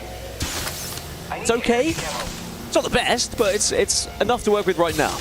Yeah, it's a tough situation. 8 syringes seems like a lot, but as Zone 2 and the speed of which the zone is going to take damage, not being able to craft the medkit over a Stormcatcher as well, he's going to have to prioritize those banners. It might be a little bit closer than people realize for VP to get back into this game. But for now, VP are still alive. Zach is still in the game. GG now get themselves up to purples. Outside of Funk, of course, by hitting that survey beacon. As Zach decides he has to make this play, maybe based upon the fact that the meds are going to be hurting, to try and move towards getting those banners. But it seems like by hitting that survey beacon, also GG are going to know he's coming, and Zach has had to scarper away the other way. Over to SBI Esports, though. Over at Mill here, doing a little bit of damage onto a team escaping on that Trident. Yeah, NRG just getting away, but I think NRG maybe has a 2. I think they lost one potentially during that combat, and the answer is yes, because you can see the death box there right on your screen. So that was the rewards SBI have. 19th place at the moment, 16 points. SBI are in that dangerous territory of bottom 3. We sadly saw 3 teams exit yesterday, and we are going to see 3 more teams exit today, and their keys crushed. Alliance are back to 3. We saw that a little bit earlier. Back to the spot, playing outside of the building, kind of in the reservoir, the little circular one outside of that building. VK Gaming now make their way towards zone as well. They're going to play one of the donuts. GoNext holding down the tunnel, which checks everybody coming in from the checkpoint choke. Pretty difficult to hold, though, if some of those nades start to roll your way, especially with no Watson. Maybe Newcastle Wall can eat those up, but Rival Esports are actually going to hit an evac tower, as you can see over in checkpoint, and they might be landing towards where VK Gaming just went. Elsewhere, we go on board with Evos, who are moving towards the mill, where we just saw SBI leave. Oh, and the remainder of NRG are coming back towards Mill as well, potentially to see if they could pick up that death box on their way, but they're going to be greeted by Evos, and it's going to be us, guys. way back round. Don't worry about us, guys. Just checking in. It's a loop of the track. It's just a circle at this point as NRG say, all right, we're going to have to do this the hard way. NRG almost taunting them. Taunting the rest of the lobby, just being like, hey, still alive here. VP, though, Zach Mazer has just gone down to the ring, but he got his teammates back into the game over at Stormcatcher, so there's an opportunity for them to res elsewhere, back towards the northern side of Stormpoint, and RRX in a little bit of trouble here, Dan. Yeah, Fusion on the other side have been trying to push out of the wall, but JD Gaming are right behind them, so this is not going to be a simple one. Newcastle down as well. Rezzy's not going to be there to hit those Rezzys, and JDG are going to send it to make sure that Fusion will get sandwiched, will get pinched and be taken down. JD will be the winners ultimately of all of this. And all the meanwhile, 100 Thieves were kind of watching over it, saying, do we need to get involved? The answer probably no, because we're in a more comfortable position right now. Oh my. Perhaps we could just pick up a kill or 2 as RRX do get confirmed as eliminated from the lobby in 19th position. And then ShopifyRebellion going down as well to GG off camera. I mean, how on earth has that happened? Oh, it's happening. It was outside of Command Center, it looks like. 103 Thieves inside of one of the donuts, this time on the eastern side of Northpad. Out in the hands here of Jem Burton, just trying to see if he can hold any teams out. This is how it stands on the right-hand side of your screen. You can see Alliance has been dominant so far, and an opportunity with the POI that they landed at and the zone coming their way for them to extend that lead even more. Good news for VP fans. The win wasn't short-lived, even though it's been a bit of a scary start, certainly a shaky one. Lou and Slayer, thanks to Zach's play, have managed to get back in this game. You saw how tight it was. Virtus.pro on 48, but they're only 7 points ahead of those that are chasing for that top 7, so it is not guaranteed right now as Evo's looking to try and push up onto SBI here. Got that first knock as well, and it's that boy Nate, who keeps getting kill after kill. So impressive in the EMEA Pro League. And SBI just getting chomped away at the moment. Nate will find a little bit of damage here, and he's sliding as well. SBI Esports eliminated. Keep your eyes on this guy. Well, I think he's going to be a name to watch in the future. Yeah, just one of those. You see him just come out of nowhere sometimes. It reminds me a little bit of a very young Unlucky when we used to see him compete in the EMEA Pro League as well. And then when he got his opportunity on Alliance, well, he has not looked back. Speaking of looking back, a few teams are going to have to. Gaming Gladiators, after taking down ShopifyRebellion, maybe are aware that Virtus.pro is behind them here, or are behind them, excuse me. Crazy Raccoon also in the area though, but I don't know if Crazy Raccoon know of GG's position. Yeah, this is really interesting. VP have kind of committed to this choke as well. I don't think they're going to have the meds to wrap zone at all. I don't know if they have an evac or even if there's a place that they can place it. So they have to commit to this choke. By the way, Mythic Bin has just spawned over at checkpoint here. That's going to be good news for Unlimit. They're going to be able to pick up the goodies from there. It's Crazy Raccoon now, maybe having realized that GG were a little bit closer to them than they thought, and also maybe realizing that they've got to get towards zone here as the zone will start closing in around 60 seconds or so. I've just seen on the south side as well, southeast, NRG are about to walk in onto Virtus.pro and maybe don't realize it. There's definitely an engagement that's about to happen there, and I think NRG may struggle with it. And here we go, NRG. Slayer takes damage. Big fuse on the motherload is going to hurt NRG here. Numbers in the favor heavily right now of VP. They've just got to play this one slowly. NRG will be eliminated. Slayer down on the Newcastle means that maybe it's going to take a little bit longer to get themselves back up, but they should be able to get healthy here. No one's overextending for this. GG have moved towards that survey beacon, and now the choke seems pretty free for them to walk through, but the zone closes in 20 seconds here, and they have to be careful that they can even get towards zone. And that is one thing that could actually be in favor of Virtus.pro though, because GG have bigger fish to fry here. They have to work out how they're going to get into zone, rather so than really focusing on keeping VP out of it. All the meanwhile, all these teams are fighting currently in the trenches. You can see Crazy Raccoon and GoNext very close to each other, and Unlimit are just coming through from checkpoint as well. And Unlimit, who just hit that Mythic Bin as well. So Gaming Gladiators are actually wrapping all the way around here towards checkpoint through the choke, and may be able to pinch all of this that's going on right now. VP have made their move, you can see that from the skies, in towards where this zone is going. And Unlimit have no idea what's going on behind them potentially here as this fight breaks out in and around this bunker. Yeah, this is going to be a catastrophe for a lot of these teams as now Unlimit look to try and press up. But sadly, you walk into an incredible amount of gunfire. Crazy Raccoon doing a great job here. The rest of the team just scarper past to try and get in towards that zone. Unlimit will be down to 2 though. Yulari Man has been finished and out of the game. Crazy Raccoon are safe in this corner, but VP now wrap in behind them. And I'm not sure if they're going to be completely safe in that little corner they're trying to find. Well, GG decided to take a balloon and actually dive on Evos. JD Gaming get taken out. Evos lose the fight, so GG forced their way into the southwest side of the zone. Impressive drop from there. Hostile close. Do Crazy Raccoon know they're there? You see the pings coming in here from Obli. Now they know. VP burst out, but it's going to be Karampu who gets the first knock here. Zach Mater will follow. VP decimated. VP dealt with. Absolutely slanked in that fight. Again, this is another team who is so close to that top 7 right now. 41 points in 9th place. And to do it against VP, who are in that leading pack, but only by several points, is going to be huge for their chances of reaching match point finals. Well, if you want to know where this game is ending, it is pulling out to the most western finger, right at the back of Northpad. So teams like Rival Esports, who are the only team at the back of that finger, are going to have a fantastic potential endgame position. Team Liquid pretty close to them as well. SAUL, we saw playing in the red room, the red tunnel, are going to have access to this as well. But everyone else is going to have to work not just through Northpad, but through all of the teams who are there already. This next zone is where the teams that moved early should reap the rewards. The teams you just mentioned, SAUL, ROC, Alliance, VK, Rival, and Liquid. But all the meanwhile, these teams on the outer edges are now trying to work out how they can actually find themselves in on this northwestern side. 100 Thieves perhaps going to go for a full wrap towards the water, but then they would have to take an engagement against potentially GG here. Yeah, GG are making that play that you talk about, just wrapping all the way around as we take a look back at that Crazy Raccoon versus VP fight. It was over almost before it started. As 100 Thieves continue their way in towards this zone, they're going to be able to get to this donut building that's going to be clear.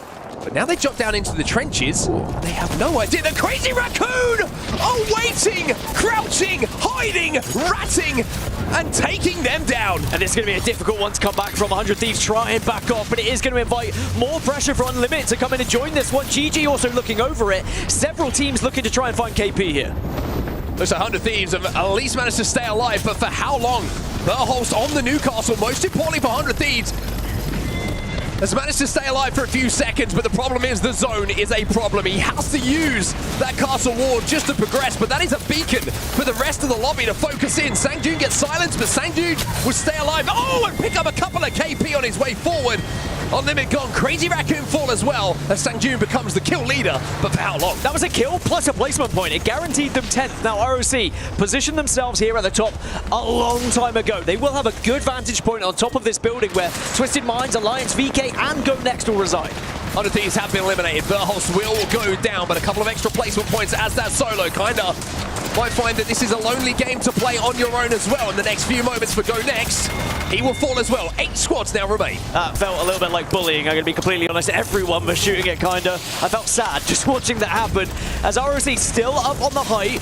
But remember, they have to move to this western side. But if they can find the right time here and avoid the gunfire of Liquid, maybe use that castle wall on the other side, they could drop right down and find a position to work with. And Alliance still alive as well, all up to purples.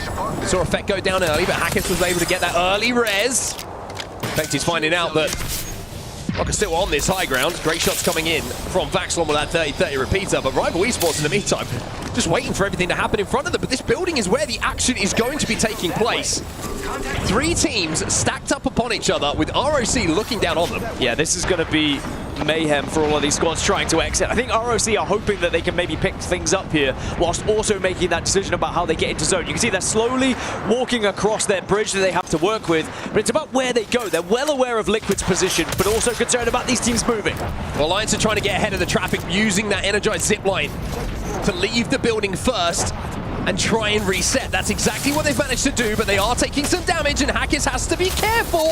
Ooh, his toes just got singed there as that thermite does its job here. Twisted Minds now lead, but it's down to enemy and Crook as ALGS Year has fallen. Might get the res, might not either. Crook is still alive, but it looks like VKG took full advantage, but now ROC get involved. Great shots coming in, but now the reload has to come in.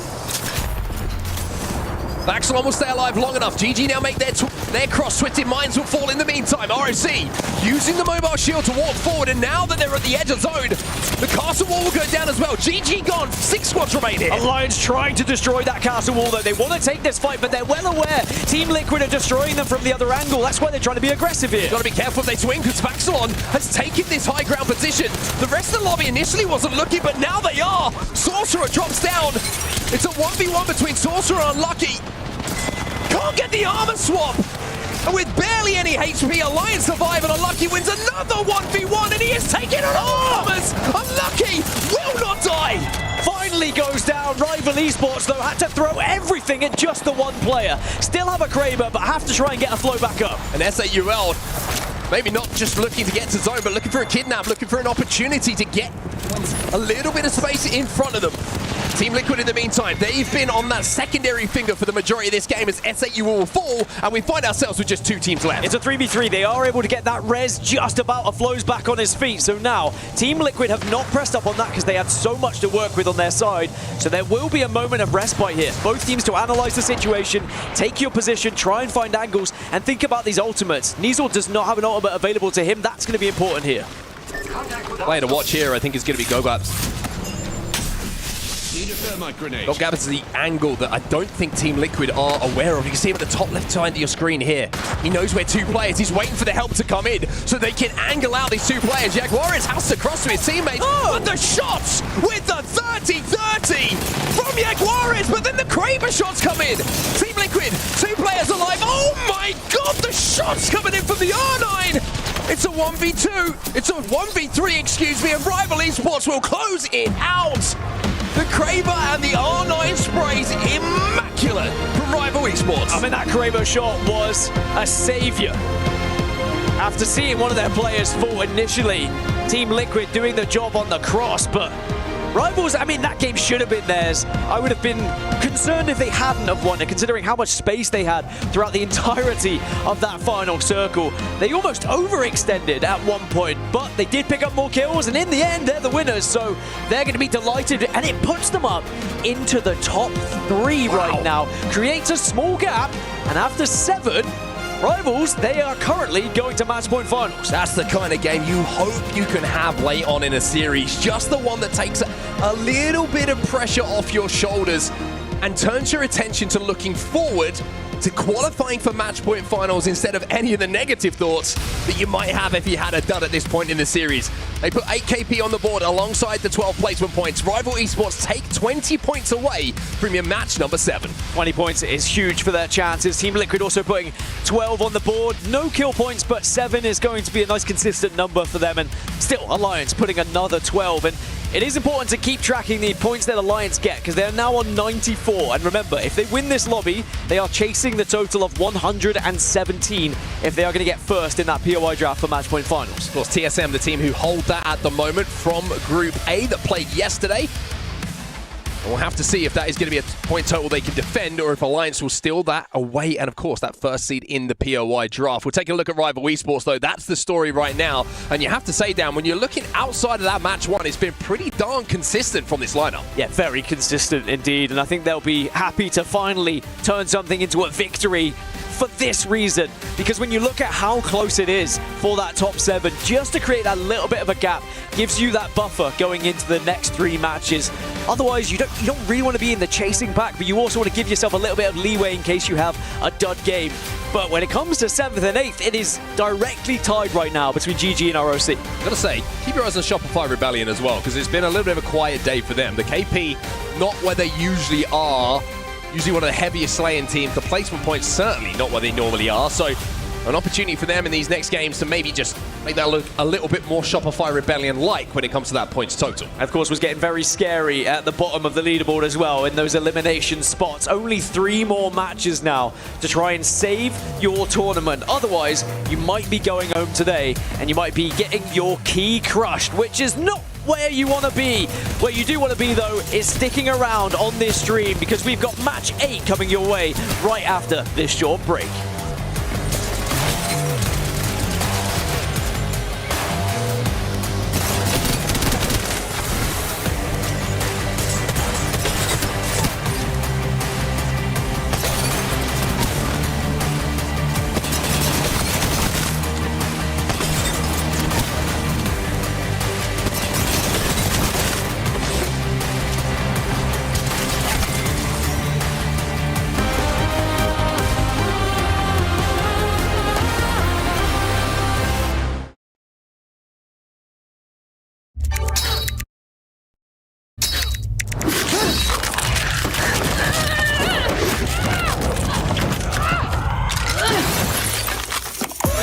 Reach your impossible.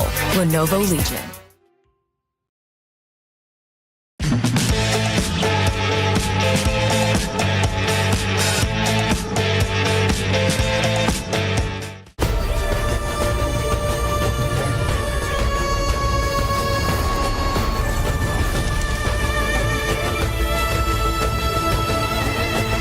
This land is calling.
Welcome back, everybody, once again. Game 7 is done. Game 8 just around the corner. And boy, are we in the place we love to be, and that is getting near the end of a series to decide who is going to go through the match point finals, who is going to be in that LCQ, and unfortunately, who is going to be cramming themselves back into an airplane and finding their way home. It'd be really sad if people did actually fly home the first day they were eliminated, but just immediately taken to the airport. It has happened with some players previously who are just like, get me out of here, I don't want to be a part of it anymore, and they just want to get back to practicing before the next event. Well, I mean, speaking of next events, it's going to be in Japan. It's going to be the championship finals. Getting excited. I cannot wait. But right now, we of course focus on who's going to get their key crushed here in the Gideon Arena, because only 3 more matches to try and save your tournament lives, and it is getting pretty dicey down there, but it's also very tight in the top 7 as well. Alliance currently very much lead the way, but there are a few teams that are starting to catch them up a little bit, but I'm not sure it's going to happen. Alliance just seem to be too strong.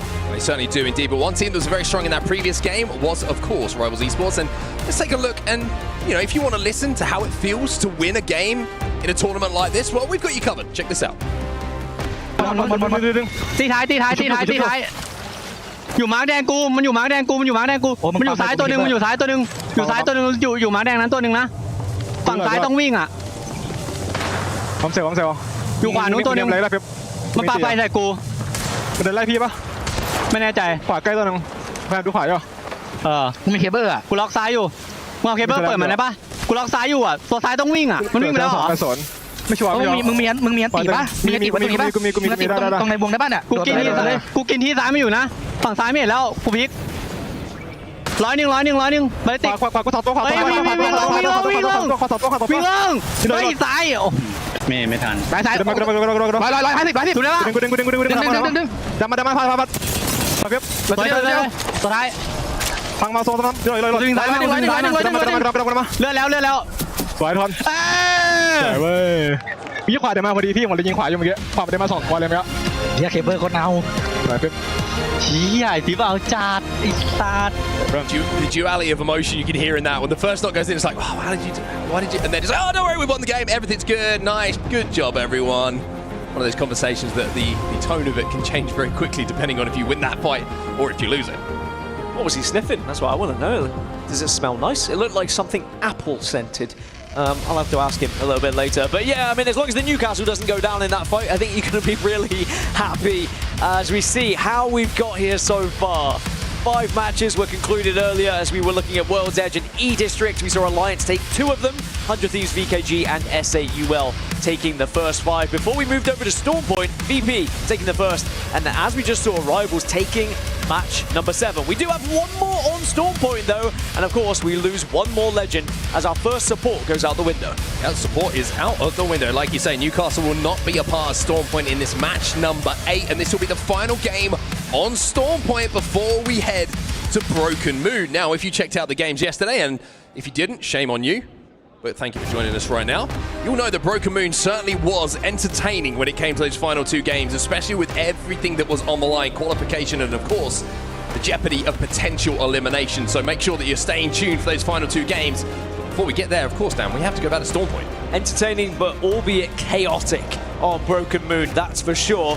But it is going to be a very different Stormpoint now. Without Newcastle, we saw a lot of teams that were setting up, being able to make a lot of fake cover through that castle wall. I wonder when maybe we see a few more ramparts pop up for that reason. I am seeing a lifeline selection coming through. This is something that we have seen here or there throughout scrims and can be very beneficial when you think about creating fake cover. That Halo, even though it's not as long as a castle wall, it can be so huge in your chances of winning a game if you get off at the right time. They're really good at stalling as well. Sometimes you got to cross like awkward open ground. Like imagine that previous zone that we saw where you got likes of VP trying to cross awkward ground, right? You can just stall out a little bit, get some meds off very, very quickly, and then continue on your way to a little bit more hard cover. So Lifeline certainly does have an impact on these games. Will it have an impact on this game? Will she be an influence on who goes on to claim that champion banner? We'll find out very, very soon as we are ready to get into match number 8. It's the last time we will be here on Storm Point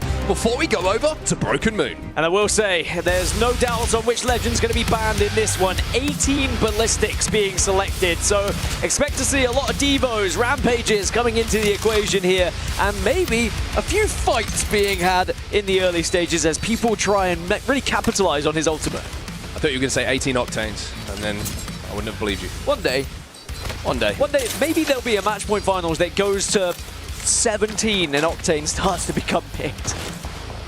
Bring back RevTame meta. I'm not joking. I'm joking. Everyone calm down. Everyone relax. It was a joke. Now look what you've done. I'm sorry. You say something so blasphemous. Hands up, everyone. That's on me. The whole dev team said, the whole production wait a team, second. dev team is now heading down to the commentary booth. I'm going to have a serious conversation. Dan, you take it from here. I'm going to need a new casting partner just for such terrible takes. But yeah, we got a quick tech pause on the screen just to make sure everyone is sorted, whether there be tech issues or whatnot. But zone-wise, I mean, I'm not going to talk about it, actually. I was going to talk about it, but then I remember in the arena, maybe someone can hear us, so I'm always being a little bit careful. But I can talk about the legends that have popped up. Whilst I mentioned 18 ballistics, there is going to be plenty of Fuse and Pathfinder as well. They're going to be the main inclusions in those compositions alongside them. A good amount of Bangalore, and then as expected, some Ramparts popping up, a few Wraiths and Caustics, one Lifeline, and one Vantage as well. Ooh, interesting. Who's playing Vantage? Let's take a look. It's going to be SBI Esports, who simply needs some points. So they're going to need to hope that Vantage can have the impact that she needs to when it comes to picking up KP. Who's winning this? Scissors, shoot. All right, we need both POVs. Yeah, didn't really help. 1, 2, 3, shoot. Paper. I think we're on the best. This best of 3. It's an argument. Who's he playing against? Effect's not having it. I think he just won. Effect was like best of 3, buddy. To be fair, that's what I do. Initially, it's best of 1 if I win. Then it's obviously best of 3 if I don't win the first one. And then it goes to best of 5, best of 7. Yeah. Until you then eventually win. Have to become physically intimidating. Effect doesn't usually need to go to a best of 3 in a 1v1. He just straight best of 1. 1v3s. Job done. He does. Easy peasy. Well, let's take a look at the carry value leaderboard. This is a statistic which is worked out as essentially how much of an influence to a team a player is being, how important they are for that team, and how much of an impact they are having for their team. And 54 for Effect, you know, you take that number and you look at the next closest and how close the rest of them are with that statistic. Verholst in behind with 34. That is a chasm between how impactful Effect has been for Alliance in comparison to everybody else who's on that leaderboard. And my favorite part is that there's 2 Alliance members on there, and Hackis again, maybe he should be the one who just sits back and he's leaning back in his chair as once more it's Effect and Unlucky. I mean, sure, the carry value is there, but you also have to consider an IGL and what they bring to the game. So of course, take these statistics with a pinch of salt, but we've seen today just how effective Effect is, and I didn't mean to say it like that, but alas, here we are. It still works. I like how Verholst hitting the Randy Orton, by the way. The legend killer. Now I'm going to call him. Well, if you want to be a legend killer, you might have to take down this man, because he seems unstoppable. Would you say he looks relaxed, Dan?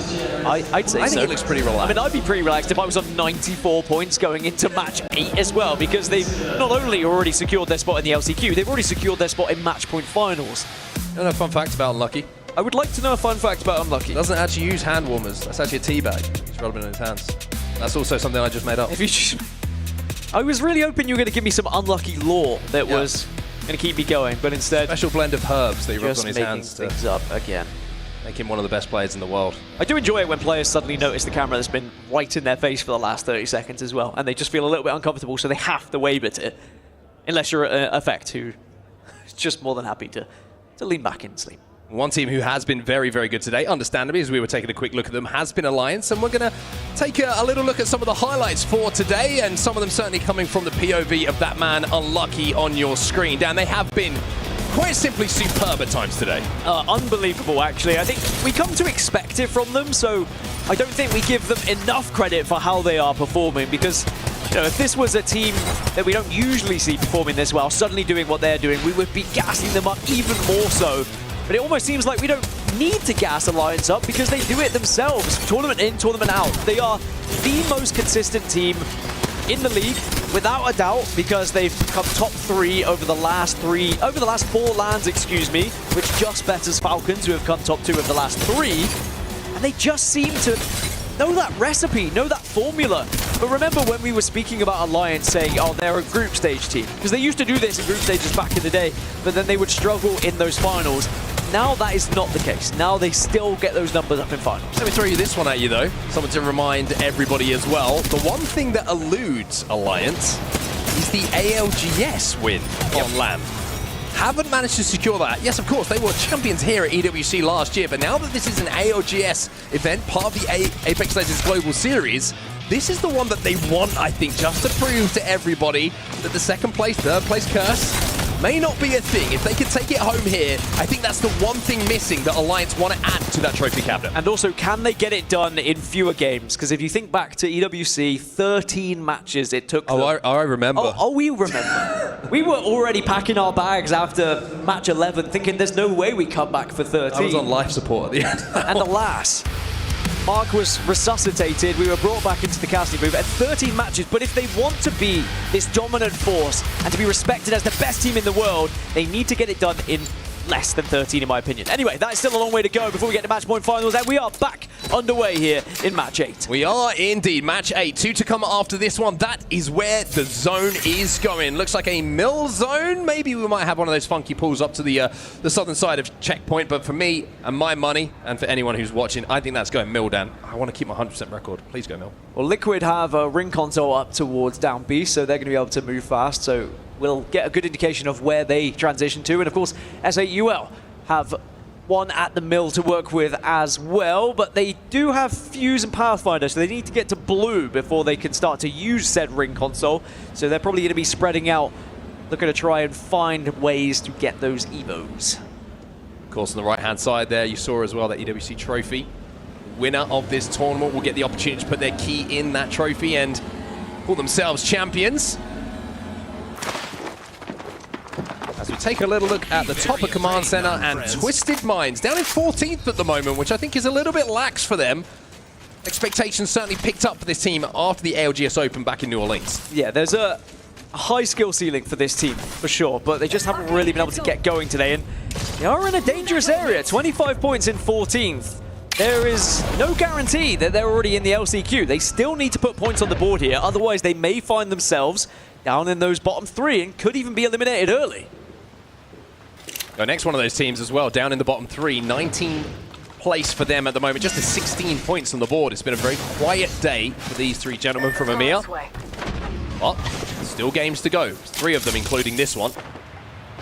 A lot of opportunity to pick up points here. Just looking at where the teams are starting to descend, it does seem like a lot of teams are reading this as a mill zone. Target over there.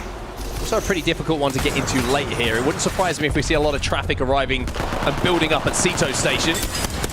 As we see Evos and Unlimit taking a fight. Not for the first time we've seen Unlimit take an early fight here, Dan. Yeah, Unlimit seem to get into the action very early on, over and over again, but they are drawing attention of other teams. SBI Esports in the area and looking to see if they can pick up some pieces, but Unlimit have done pretty well at staying healthy. Real question is, are SBI going to commit heavily to this one, or will they instead focus on their rotation? It looks like they are pushing. Well, they've got the advantage as well, remember, SBI. I'm surprised maybe that there wasn't a couple of pop shots coming in there from distance. Sniper's mark, there we go, there we see it. That's going to give the information away. SBI can't close that gap, and now we're going to see both teams fully healthy, and we're going to see a beautiful off angle, but no knock initially, but the Whistler will get it done. The Whistler doing the job, and now they can press up. Oh, wow. And sadly for Unlimit, I cannot see them winning this one. They do get one knock, but this is why you have advantage. You can not only transition from A to B quickly, but you have that sniper in your back pocket as well. Well, Echo making a little bit of ground. Cross, Jalari, man, makes it a 1v1. Let's not get carried away. Relax. Ika will get the final knock and will allow SBI Esports to get back on their feet. Nobody else in the vicinity. They will be chilling.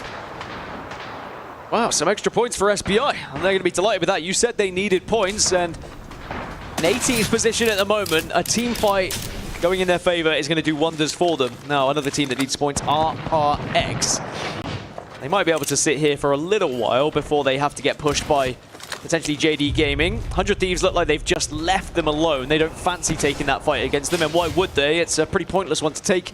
Instead, 100 Thieves looking to focus on their rotation instead. Yeah, 100 Thieves probably thinking just prioritizing placement points at this point. Secure your spot in that match point finals. RRX going to play for this ring console, so they're going to get good zone information.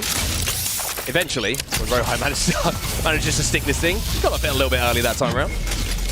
Now that they do hit it, well, they will have that information on where they need to head. Just looking across elsewhere, ShopifyRebellion, I just want to keep a bit of an eye on here. We mentioned how bit of quiet set of games up until this point for Shopify. They're over at the wall at the moment, so they're quite a way away from where this zone is going to be going. Yeah, it's been an interesting day for ShopifyRebellion. If you remember how they were playing on E-District, they were kind of playing edge, and they were hunting down some of those teams and then bullying their way in the late game. And looks like they might have to do something similar here on Storm Point, but I think once Broken Moon comes around, that could really benefit them. If you think about that playstyle and how it changes going into matches 9 and 10, when teams are starting to take a few more risks, looking to take a few more fights, ShopifyRebellion might be able to capitalize. I think it's important for them to just win a couple of fights in this game as well, just so you have the confidence in your fighting ability going into those final 2 games on Broken Moon as well. So a lot of factors playing into what potentially could be a huge few matches here for ShopifyRebellion. They want to get straight through to match point finals. They don't want to have to come back on Saturday and play through their LCQ, because that is going to be brutal. There's not a huge amount of qualification spots, remember, available in that LCQ to make grand finals. So the pressure in those games is going to be immense for everyone involved. Yeah, a little bit more than last year. I mean, I think it was only 2 from the LCQ last year, if I remember correctly, but 6 available this year through that LCQ. So not many, but still enough that the good teams will be rewarded for their positions. As Zone 1 about to close, and most teams have found their way towards Mill at this point. We've got about 6 squads who are not within that zone right now. Let's go this way. Interesting to see where this zone pool does occur. There's a few teams who are starting to play checkpoint side. There's still some teams in and around Mill, and I think everyone's starting to second guess themselves that are in one of those positions at the moment. And it is going to pull towards the bridge, essentially, outside of Mill, probably towards the rocks between Down Beast and Mill. So, will you give me Mill zone on that one? Mill technically is still within this zone, you give me that so one? I will give you 100% record, everyone. We're on fire today. Alliance will be pretty happy about it, though. You can see the top left-hand side of your screen, but meanwhile, RRX looking at GoNext. Maybe see if they can pick up some damage here to push up on this one, but both teams do have the buildings, so they don't necessarily need to take this fight. This is both teams who are involved in the elimination scrap at the moment, so this could be really influential on who stays down in the doldrums and who has their hands raised, certainly the end of this fight. They have to be careful, though, because 100 Thieves are over at checkpoint at the moment, and if they hear this fight, the speed at which they can slide down that hill to get involved in the fight in third party cannot be underestimated. I think that's why you're seeing both teams just a little bit nervous on overextending for this fight. Verhosh just slides down with his arms raised like he was in the picture. Guns in hand and I'm says, here. I'm more than happy to improve my carry value, boys. But Alliance, by the way, were able to hit Ring Console at Down Beast, so now they know exactly where their zone's going, and they hold the northwest. So their chase for 117 points is starting to look pretty good. They are not far off. One more big game, and they could be that #1 pick in the POI draft when it comes to match point finals. So for now, a little bit quiet across Storm Point, as most people have found their way into the zone. One team that's a very interesting team to just highlight for you, as we look in at Fusion, who are down on the southern side of where this zone is going, is Virtus.pro, who are actually deep in Cenote Cave at the moment, inside a zone, probably playing for a Ring Console, Survey Beacon, and an Assault Bin. And then they're wrapping all the way towards the backside of Mill from zone. So if they don't get spotted out, they might be able to steal a little spot away. They could steal a spot and potentially upset SAUL as well. Rivals have spotted him. Oh, they have seen him? Yeah, Rivals spotted him. Spotted him with a Sentinel as well. And a 4v8 to go alongside it. Here's as it stands, though. We did check in with Fusion a little bit earlier. They're only 2 points ahead of that cutoff. But still, I mean, like I said, Twisted Minds, I wouldn't even say they're safe on 25 points. Remember, including this game, still 2 games to come after this. Yeah, there's a lot of points available. There's a huge amount of points available. You could go from elimination to qualification. Package over there. The amount of time that we have left in these games. Glass shatters. Stone Cold does not appear this time around. Let's go next. Now have to think about where that zone is going and how they get towards this zone. RX still very close to them, by the way. Gamin Gladiators thinking about coming through that tunnel from the Cascade side of the map. So they've got to start to think about what's next. And I think GoNext. Ooh. Firstly, stay alive. Maybe a little bit of panic here, or maybe it's just because RX have pushed up onto them. Yeah, burning that ult. Maybe for nothing. But I guess you're right, a little bit of panic, and for good reason. You're in 20th position, plenty of reason to panic. You don't want to be going down here, so the ult maybe feels worth it just as a defensive option. By the way, Virtus.pro have found their way into zone on that southwest angle that you were talking about. A Mythic bin has just spawned up by Alliance, but they're currently fighting against JD Gaming. You see in the top left-hand side of your screen, SR have just got a nade onto JDG as well. Yeah, this is really interesting because Alliance are looking to overextend to pinch JD in this fight. Elsewhere, NRG and VP have a little scuff, but it's Shopify who are forcing their way in here, and they're outside of zone at the moment, so they have to make this play. This is what ShopifyRebellion have had to do every single game we've seen them really. Playing edge and then forcing their way in, but they might then walk into Alliance after this if they win it. Oh, that thermite. They're going to play off this damage here. VP have been eliminated in the meantime. JD Gaming trying to hold. Koifel gets one though. And Koifel will fall and Shopify will fall again. Pressure massively on ShopifyRebellion with JD Gaming going down as well in that fight. Alliance clearing their backs as they do so often. But JD, not just the only team who are now moving up. Gaming Gladiators have taken this space. And Unlucky is scarpering away and he's probably going to relay that information to his teammates now. Alliance closing in on 100 points. Did they hear GG? That's the real question for me. They certainly did. Hackett's just damage on his way back there, so he would know that GG are behind them. Well, not only did they get a Mythic bin, but it looks like they got some goodies inside that Mythic bin to work with as well. Also, as you can see here, the Tempest has run out. They don't have that ultimate available to fight now. The sling weapon isn't going to be all juiced up in the way that you would want to, and you've got to go through Alliance who have effect on red shields. My favorite part of this is Effect and Unlucky are completely on their own. Hackers is over towards the other end of Down Beast watching elsewhere. He literally just lets Effect and Unlucky do what they want. He says, you two go sort them out. I'll keep an eye on the rest of the lobby here. And they've done enough to scare Gaming Gladiators away. Gaming Gladiators now have to commit to checkpoint. They've gone all the way around the zone, but 100 Thieves will be waiting for them. This is a little bit closer to where the zone is going to be going. We'll take a look back at that fight we just saw between JDG and ShopifyRebellion.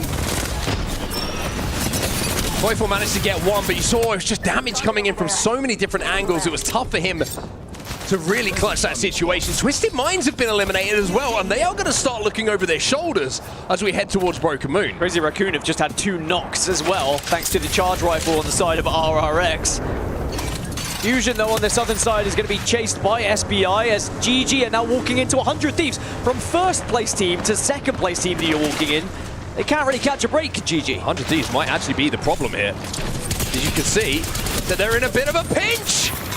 And Blast and Fun combined. Now they pop that Tempest. They want to get this finish, get this knock, and make sure that 100 Thieves will suffer. But somehow or other, Jim Burton will cause them a problem, and Blast is last alive. Jem will go down.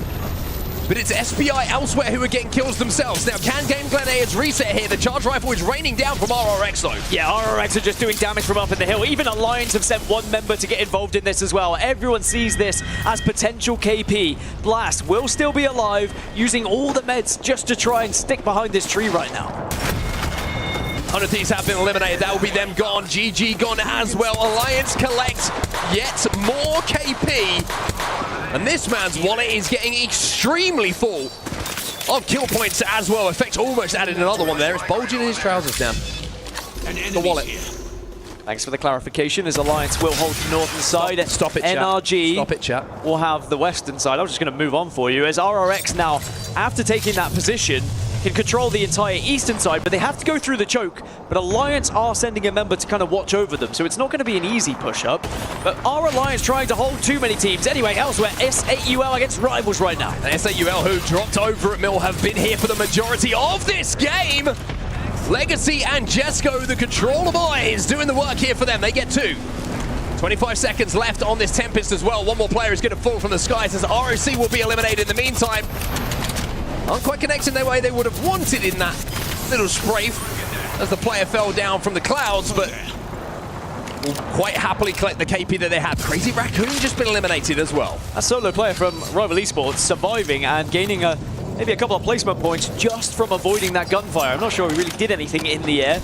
Maybe he was trying to shake it as much as he could, but 8 squads now remain. Alliance still the only team within the circle. They're looking over NRG. Remember, RRX still have to transition through this choke, but they're also aware of Alliance position. Meanwhile, GoNext are currently fighting against VK Gaming on the southern side. I'm going to say Alliance are in obviously the best spot, but for more than one reason. We'll check in with them in a few seconds' time.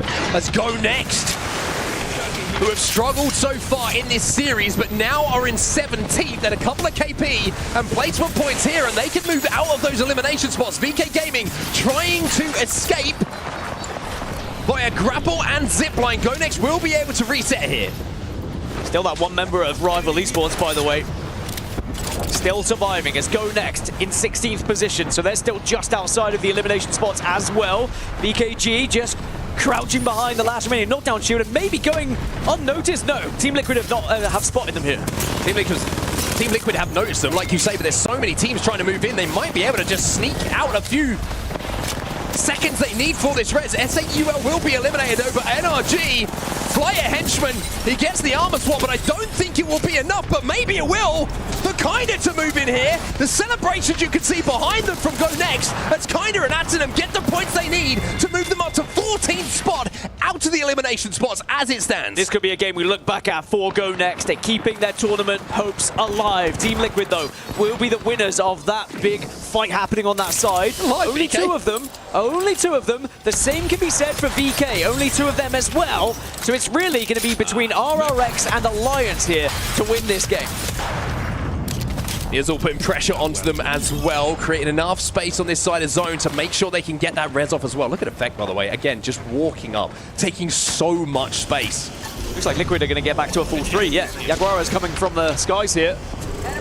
But they have to move a long way from that southern side. Alliance still holding the north. Alliance have crossed 100 points, by the way. They're now only 15 shy of taking that #1 spot in the POI draft, and they still have 2 games left and points available in this one. I think Alliance have spotted out one of the rotators from VK Gaming, who was trying to find a spot inside of that zone, and they're trying to chase him down. Yes, indeed, QQ. Tough spot to be in. VK Gaming will be eliminated. 3 squads remaining. Alliance one of those, and closing in on that points total to steal away from TSM. Well, Alliance just backing off slightly. Actually, Unlucky stays in a very aggressive position, but now they've got to go back to Hackies because RRX has started to transition on this eastern side. Yeah, Alliance might be in a little bit of a pinch here. Team Liquid have moved up, taken that space on the other side. Like you say, RRX are getting in behind Alliance. Jaguares. Knuckle Clusters goes in, he gets his shield break, but Alliance still healthy enough to get those batteries off. So Team Liquid, even though they had just the 2 of them earlier, now it's still a chance in this game because the zone is actually pulling closest to them.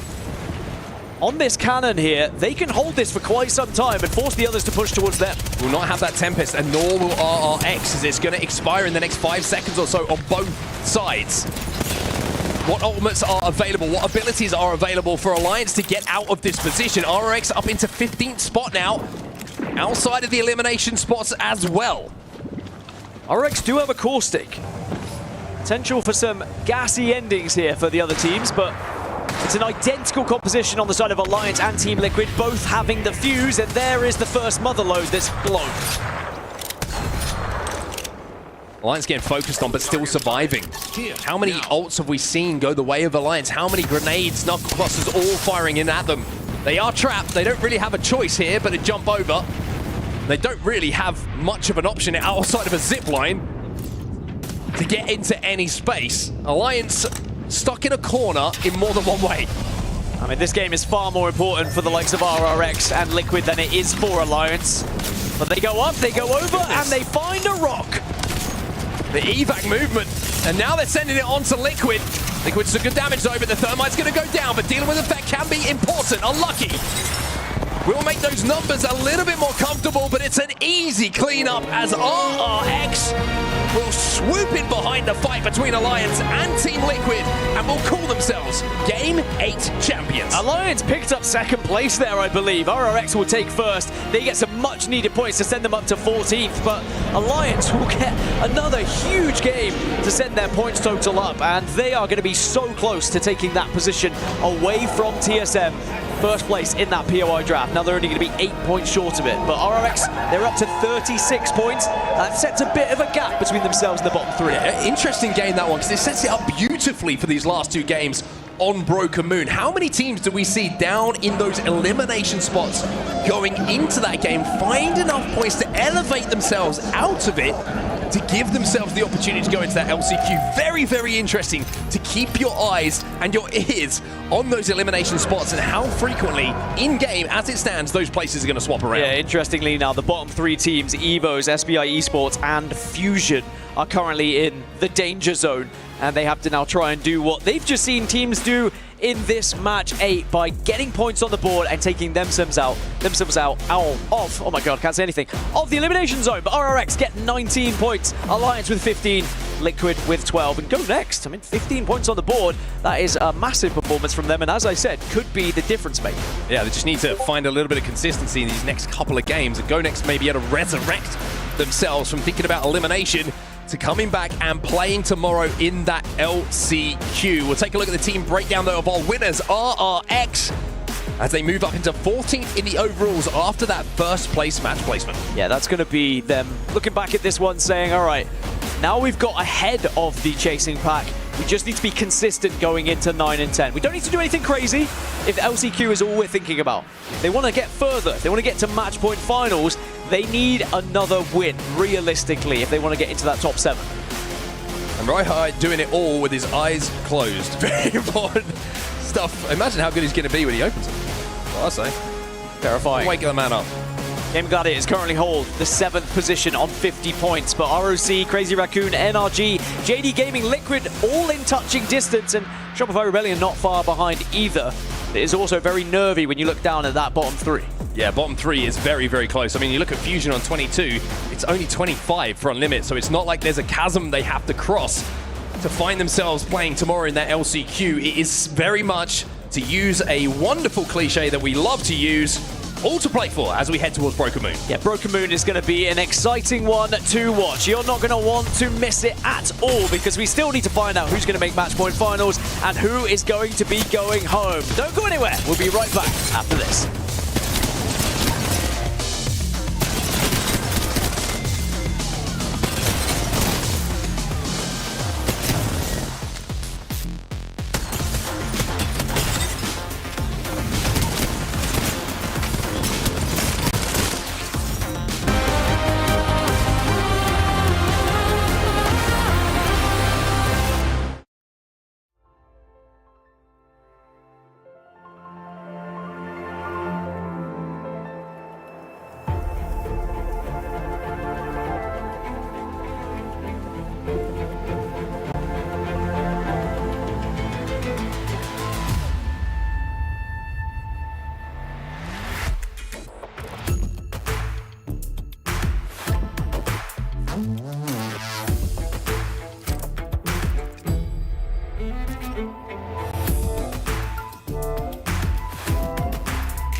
your mans getting safe out.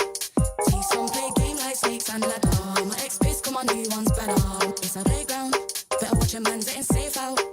Thieves don't play game like snakes and ladder. My ex-base, come on, new one's better. Moves like Jagger, hits come on, new one's better. We ain't in a mix, no grubber. Them trick bang fraud like scammer. Explain me real, that's a real bone capper. Pass don't matter, build strong store, pray this thing don't shatter. When shit gets real, so the real don't scatter. Got bread and batter, 4 hands on the bread like platter. Said it's cold out, they ain't back in beat.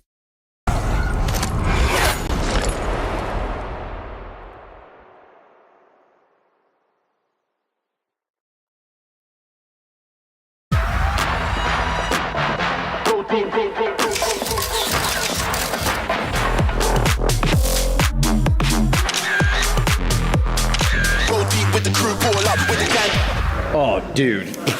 I don't even want hair anymore. あるかも全然。3分ね。普通に3分ね。120、120、1人割り。右はめっちゃ傾いてる。ずっと。ずっと。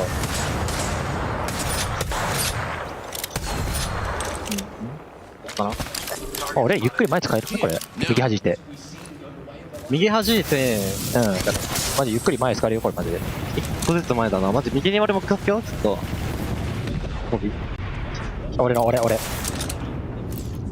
エバック1個あるけどだな。いやエバック使わなくていいよこれ。絶対使わなくていいよ。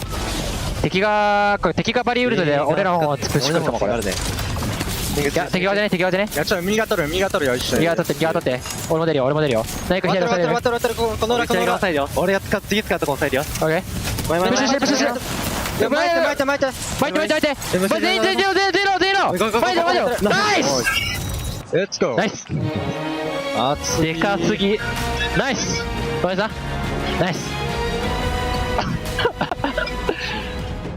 Welcome back, everyone. RRX keeping the dream alive. A team that was sitting in 18th place have now moved up to 14th, where the competition is tight. Literally, the bottom 3 teams at risk of elimination. A point difference separates all of them. Yeah, the fact that there's a 4-point spread, 3-point spread, whatever it is there in the bottom is extremely terrifying. But even then, into the teams above them, 4 points up, it's not that far off. So any team that has a decent game, it doesn't have to be a win. It could be a 3rd place with maybe 3 kill points. That could be enough to secure a spot into the last chance qualifiers tomorrow.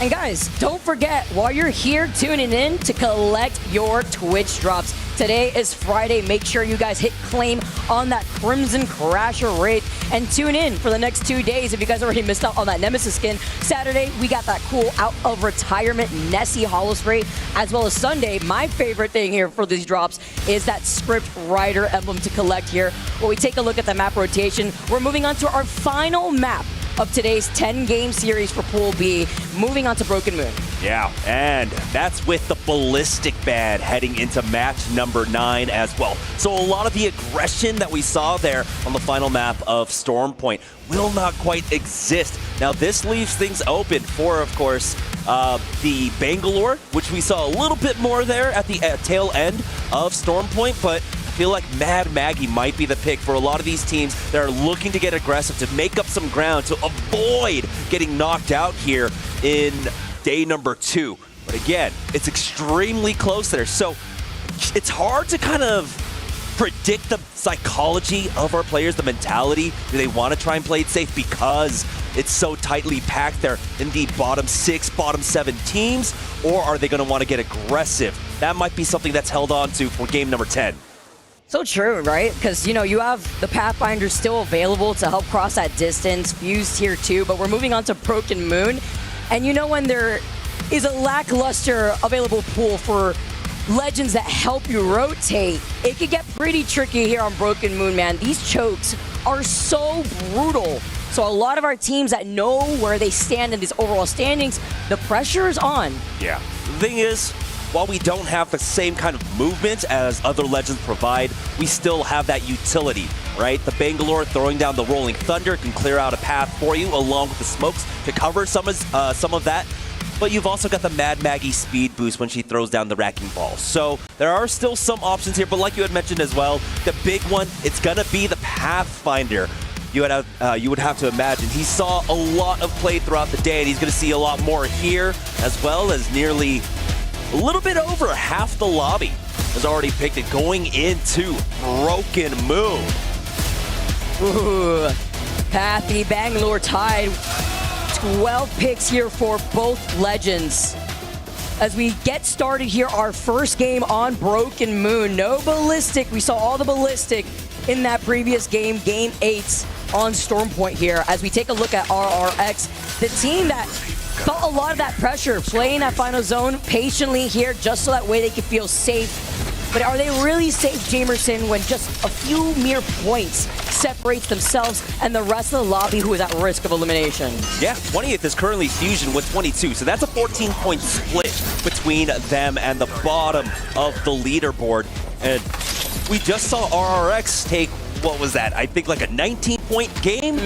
Fusion can do the same because the 19-point game is kind of, you know, like an average win overall. So it's not out of the question for Fusion to be able to make it. But here on Broken Moon, getting a look at our first pull, and it is going up to the northwest side of the map there at Dry Gulch. That's going to be SBI Esports, another team that is sitting there on the bubble that needs a good performance here. Currently in 19th place. They get the zone pulling to them. They've got the ring console. They've got the survey beacon as well to utilize to try and figure out what's going to be the god spot for this ring. And this is where they could turn things around for themselves. Yeah, one of the teams rocking the Mirage too, so you could lean maybe into that Renaissance man out here as they're going to be able to play objective, having that ring console, that survey beacon. Rock is already on the way, where that Evil Harvester is over to the south side of SBI, so it's actually maybe an inevitable first fight that we're going to be seeing between SBI and Rock, with a lot of teams already making their rotation on these accelerated zip lines. But it's VK Gaming that we're on board with right now, a team who has been having a standout performance here in the pool play so far. It's been helping me out in the fantasy league as well. Yeah, but I'm they sure. they are moving their way now through Hazmat Tunnel. Will avoid a lot of the fighting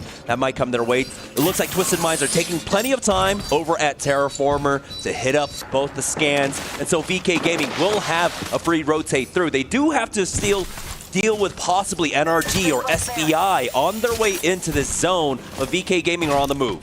SBI didn't want to take that fight when we saw Rock make their rotate to the north side of that Evil Harvester, because SBI were denied an Evil Harvester. It didn't spawn over by Dry Gold. Sure, they had the survey, they had the ring console, but they didn't want to try to take that fight already at a disadvantage, while Rock get the scan here over on the survey beacon. Vaxlon being on that Pathfinder and already trying to settle their way into the high ground here. Having that information and having the Rampart really comes in clutch with those accelerated walls. Yeah, between Rock and SBI Esports, a tale of two different teams and consequences for these next two matches. For Rock Esports, it's about securing a spot in the top 7. They are so close to it. For SBI, it's just about surviving the day, surviving the tournament, making it on to game number 3. And now with Rock being able to get further in, they're going to be playing on the back end side of Dry Gulch. It'll be the slow side of the zone, but we're already seeing some teams teetering their way on up there. RRX being one of them, coming in from the northern side. We'll see if they're scouted out early on. Rock can stop them from moving forward. As it stands right now, look at that cutoff, 25 for Unlimit. Literally 1 point difference between themselves and Evos. We could see Wraith Portals coming out, making their rotate, taking a look at NRG, who are approaching that choke that we saw SBI avoid Rock earlier, closer to that Evil Harvester, making their next move. You could see in the minimap they have that next ring console scan here too. Approaching Dry Gold, so there's already 5 other teams, make it 6 honestly, that have already made their way into that next zone. Shopify taking a much more safer route on the accelerated zip lines on the northern side, where there is a survey beacon on the edge of the zone. Yeah, that's going to be nice for them, moving their way on in. SBI Esports are able to plug in their third and get their Bangalore back on in.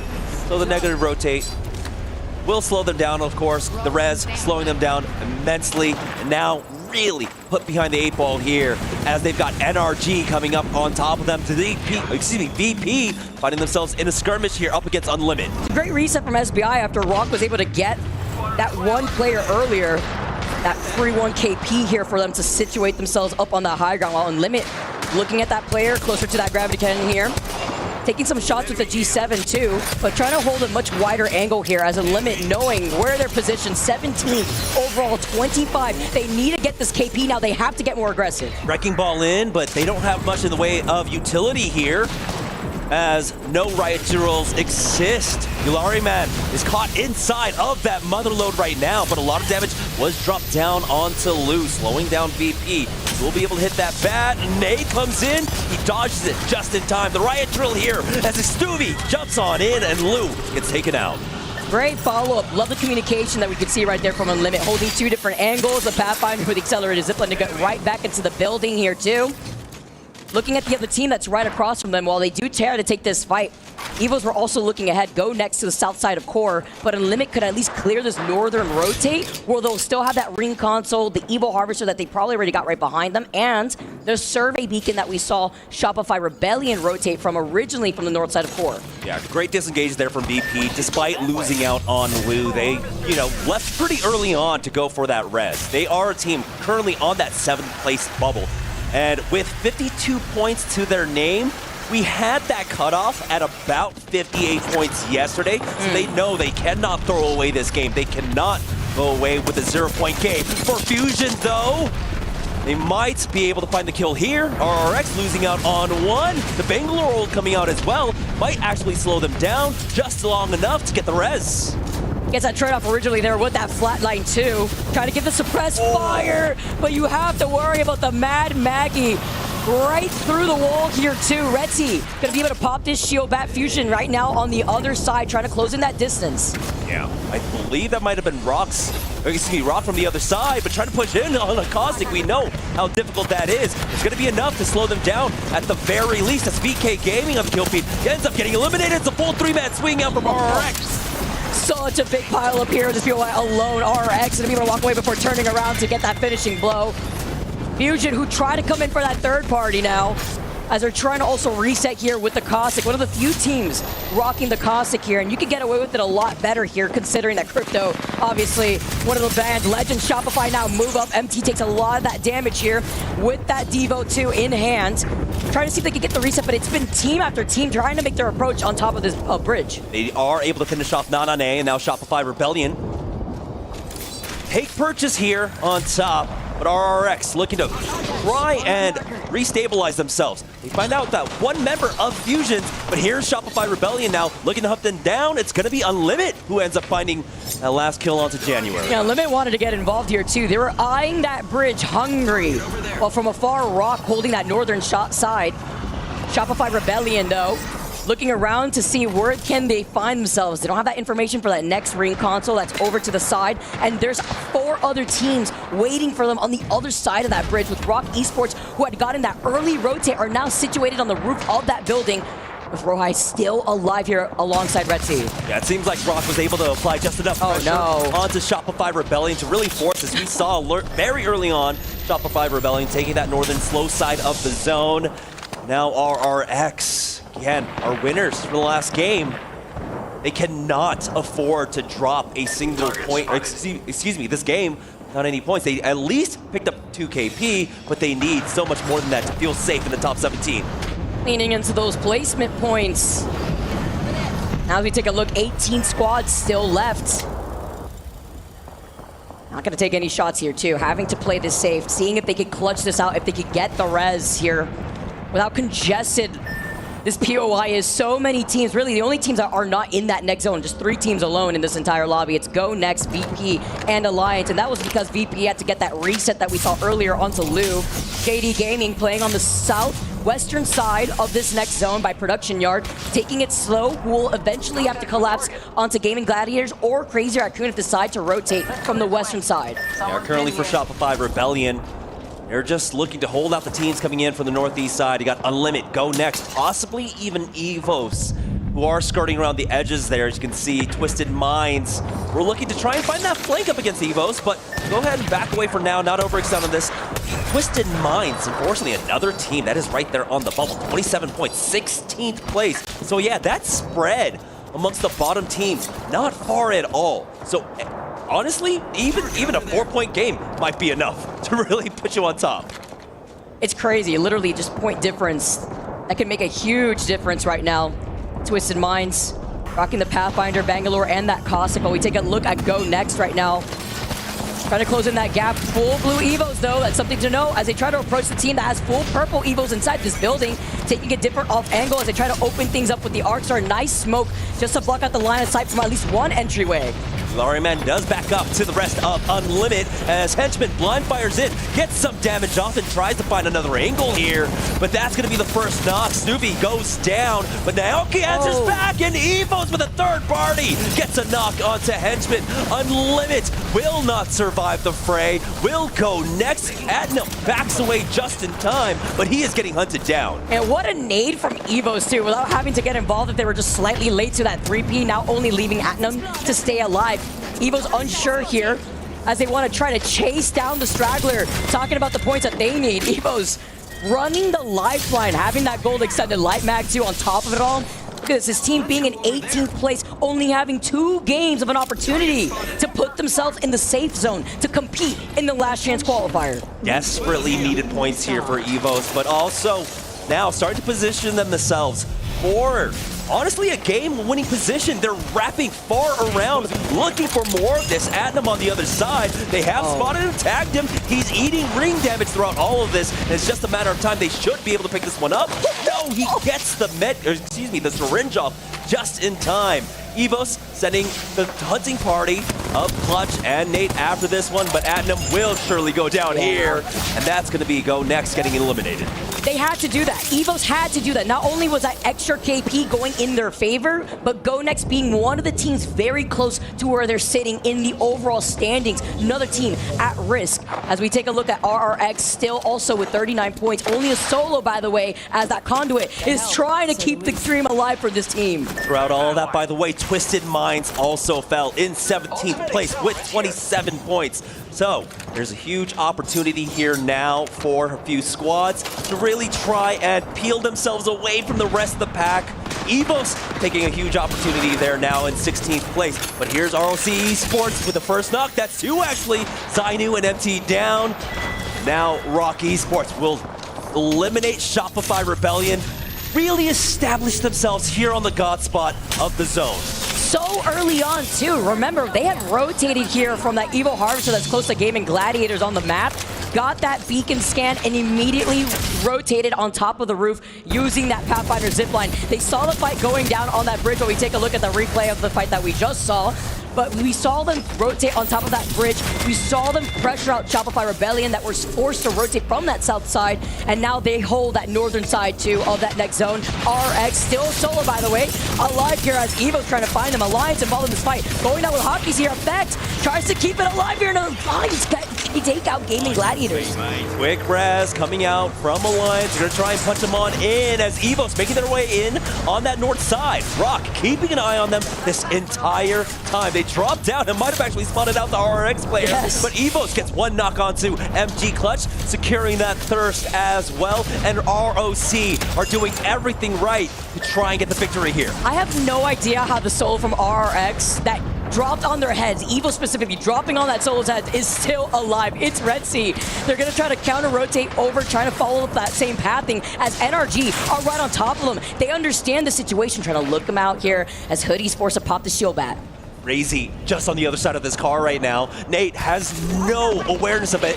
So far, he does get spotted out. Hoodie, the later rifle here, spots him out. So Evos, again, with a huge pickup, a huge kill, knocking out RRX, who are currently 14th place with 39 points. Evos 10 points off from them, catching up to it. But now you can see NRG are looking to try and eliminate them, understanding possibly that this is a 2v3, especially, never mind, with that respawn being down, they know it's a 2v3. The clutch res right now, out of the line of sight of NRG, right behind the truck. Talk about bringing some attention here too, while NRG hold this other lip. As other teams start rotating right behind them, you gotta be careful here from afar. Nice pressure poke though. While rival Esports are also looking down here. Team Liquid neighboring that same building with Alliance right to their south. Timmy was able to find a knock, Baxlon was able to find a knock onto Timmy. This creates a huge window of opportunity now for Evos to push up. NRG are able to get that res, But you can see that EVOS were able to cover so much ground because of that knock. Throughout all of this, Alliance now are making their way up.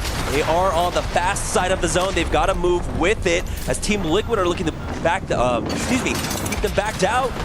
Right now, EVOS forcing out a lot of these walls from NRG. Utility being utilized from them too. Sheila has popped out here for Sykes. Meanwhile, the collapse here over to that north side. Rock, who had that high ground originally on that building, are looking down at JD Gaming, who are trying to share that building with them. EVOS, though, are looking down at NRG. They're trying to take this fight here, too. It's a huge pile up in the building right to their south as they try to approach. It's a motherload to start things off, but Hoodie took way too much damage.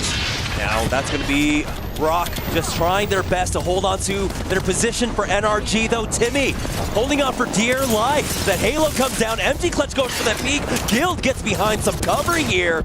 Might just be enough to keep them alive for now. And have that opportunity to hit that bat to Sheila. Sykes keeping them at bay with the covering fire as they try to go for the peak. Look at that difference of having that lifeline to at least reset as quickly as possible. Now it's only up to Timmy. And here you have EVOS with the lifeline to get that remote res just as quickly. Timmy trying to run for his life, but they're trying to take out NRG. Throughout all of this, though, ROC were able to deal with the threat on top of them. That was JD Gaming taking them out. Rock still holding on to Godspot. Throughout all of this, again, Alliance did end up taking that first place spot in the group right now with 126 points. They will be first seed going into our games on a Sunday. Get a little comfy here as Alliance now move up. Full red Evo looking to get the res here too, with Team Liquid right alongside them because they have to get their own res. Onto Hawadis being on that caustic. Talk about some pressure here as they try to pepper it in, but then they take way too much damage. Unlucky effect. Alliance continue on their domination. I'm pretty sure Hal in Pool A had what? 32, 33 KP. Now Effect overtook him as EVOS with McClutch, and the Devo gets that knock onto Hockeys. They're just able to run up instantly, 3-2-1 him and take him out. Alliance though still have Effect and Unlucky alive. You can't count them out. SAUL drop on top of EVOS and finish them off. EVOS though pick up some much needed points. Unlucky now forced to back off. Effect is fallen, and now it's left to one member of Alliance. SAUL also just down to Sharky. Meanwhile, Rock wants to get as much KP as they want. They know they are on God's spot. They have the high ground. They're looking at the solo of S8UL. They're looking at the solo of Alliance, and it's just a matter of time before Rock comes out on top here if they keep holding these angles. Sharky's got his dancing shoes on. Unlucky, unfortunately, has to deal with that devotion, and there's the drop down from Rock Esports. They're getting a little bit of the ring around here, but the Pathy will be able to drop in. Oh, nice tracking almost. Rock Esports secure the dub off of a very well-earned God spot. Remember, they moved initially, Vicky, into Dry Gulch. They ran into SBI, got that knock, and played off Cryo. Got into God spot and held it down the entire game, dealing with every threat coming their way. That was such an important game for Rock to win, because now this puts them in the top 3. Before that game alone, they were sitting in 8th place overall. Now they can be a little bit more comfortable with one more game to go to already confirm them being in that match point finals lobby. Again, yesterday, day number 1, 58 points was the cutoff for top 7. But today, with the Lions being the only point sponge in the lobby, that does actually bring it up a little bit. So that's a lot of room for them to breathe, and will make it that much easier for them. They, of course, still have to stay on their toes, right? They can't drop a 0-point game going into game number 10, but that alone, that 22 points they secured in match number 9 is a huge sigh of relief. Can we talk about the fact that Alliance just drops like a casual 17 KP? Like, what? The way that we keep seeing them fry, Effect with 9 KP alone, I believe this has now set up Effect to have a total of 38 points throughout the series, being the all-time highest for a series in EWC. Rock, though, finish off first place with 10 KP. Yeah, and for Alliance, again, this is kind of what we see, right? We see the heights of Alliance when they have a lot of these cross-map rotations. And they did have one of the farthest rotations coming up from Bionomics, going all the way up to Dry Gulch. They were part of that huge pileup on the southeast side of Dry Gulch, and we just know how good Effect and Unlucky are dealing with the rodents there when they're all piled up like that. We need to see some of that consistency. Look at this, 133 points. Are you kidding me? Just to put into perspective, like TSM in our last poll yesterday had finished off the day with 117 points on top of Falcons, who had 104. Just crazy performance here from Alliance to soak up a lot of that KP from the teams that desperately need it. And even better, Rock understanding the situation, playing off the high ground, playing off a game-winning position, and preventing other teams from rotating from the north side. We knew how good the fighting duo of Unlucky Effect were, but now they are really proving it. And we're going to take a short break here before we have one last match breakdown. And so you're not going to want to miss that. It's going to come right after this.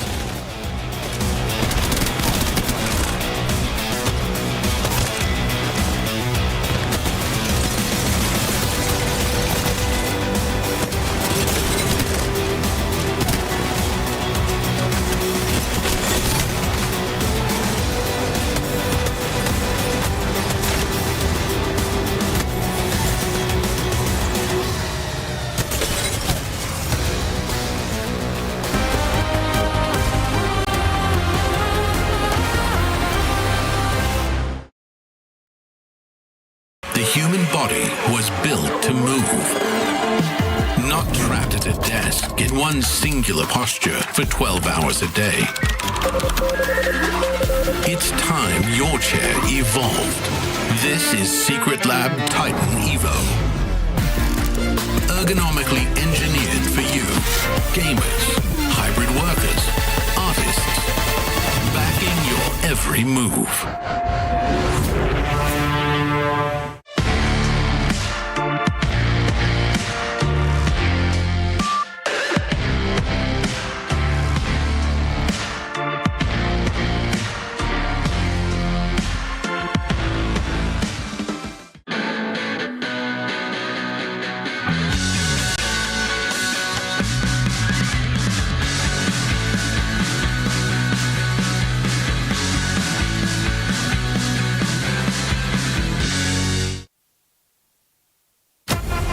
Dear Papa, my studies have been very rewarding.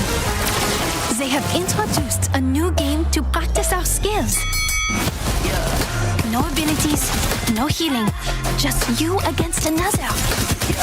Electric.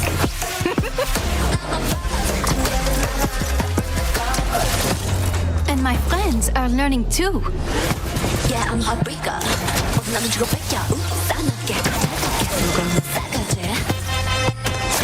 Now we know where you fit in the food chain. But you know me, Papa. I take my education seriously.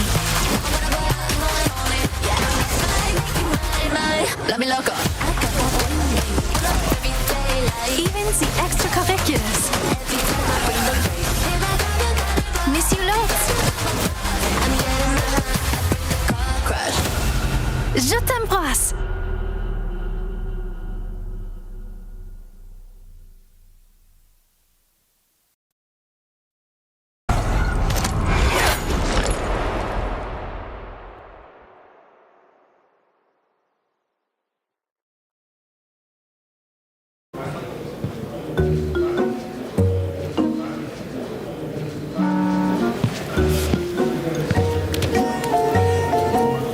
Do you believe in magic?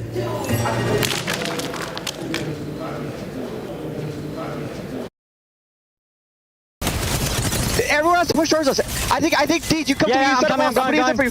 Actually, you're good. Fighting right, one shot. It's gonna be top 3 real soon. It's gonna be top 2 real soon too, I think. I'm bagel, whatever. All you backs. Yeah, I'm playing high. Guy here, 50, 1. Oh, he died. Look off. Top. Nice. Place up. Get the fence if you can. The last one's in the building. Yeah, in the building, down here. I'm bagel now. I bagelted. Who's under raids? Yep, solo Thieves. This is my bagel. Below you. Yeah. Bangs below you. Yeah, I got him out. Kill this guy first. Kill Fuse. Last one solo. Ready? Yeah, ready? 3, 2, 1. Jumping. He climbed up. Careful. I'm seeing left here. On backs. Yeah, me. Oh, Let's fucking go! Come on! Let's fucking go! Get fucking shit! Come on! Scintillating win by Rock Esports as they now have themselves a great spot and a great chance of qualifying for our championship match point Sunday. However, I will say that there's a lot of teams, even though Alliance is performing well, that have really caught my eye. I'm sure yours is at home as well, for how well they're performing under the pressure. Let's bring it back in the studio and talk a little bit about it, especially with my analysts, guys right here, and gals, Jayhawk, Snipe Down, and Glitter Explosion. This is one, I'll start with you, Lauren, where we're starting to see in some ways, these new faces, S8UL, Rock coming in and dominating on a LAN stage that we haven't seen yet. But also, in terms of the group meta, yesterday, we saw 7 teams qualify. It's looking like Group B is heading towards a similar trajectory towards who's going to be able to make it into Sunday. Yeah, because, Jayhawk, you had mentioned it when we kicked off the day. We had big point sponges at the top of our leaderboard, so that meant that our bubble was potentially a little bit different than what people might have expected for maybe the Game 9, Game 10 area. But we're having the same situation now in our group. Both of them were at the 50-point cutoff for Game 8. Now we're in Game 9. Group B here is at 54. Yesterday it was 55 for Game 9. So everything is almost tracking identically right now. And when you're seeing these one-off, pop-off performances from the squads that need to push themselves into the safety bubble on the other side of things or get themselves closer to top 7, it's starting to kind of really balance things out. Alliance mirroring almost what TSM did, except the almost is just on TSM's side of not competing with Alliance overall. They have blown by the point total, I think 130 points so far, Jayhawk. But one team that just got a win here, we haven't talked too much about, S8UL Esports, Legacy, Jesco, and Sharky. These guys have been there, Sharky a LAN champion as well. Having the ability to perform like this on this stage, got to be a tremendous amount of confidence for them. Absolutely. First off, I want to say shout out to the S8UL fans, because every time I've ever tweeted about them, they come in droves. They are some great fans. Genuinely, I think they might have one of the biggest fan bases on the ALGS, so I'm really excited to see them maybe get to a future LAN and show out like we've seen some other fan bases. But S8UL, they're one of those teams that I really do believe in these 10-game series is set up to thrive. Snipe talked about it earlier. You can't really focus on the negatives too much because you have a lot of games to go. And S8, if you know anything about those 3 players, they are a little bit emotionless when it comes to all the sort of negative things. And at the same time, with the highs, they don't have these crazy pop-off celebrations, even in the most wild of games. And so, sure, at the beginning, maybe they had a little bit of a slower start, but they started to kind of find a rhythm. They got a big win, I think, in match 5 or 6. And then we keep continuing to see them perform because this team, they're just really dang good. I think that's a great mention that you bring about keeping your composure, staying in a balanced state instead of having these overly hype and then obviously these low lows when things don't go well. We were kind of even talking about ShopifyRebellion. Is that going on with them? Not having the day of being in the top of those power rankings I would have expected, but of course they are looking like they'll definitely stay in this tournament. Snipe Down, a team you highlighted earlier on, is Rock. Now, they popped off, and I think deservedly so, after winning that last game and obviously looking like a team to beat. Yeah, absolutely. We talked a lot about Rock and just the confidence that I think Saucer has in his teammates to give him the information. This team has honestly been flying under the radar so far. In this, they've kind of not had like top frag kills, but they've been in the top 10 almost the entire time, and that one win they got just propelled them all the way into the top 3 to really secure them to move on. And I think that's something about this team that they did develop because communication. I was talking to Raven about this morning with NIP, and I did compare these two teams a little bit. We are so far past the individual skill carrying you through tournaments, and obviously that we see a lot of these top teams have that, but every pro player is individually talented. It comes down to what can you bring on top of that, and communication is so underappreciated, especially at early stages of a game. And now we're not in the early stages. We're in multiple years into the game where communication and the way information you can feed your IGL is going to determine how well in the positions that they can get you into, and consistency over a 10-game series is key. Deed's first LAN event was EWC last year. Now he feels like he's earned it. He feels confident, and you could tell with Rock, they feel like they belong. A little bit more than that after a great win and a great placement here. And standing by, we've got 100% of Bronzy with Lace. Yo, thank you so much, guys. Look, after a rough couple of days for Phony and the 100 Thieves team, of course, Phony was able to make it today. So we do have Bronzy, the coach of 100 Thieves, who was willing to step in and sub if Phony wasn't able to make it. Now, Bronzy, obviously you have preparation for the coaching sides of things, but what prepares you to be an emergency sub? Well, truthfully, when I got the message that I might have to sub in, immediately the boys and I were like, let's hop into TDMs, hop into rank, warm up as much as possible. I mean, realistically, it's just warming up my aim and being able to at least communicate a little bit to them and be able to play on their same pacing.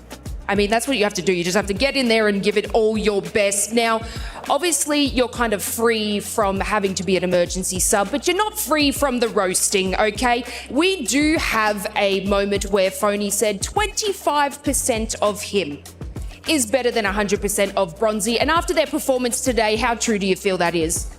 100% true. I mean, look at him. I would not call any of those zones, and he's leading the team perfectly. I mean, we couldn't have asked for better. They're in that top section and they should be going through to the match point on Sunday. Now, of course, you're a very dear friend of It's Timmy from NRG, and obviously he will be retiring from the ALGS. How are you sort of feeling about him leaving the scene? Thank God. No, I'm kidding.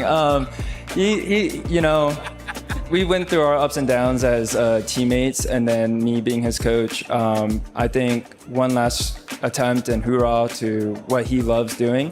You know, there's just a lot of opportunities out there, and overall, I mean, I'm happy for him. You know, I think we all should be happy for him. Apex was a staple for 5 to 6 years for him, and you know, eventually people have to move on, and that's what he wants to do. Yeah, well, we wish the best, obviously, for It's Timmy, but of course, to 100 Thieves. This is Bronzy, the coach from 100 Thieves, and hopefully they play out this last match excellent. Over to you guys at the casting desk. Thank you so much, Lace. I love the shout out over to Timmy, right? You know, the last hoorah here as NRG are sitting in 9th place with 50 points overall here too. Trying to see what they have to do differently for this final game, the final stride for these teams that know what's at stake here, the teams that want to be comfortable, not having to play through the last chance qualifier, who are already sitting in that finals lobby, waiting for the rest of the game for tomorrow to play out. Yeah, but they're in the bottom right now. That's the big story. Which 3 teams will be going home tonight, meeting their fate? The hands of the Crusher that we've got in the back of the stage. And it's a really tight pack. It's a really tight pack. It comes down to even the smallest mistake could be sending you home tonight. We've gone through 9 matches total, transcended through so many different maps, World's Edge, E-District, Storm Point, and to end the day, Broken Moon. Final game of today, final game of our pools play, and currently where it stands right now, we've had a good diverse spread on our legend bands here, but more importantly, I was wondering, you know, theory crafting, what kind of compositions are we going to see roll out?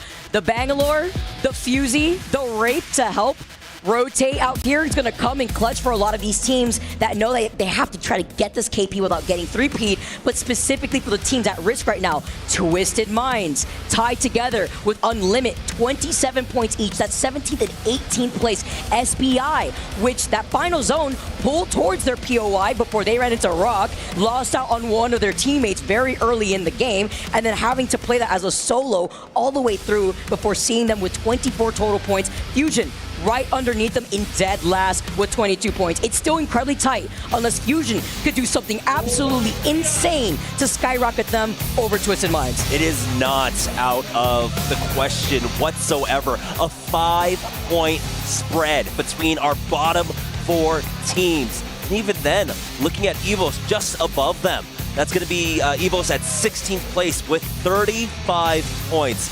So, Evos aren't even sitting pretty right now. If our bottom 4 teams somehow all together have decent games, that can still knock them out. But Evos have to feel comfortable. You saw them. They were chasing out after a lot of kills in that last game. You saw them aggressing into the zone to chase after kills.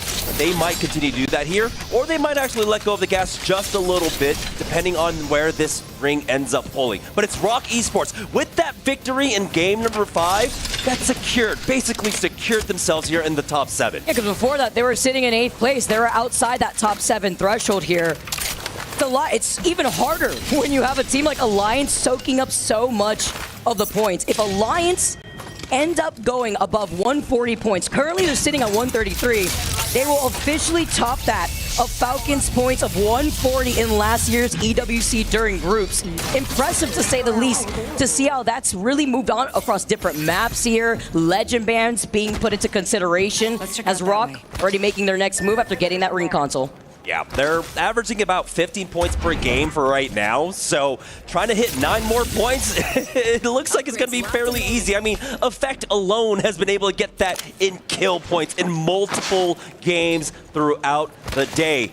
As we have Rival Esports now moving forward. There are teams sitting on that top 7 bubble right now with 61 points, currently in 5th place. They feel relatively safe, but they still have to stay on their toes.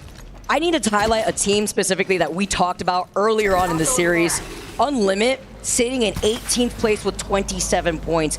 We talked a lot about Ilari Man and popping off. Went from 3rd in Pro League Worldwide to only 6 kills so far in the series. They only hit top 10 once, which is crazy as Fusion.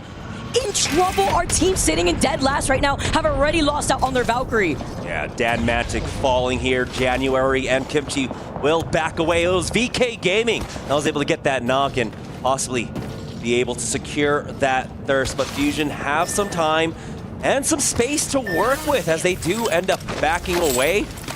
They can maybe make their way on over to Spaceport, possibly over the Dry Gulch. There is a replicator there to play off of to try and get him back on in. It's really smart for VK Gaming, a team that loves to get aggressive out here. They know what's at stake. Being in 6th place overall, every KP matters here as they made that quick rotate from Cliffside. But are forced now to drop down because Shopify Rebellion, they've understood the assignment. Zainu getting that knock. Yeah, and Shopify Rebellion was a team that started off so strong at the beginning of the day, but now find themselves in 13th place with, well, 44 with that thirst. But they have fallen quite a bit off that leaderboard, and they are still within reach of the top 7, but it's going to be so incredibly hard because they need a standout performance. They need a win here in game number 10. I think it's Cinnamon that this next zone, this final zone, is going to be pulling towards Quarantine Zone. The pileup is about to go crazy. GoNext holding on to that south side. Twisted Minds inside that building over to the north side. That Rock is already sharing. SBI, one of the teams feeling brave out here without really a lot of rotation opportunities. Rocking the Bangalore, Mad Maggie, the Mirage. Meanwhile, RRX over to the right side, closer to Hazmat Tunnel, where Team Liquid will eventually rotate into. Yeah, this one's going to play fairly similarly to how Dry Gulch did, but you see that it's not the strongest of priorities for one squad, right? Rock doesn't get the goddess of spots like they had in the last game, and so they're not going to have the same kind of control over the outskirts of this zone, right? They were playing the absolute slowest side of the ring in game number 9, but now they're smack dab in the middle of it, so they don't have the same control over their destiny like they did in game number 9. That's going to leave a lot more space open for teams like Fusion, Shopify Rebellion, that were both eyeing that kind of rotation earlier on. So coming in from the northern side, they'll have a lot more space to play off of. Team Liquid, though, looks like find themselves smack dab in the middle of Quarantine Zone. Man, seeing this comp, by the way, what year is it? The Valkyrie Cosmic Gibby, right? The one thing I think about whenever I see this comp, all right, you gotta take out, I was gonna say, he's stuck right there with the all right, at least he got inside and he's not getting pressured out by a team right behind him. But every time I see this comp, I can't help Jamerson but get thrown back to ESA back in our days out here. As we take a look at Evo's already finding some space, at least inside this building. They're gonna try to at least get the ring console. That's their priority right now in Alpha Base, as well as at Survey Beacon. No team within the vicinity, but a team that is looking behind them by the next choke that would lead Evos into their rotate is Shopify Rebellion. They get the circle ring first, and now they're going to be able to see who's within the vicinity here before Evos makes that next plan. Yeah, they also have Unlimit that's going to be possibly shadowing behind them from Breaker Wharf, and Unlimit currently in 18th place, 27 points. They have some ground to make up here, especially up against Evos, but not too far off from Twisted Minds, well, who they are currently tied with. Let's check out that way. Important to note, by the way, with the Fuse being able to scan the ring console, that's what they prioritize, which means they don't have the ability to scan a survey beacon, which means, while they do rotate, Shopify moved away, so they don't have to worry about them waiting for them on the choke, while GoNext on this big pile of so many teams already had made their way into quarantine zone, playing off the crates only. The 30-30s ringing in their ears over to the other side is Team Liquid, though, who are playing to their own advantage, considering they're playing much more bunker down with the composition that they're running. Team Liquid on the other side of this one, trying to find their way into the top 7, currently in 11th with the 50 points. For GoNext, just trying their best to avoid getting eliminated here at 35 points at 15. They cannot go down early, and you can see them playing extremely cautiously, backing away. The coverage fire coming out from Kinda and Natinum, enough for Henchmen to get back here. And so they're going to square off and look at Team Liquid in the distance. There's really no need to fight here in the middle of the zone right now, especially with the threats of third party looming. Oh man, we've all been there. When you're on the sticks right there, 10-matic, having to play split up before looking behind them outside of the zone, and feeling pressured out. Hopefully Dematic's got cement here. He's got the syringe while Kimchi's running for his life. The Devo right behind him, looking to see if he can at least get away from the player that's chasing him down. A lot of these teams, though, on the outskirts of that next zone, Fusion just trying to stay alive, but eventually you will have to run into Evos, who's right in front of you, over by Core. Kimchi gets taken out, but again, they're all split up here. That's S8UL picking that up. Yeah, S8UL, they don't need the points, but they'll definitely take them, as they're not going to be able to hunt down the rest of Fusion like you had mentioned. They have split up. That's going to run them into Shopify Rebellion, into Evos. Evos, another squad that do need these kills to just stay ahead of everyone else in the lobby right now, as we get a better look at where January has run off to in the middle of the core right now. You can see Evos just off into the distance. Danmatic just trying his best not to make any noise whatsoever. Well, he might actually just be out of meds completely. Man, and definitely, it's like a horror movie out here, because Shopify are waiting in the mist, while Team Liquid, having to worry about these nades now, is biting away at so much of their meds because they've been here so early, but then off the Knuckle Cluster alone, bombardment of these nades gets that knock originally here, but you can't really push as easily with the caustic barrels. Yeah, they also already utilized the Gibraltar ult. Oh my goodness, That's oh my goodness. slowing down. The Nox Gas Grenade along with the barrels are the only things slowing GoNext here, but it's just a matter of time. There's a knock. That's Team Liquid out of the game. Pinched from the other side, Revival was able to take some pickings out of Team Liquid. See if it's going to be enough here for them, as Revival now just move up, take the graveyard that's at their feet that was originally Team Liquid, taking a lot of damage here, having to back away into their safety of their own building. On the other side, what we saw from GoNext, they're looking around to make sure Rival doesn't try to sneak up right behind them, and they're not the only team in the mist. Gamin Gladiators will rotate from their southern side of Cultivation, who have been able to get that survey beacon scan too. Yeah, nice little pick up there for Rival Esports, trying to whittle away down the forces there on the south side.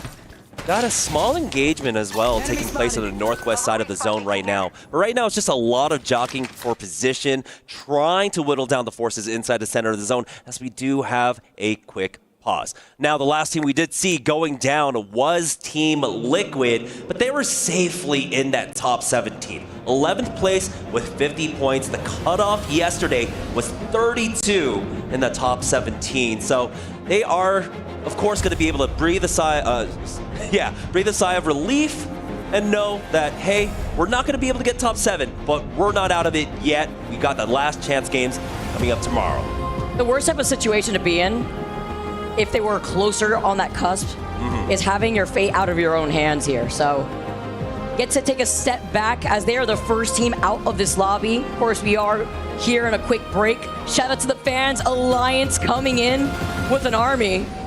Sleeper, no stress in this lobby. It's just quite impressive to highlight not only why we keep repeating that Alliance is this insane point sponge, but even crazier that Unlucky also has 30 kills. Off of KP alone, Alliance has been able to gap the rest of this lobby with just KP. Just ignore the placement points, which is crazy. Yeah, that they could avoid getting eliminated off of KP alone is kind of absurd. And honestly, they did an amazing job all throughout the day. Or even getting a little cheeky. We didn't get to talk about it, but we saw a few Vantage picks. And well, it's Alliance picking that one up for themselves heading into game number 10. It's interesting to see how a lot of these different teams have opted, whether it be the Wraith, some teams committing to the Valkyrie, of course a purple perk on Valkyrie, allowing her to get the scan through the buildings in the middle of her ultimate too. helps out for a lot of teams that have to go in for a much slower rotate. Doesn't really help out though in a zone like this. It can be difficult with the amount of teams that are sharing some of the space in quarantine zone. Guys, thank you so much for your patience. Let's dive right back into our final game here. We've only said goodbye to one team thus far. And looking at the other teams that are still rotating here outside of zone, Unlimit, BK Gaming, who are waiting by the choke side of Cliffside, where nobody's going to be rotating in that direction. Fusion, who had to play split up. Denmatic actually survives, by the way, with Shopify rotating away from him. And hopefully they'll be able to rejoin together. Hopefully he's got meds, because he's eating the zone right now as he's rotating in. And there it is, Fusion! Get Kimchi back in the game.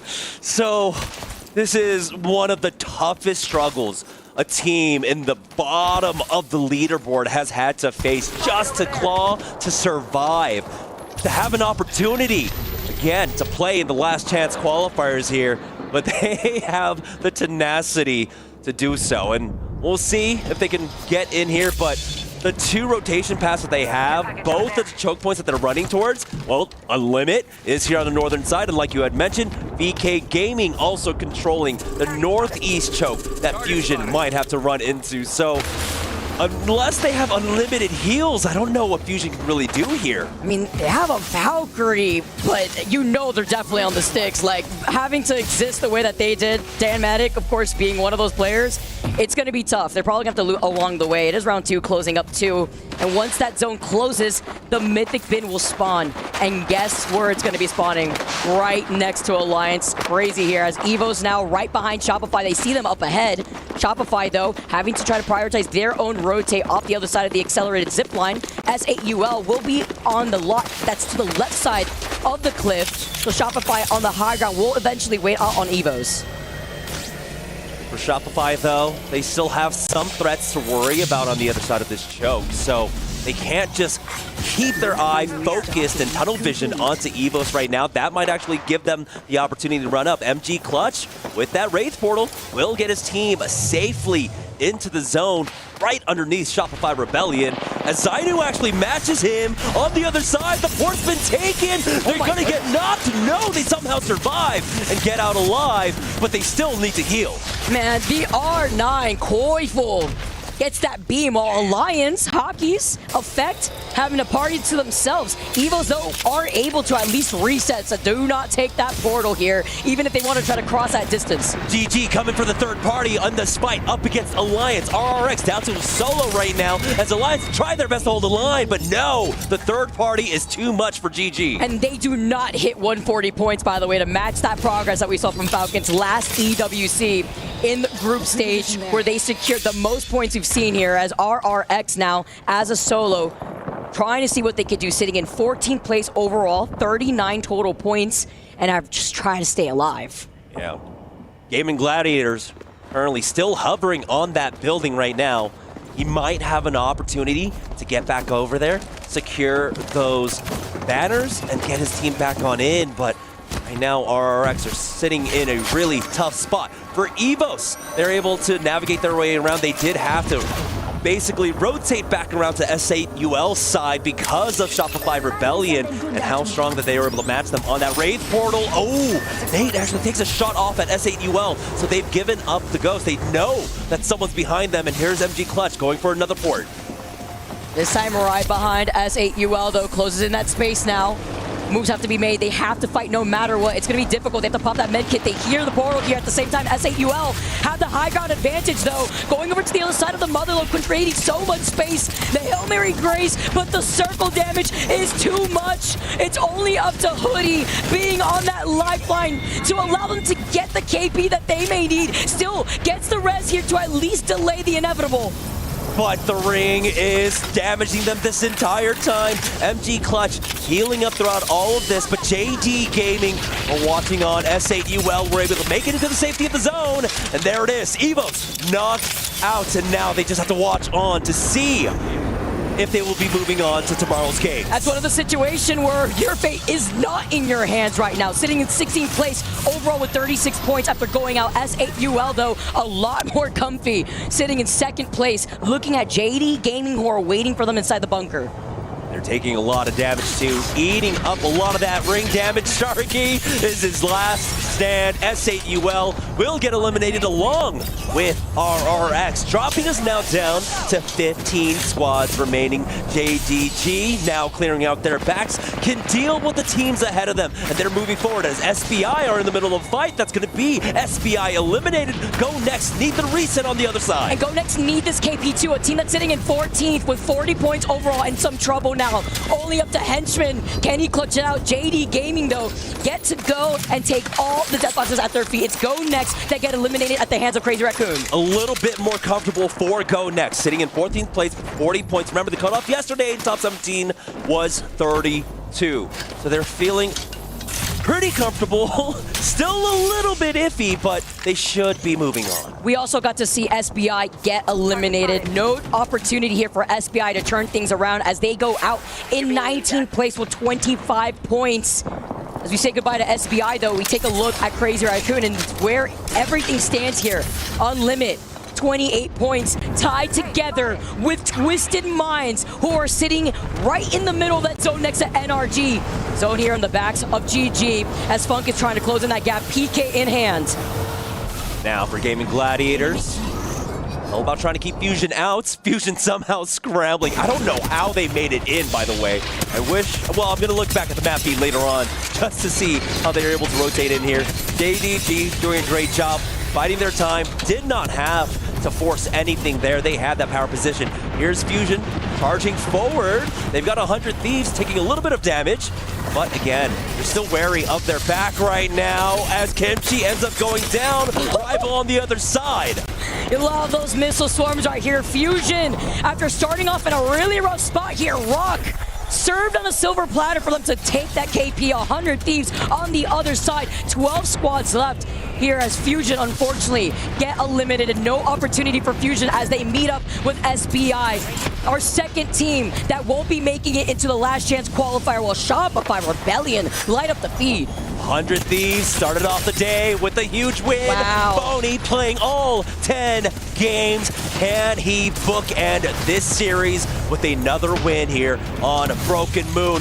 Not unless rivals have anything to say about it. Try to put a stop to them right now. A lot of utility thrown out onto 100 Thieves, and they've got Sheila ready to go for this. Boney tries to go for the kidnap. It's not going to quite work. No! It's successful. He gets off of this.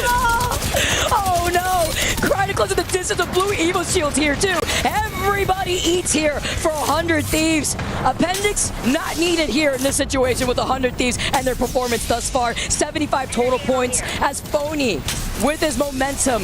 With the tenacity that you have mentioned here, Jamerson, rival Esports only down to a solo.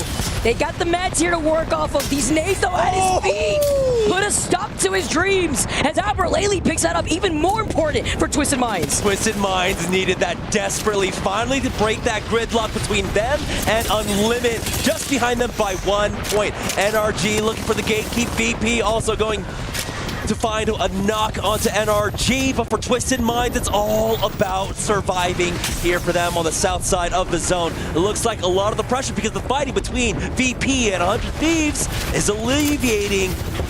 Now Twisted Minds might have a path forward. NRG had gotten eliminated and all that chaos. Deeds gets that knock with the nade. Your Larry Man down to a solo. We highlighted your Larry Man, 18th overall, 29 total points. Unlimit get eliminated at 18th. 8 squads left as Rock move up. Crazy Raccoon get eliminated. It's the collapse here on the south side of Quarantine Zone as it stands. Unlimit out. SBI and Fusion meet up together without being able to make it into that LCQ. 100 Thieves, though, have the slight high ground, looking down at the team right below it. That's VKG.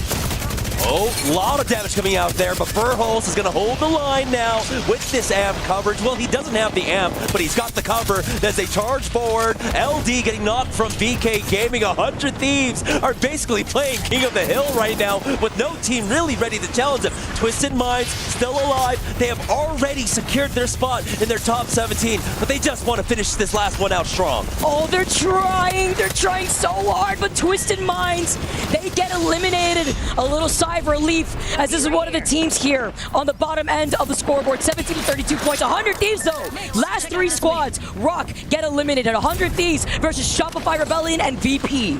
VP had their moment in the sun as well earlier on today when we were on Storm Point.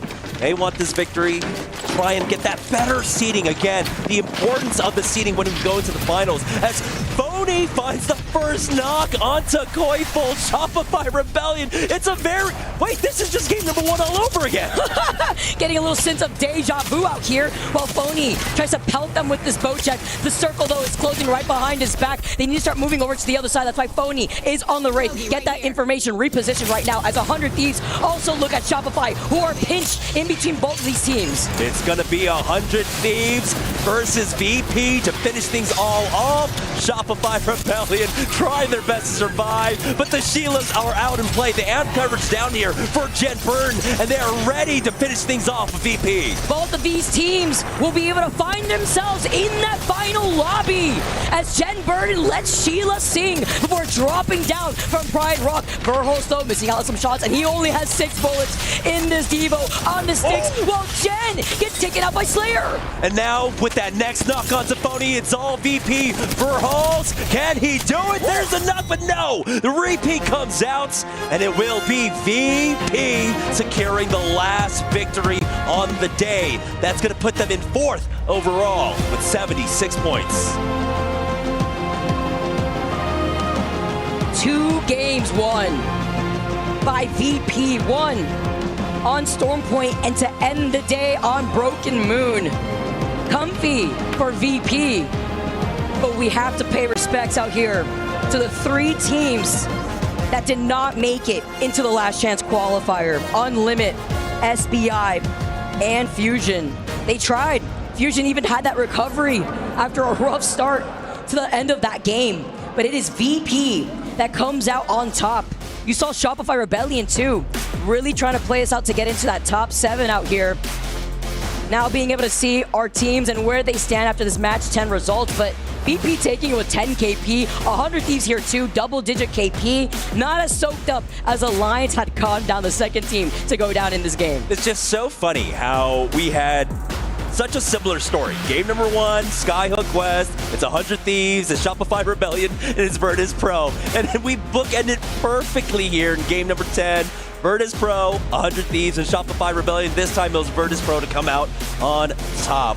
GG to them. But like you had mentioned, those 3 teams going home, Unlimit, SBI Esports, and Fusion. And you know, you have to give a nod to SBI Esports. They came out first seed from their region, but it just wasn't enough. This was their biggest LAN performance. This was the most pressure put onto them. Their second LAN appearance for almost all the players on that roster. So they still have a lot to learn and a lot of room to grow.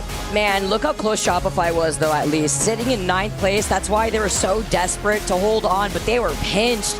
Really hard situation to be in. 57 tied together with JD Gaming. They wanted to be in that top 7, but even better look, though, are our top 7 teams to join our other 7 teams from yesterday into that final lobby, securing now officially our 14 teams that have made their way into the match point finals. That's right. So we'll have another 10 matches tomorrow to see who will fill out the final 6 teams in that lobby. Right now, though, we already have 14. We have a good idea of what the draft's going to look like, and it's going to be so difficult, right? Because the stakes are so high when it comes to the last chance matches. Just keeping your tournament hopes alive, right? But despite how well you do down there in the last chance qualifier, your highest draft is 15th place. As we take a look at our teams, though, that put on a performance.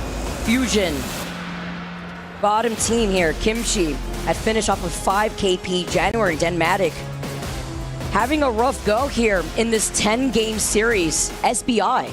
And we had Yulari, man, there. We hyped him up. He had one of the best performances there from Unlimited, but you saw the shock in his face. He just could not believe it. And, you know, with so much at stake, with his performance across this split, you can understand his disappointment and his shock throughout all of this. And it's really unfortunate that with this format, it's that one match and you can get knocked out. Isn't it crazy that we were hyping up Ilari Man, who had broken records? 14 KP, 4K damage in one game alone. In a pretty stacked lobby. It was like winners round 2 of the Open. But comes to show how a lot of these changes, patch changes out here, teams have approached the meta differently. You would expect the Devo to just completely overtake the amount of kills that it's been able to secure, but it's the R9 that comes in, finding that impact here. But it's a moment of emotion here for a lot of our teams, the 3 teams that have to walk away with their head held high. Yeah, now unfortunately for these squads, you're gonna have to watch on as some dreams quite literally get crushed in the Crusher. But before we do that, let's check in with VP for the final end game call, that final victory on the day in match number 10. We need a hunger wall right here. Yeah, throw it deep, Slayer. Throw it deep. But not too deep to where we have to like cross and get I think I can peek down on this team. Guys, we can sit here on me. Guys, sit here on me until last second. Guys, sit here on me. On Zach. Nice. Watch that guy. It's about to be a 3v3. Can we lifeline out? I'm batting. Give me drone. I don't have it. Guys, it's about to be a 3v3. It's just one alive over there. It's about to be a 3v3. Give me a lifeline drone. I got killed. Nice, 3v3. 3v3. Get ready to lifeline ult up. Swinging right. Lifeline ult up. Lifeline out. I'm batting. I'm gonna go top right. Arc in the tree. I'm trying to shoot this Rampart on his fucking Sheila. I'll crack Rampart. I got nades on them. I'm gonna swing left here, I think, guys. Swing with them, Slayer. Play with them. Back one, guys. Play together. I'm Phoenix here now. Valk, literally one on the left. Nice. I'm swinging right. Slow down. I'm getting ready. Slow down. I have an insane angle. Right here, guys. Slow down. No, swing him. We're fine. He's one. Dead. Let's go. Let's go, baby. Good shit. Let's fucking Nice go. game. Good shit. That's what it is right there, finish, man. bro. That means the worst possible. No, we might have gotten higher too. It hasn't updated yet. No, it did. Those were the 6 points. Pool play is now over. Welcome back to the main stage where I am once again joined by your first place finishers. It is, of course, Alliance. What a phenomenal performance. You can hear the crowd going crazy as well. Hackis, Effect, Unlucky. Gentlemen, due to the nature of my job, I'm rarely lost for words, but I've got to say, map 2, map 4, my jaw was on the floor like the rest of the arena right here. It was phenomenal. So, instead of trying to talk my way out of it like a host would do, I'm just going to spit some facts at you right now. Okay, are you ready? Effect. He had 3,871 damage in map number 2, and that is the second highest we've had in competitive this year. So congratulations. The 32-point game that you guys secured on map number 4 is the highest yet at the Esports World Cup. Congratulations. And in that same game, I'm not even sure that you know this, Hackis, but you managed to secure 39 knockdown assists. That is wild! Some wild statistics for you guys there at home. Effect, I've got to ask you had an absolute worldie of a day. It was phenomenal. Was it just that when you were once on a roll, you were just unstoppable? What happened? Well, while we were playing online, I was kind of like insecure. I was like not playing too confident, right? And just the day before, we had like a small talk, and I was like, just let me play my game. And it's how it went. And that is your game. That's just outrageous.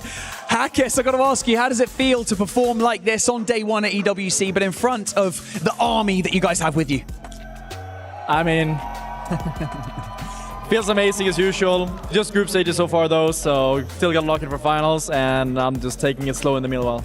Oh, the IGL that we all know. He's locked in, everyone. He's locked in. Now, I'm sure that you guys already know what's coming up next, but this is how we keep things spicy at the end of the show here at the EWC. I'm going to get all of you guys to contribute to crushing the bottom 3 teams' keys, as is your right as first place finishers of today's group stage. These are the keys: Fusion, SBI Esports, and Unlimit. Effect, can you please turn the key to start the engines? I'm going to hold it. Here we go. You're going to hear it starting up. You're going to hear the engines rumbling. You're going to feel it in your feet as well. Okay, next up, Hackis, I'm going to get you to flick the switch. This is going to open up the iris and expose the teeth. Have a look in. Have a look in. Look at those nasty teeth. Okay, Unlucky, I want you to press the button, and when you do it, I want you to go, Unlucky! 3, 2, 1, send them home! There's 2. You know what? Unlucky, mate. See you later! How did that feel? How did that feel? I'm really sorry. I'm not happy about it. He's not happy. He feels sorry. Okay, well, with that, 6 teams have been sent home. 14 are currently awaiting in the grand finals, but that means that just 6 teams are going to make their way out of the last chance qualifier tomorrow. It's going to be a bloodbath, and I cannot wait. And we're going to see you very shortly, right after this.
What a day we've had here in Riyadh. Man, the ALGS does not disappoint. And yet again, a great finish to an incredible day. Group B took the stage. And yes, while we had some mega winners, we also had some surprising teams that didn't show up. A lot of teams in the middle of the pack that'll have a chance to create a bit of a stronger narrative tomorrow in our last chance qualifier. Let's wrap up the day here on Desk. I'm your host, Rain Day, helping to close it out. Of course, my analyst desk with me, Jayhawk, Snipe Down, Glitter Explosion. Guys, I know we've talked about Alliance ad nauseum. We don't necessarily need to do it right now too much, but for the fans at home, for everyone watching, what's the storyline?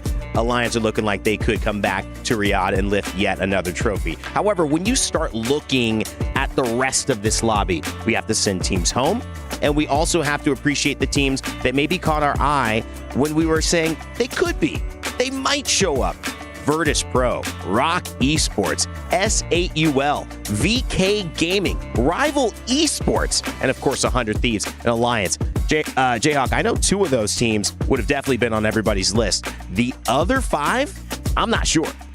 Absolutely, and I want to talk about Virtus.pro because this was a team that going into the Open, they were the #1 overall seed for the Americas. There was a lot of high hopes. They don't really have a great showing there. They weren't very happy with what they had, and then they go into Pro League and they kind of continue to slow down. They didn't look very good. There was a chance going to the regional finals. They missed EWC altogether, and yet here they are having their final bounce back, winning 2 games, which is a big confidence booster. I especially believe for Zach Mazer because being the IGL, you have 4 weeks in a row where you just don't really call the greatest games, and now all of a sudden on LAN you're back in form. Going into the finals, I think that VP might be back.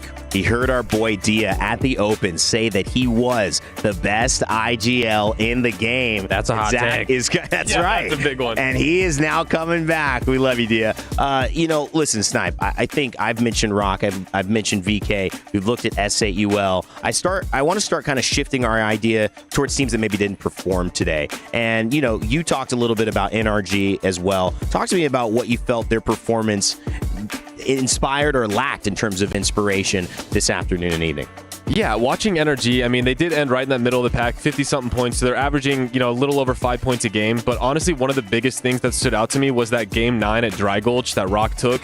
They were in a really good spot. They let Evos res as a 2-man. All they had to do, they had over a minute to make this play. They just needed to clear their back. There was no one that could have taken them out. The only team that was on height. No one was going to push to take their spot. They let them res as a duo. They let them then, they were Rampart, by the way. They could have had these walls set up with 30-30s. They let them then run under them directly and then climb up because they were all tucked into a corner, and then they ended up getting pushed out by multiple teams that ended up pressuring them. And it's just plays like that just are a little bit of hesitation where you're on the fringe, so you don't want to make a mistake and you're kind of playing a little more reserved, but it's those moments that you take the game into your hands and take control to not allow anyone to be next to you. And they were in a great spot to close that game out, and honestly, that was the moment that I realized that they are playing a little too timid, and if that's how they're going to be in game 9, something had to change for game 10, and we saw it and it didn't. So I think they're going to go back, look at that kind of stuff, review it, and come out in the losers bracket, and hopefully, this is Timmy's last event, that they come out firing. Yeah, you want to make finals, especially for Timmy,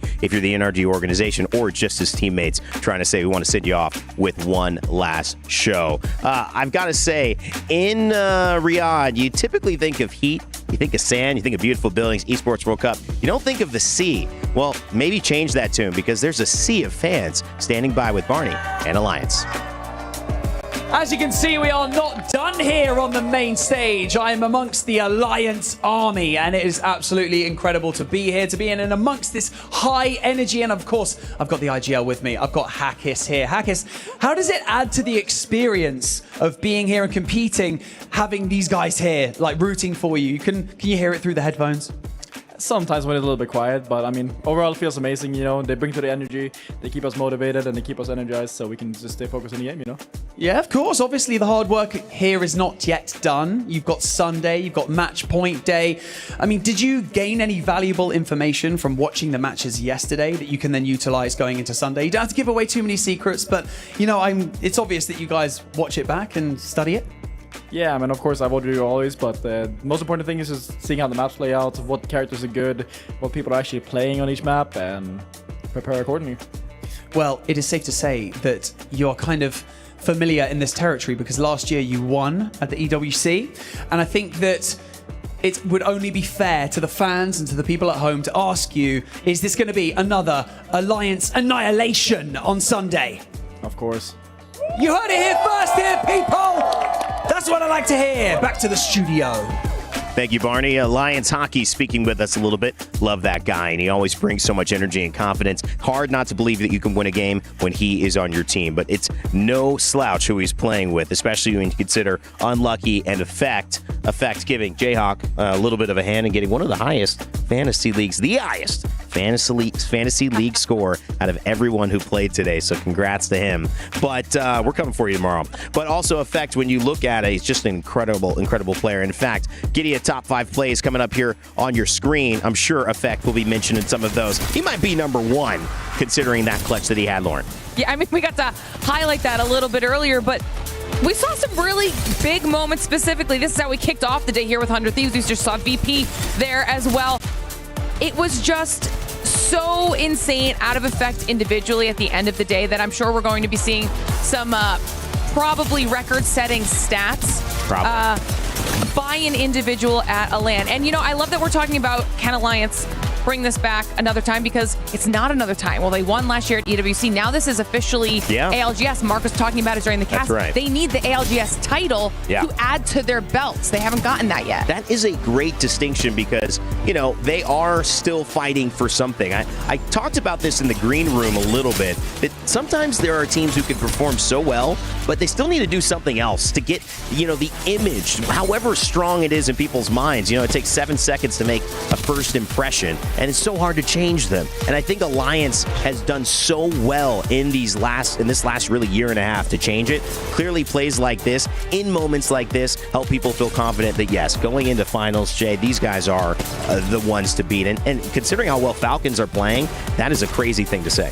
Absolutely. And listen, I really feel like this finals is maybe a legacy-defining moment for both of these teams. I agree. Because Falcons are looking to go back-to-back and say, maybe the Dynasty era is over, but the Super Team era is officially here. And for Alliance, sure, they won last year here in Riyadh, but at the same time, it took them 13 games to do so. So I would actually like to offer up a challenge to Alliance. I think the one thing that they have not proven to us is that they can win in dominant fashion on match point. And so I would love to see if they're going to etch their names into the history books as the next Dynasty after TSM and Dark Zero. I think they need to do it in a lot quicker pace. You know what? This is incredible because in the same way I agree with you, but in the same way I'm proving my point of how it's never enough. Alliance have been so successful, but now you got to win fast. Now you got to win blindfolded. You know, now you got to win up with your eyes closed, playing left-handed. I mean, it makes sense, but we all do it, and that's just what competition is. We know how good they are. And in fact, let's get some stats for how good they are and how good these players have been, because we got our kill leaderboard coming up and our MVP for today. It's Effect with 39 kills, but Snipe, his teammate, 30 with Unlucky. They are 12 kills ahead, and Effect almost 20 kills, 21 kills ahead from the closest player on another team. I mean, looking at the stat page, it's absolutely insane, and it just goes to show the testament of how incredibly individually skilled this team is under the direction of Hawkes. I mean, Hal was the previous kill leader in the past in a 10-game series with 33, and there were almost 2 people on that team that beat that record. And the whole time we saw that, I mean, I think right now Effect is trying to put a stamp on, not only is he dominant, but he wants to take that title of maybe the best player in the game. I'm a real big fan of seeing the R99 also coming back into it. Deadliest weapon as well. Devotion right behind it, but the R99 certainly making it happening. All right, and just to officially give the title out, it is the Sony MVP. That is Effect for today. Taking a look at just some of his stats, the damage and the kill participation alongside it. 83% of those kills.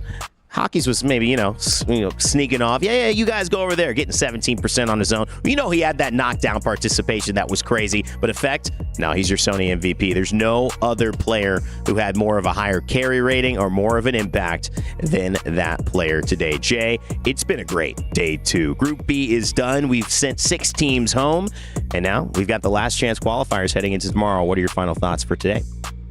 These 2 days have been chaotic, but if last year taught us anything, last chance gets even more so I am incredibly excited to see what happens. Snipe? I mean, we have some serious heavy hitters in this bottom half of the lobby, and I mean, it's do or die. I think there's a lot of teams playing for some legacy moments, and you know, after these events, you have to ask a lot of tough questions, and that's always on people's minds as well.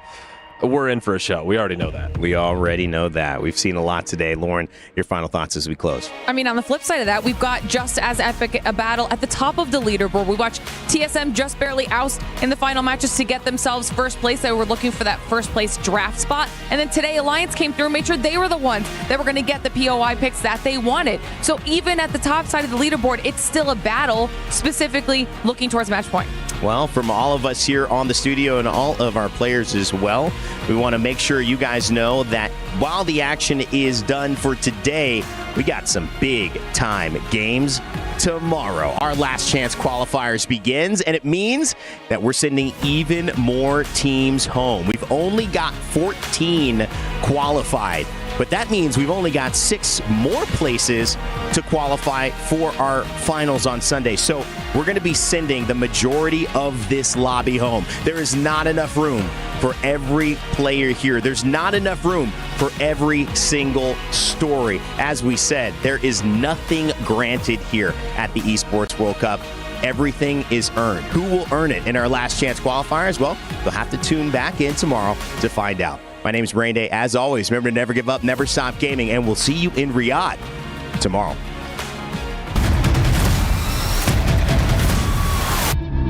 Let's go! I'm on top of this, I run this out like Usain Bolt. Got the ball up in my court, I'm gonna make it go. I don't ever try to quit, I'm always on the go. Ain't left no crumbs on the plate like a pro. Ain't scared of miss, ain't scared of nothing. Nothing, ain't scared of miss, soon I'll be hitting. Hit, always on the grind, never lose, I'm winning. If I choose to do it, I'ma kill it, ain't no pity.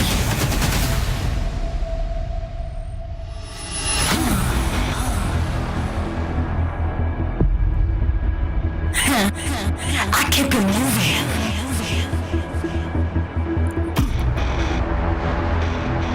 Ain't no one can stop me. I do it like a pro. And I'm on fire. Biggest in the game. Let's go.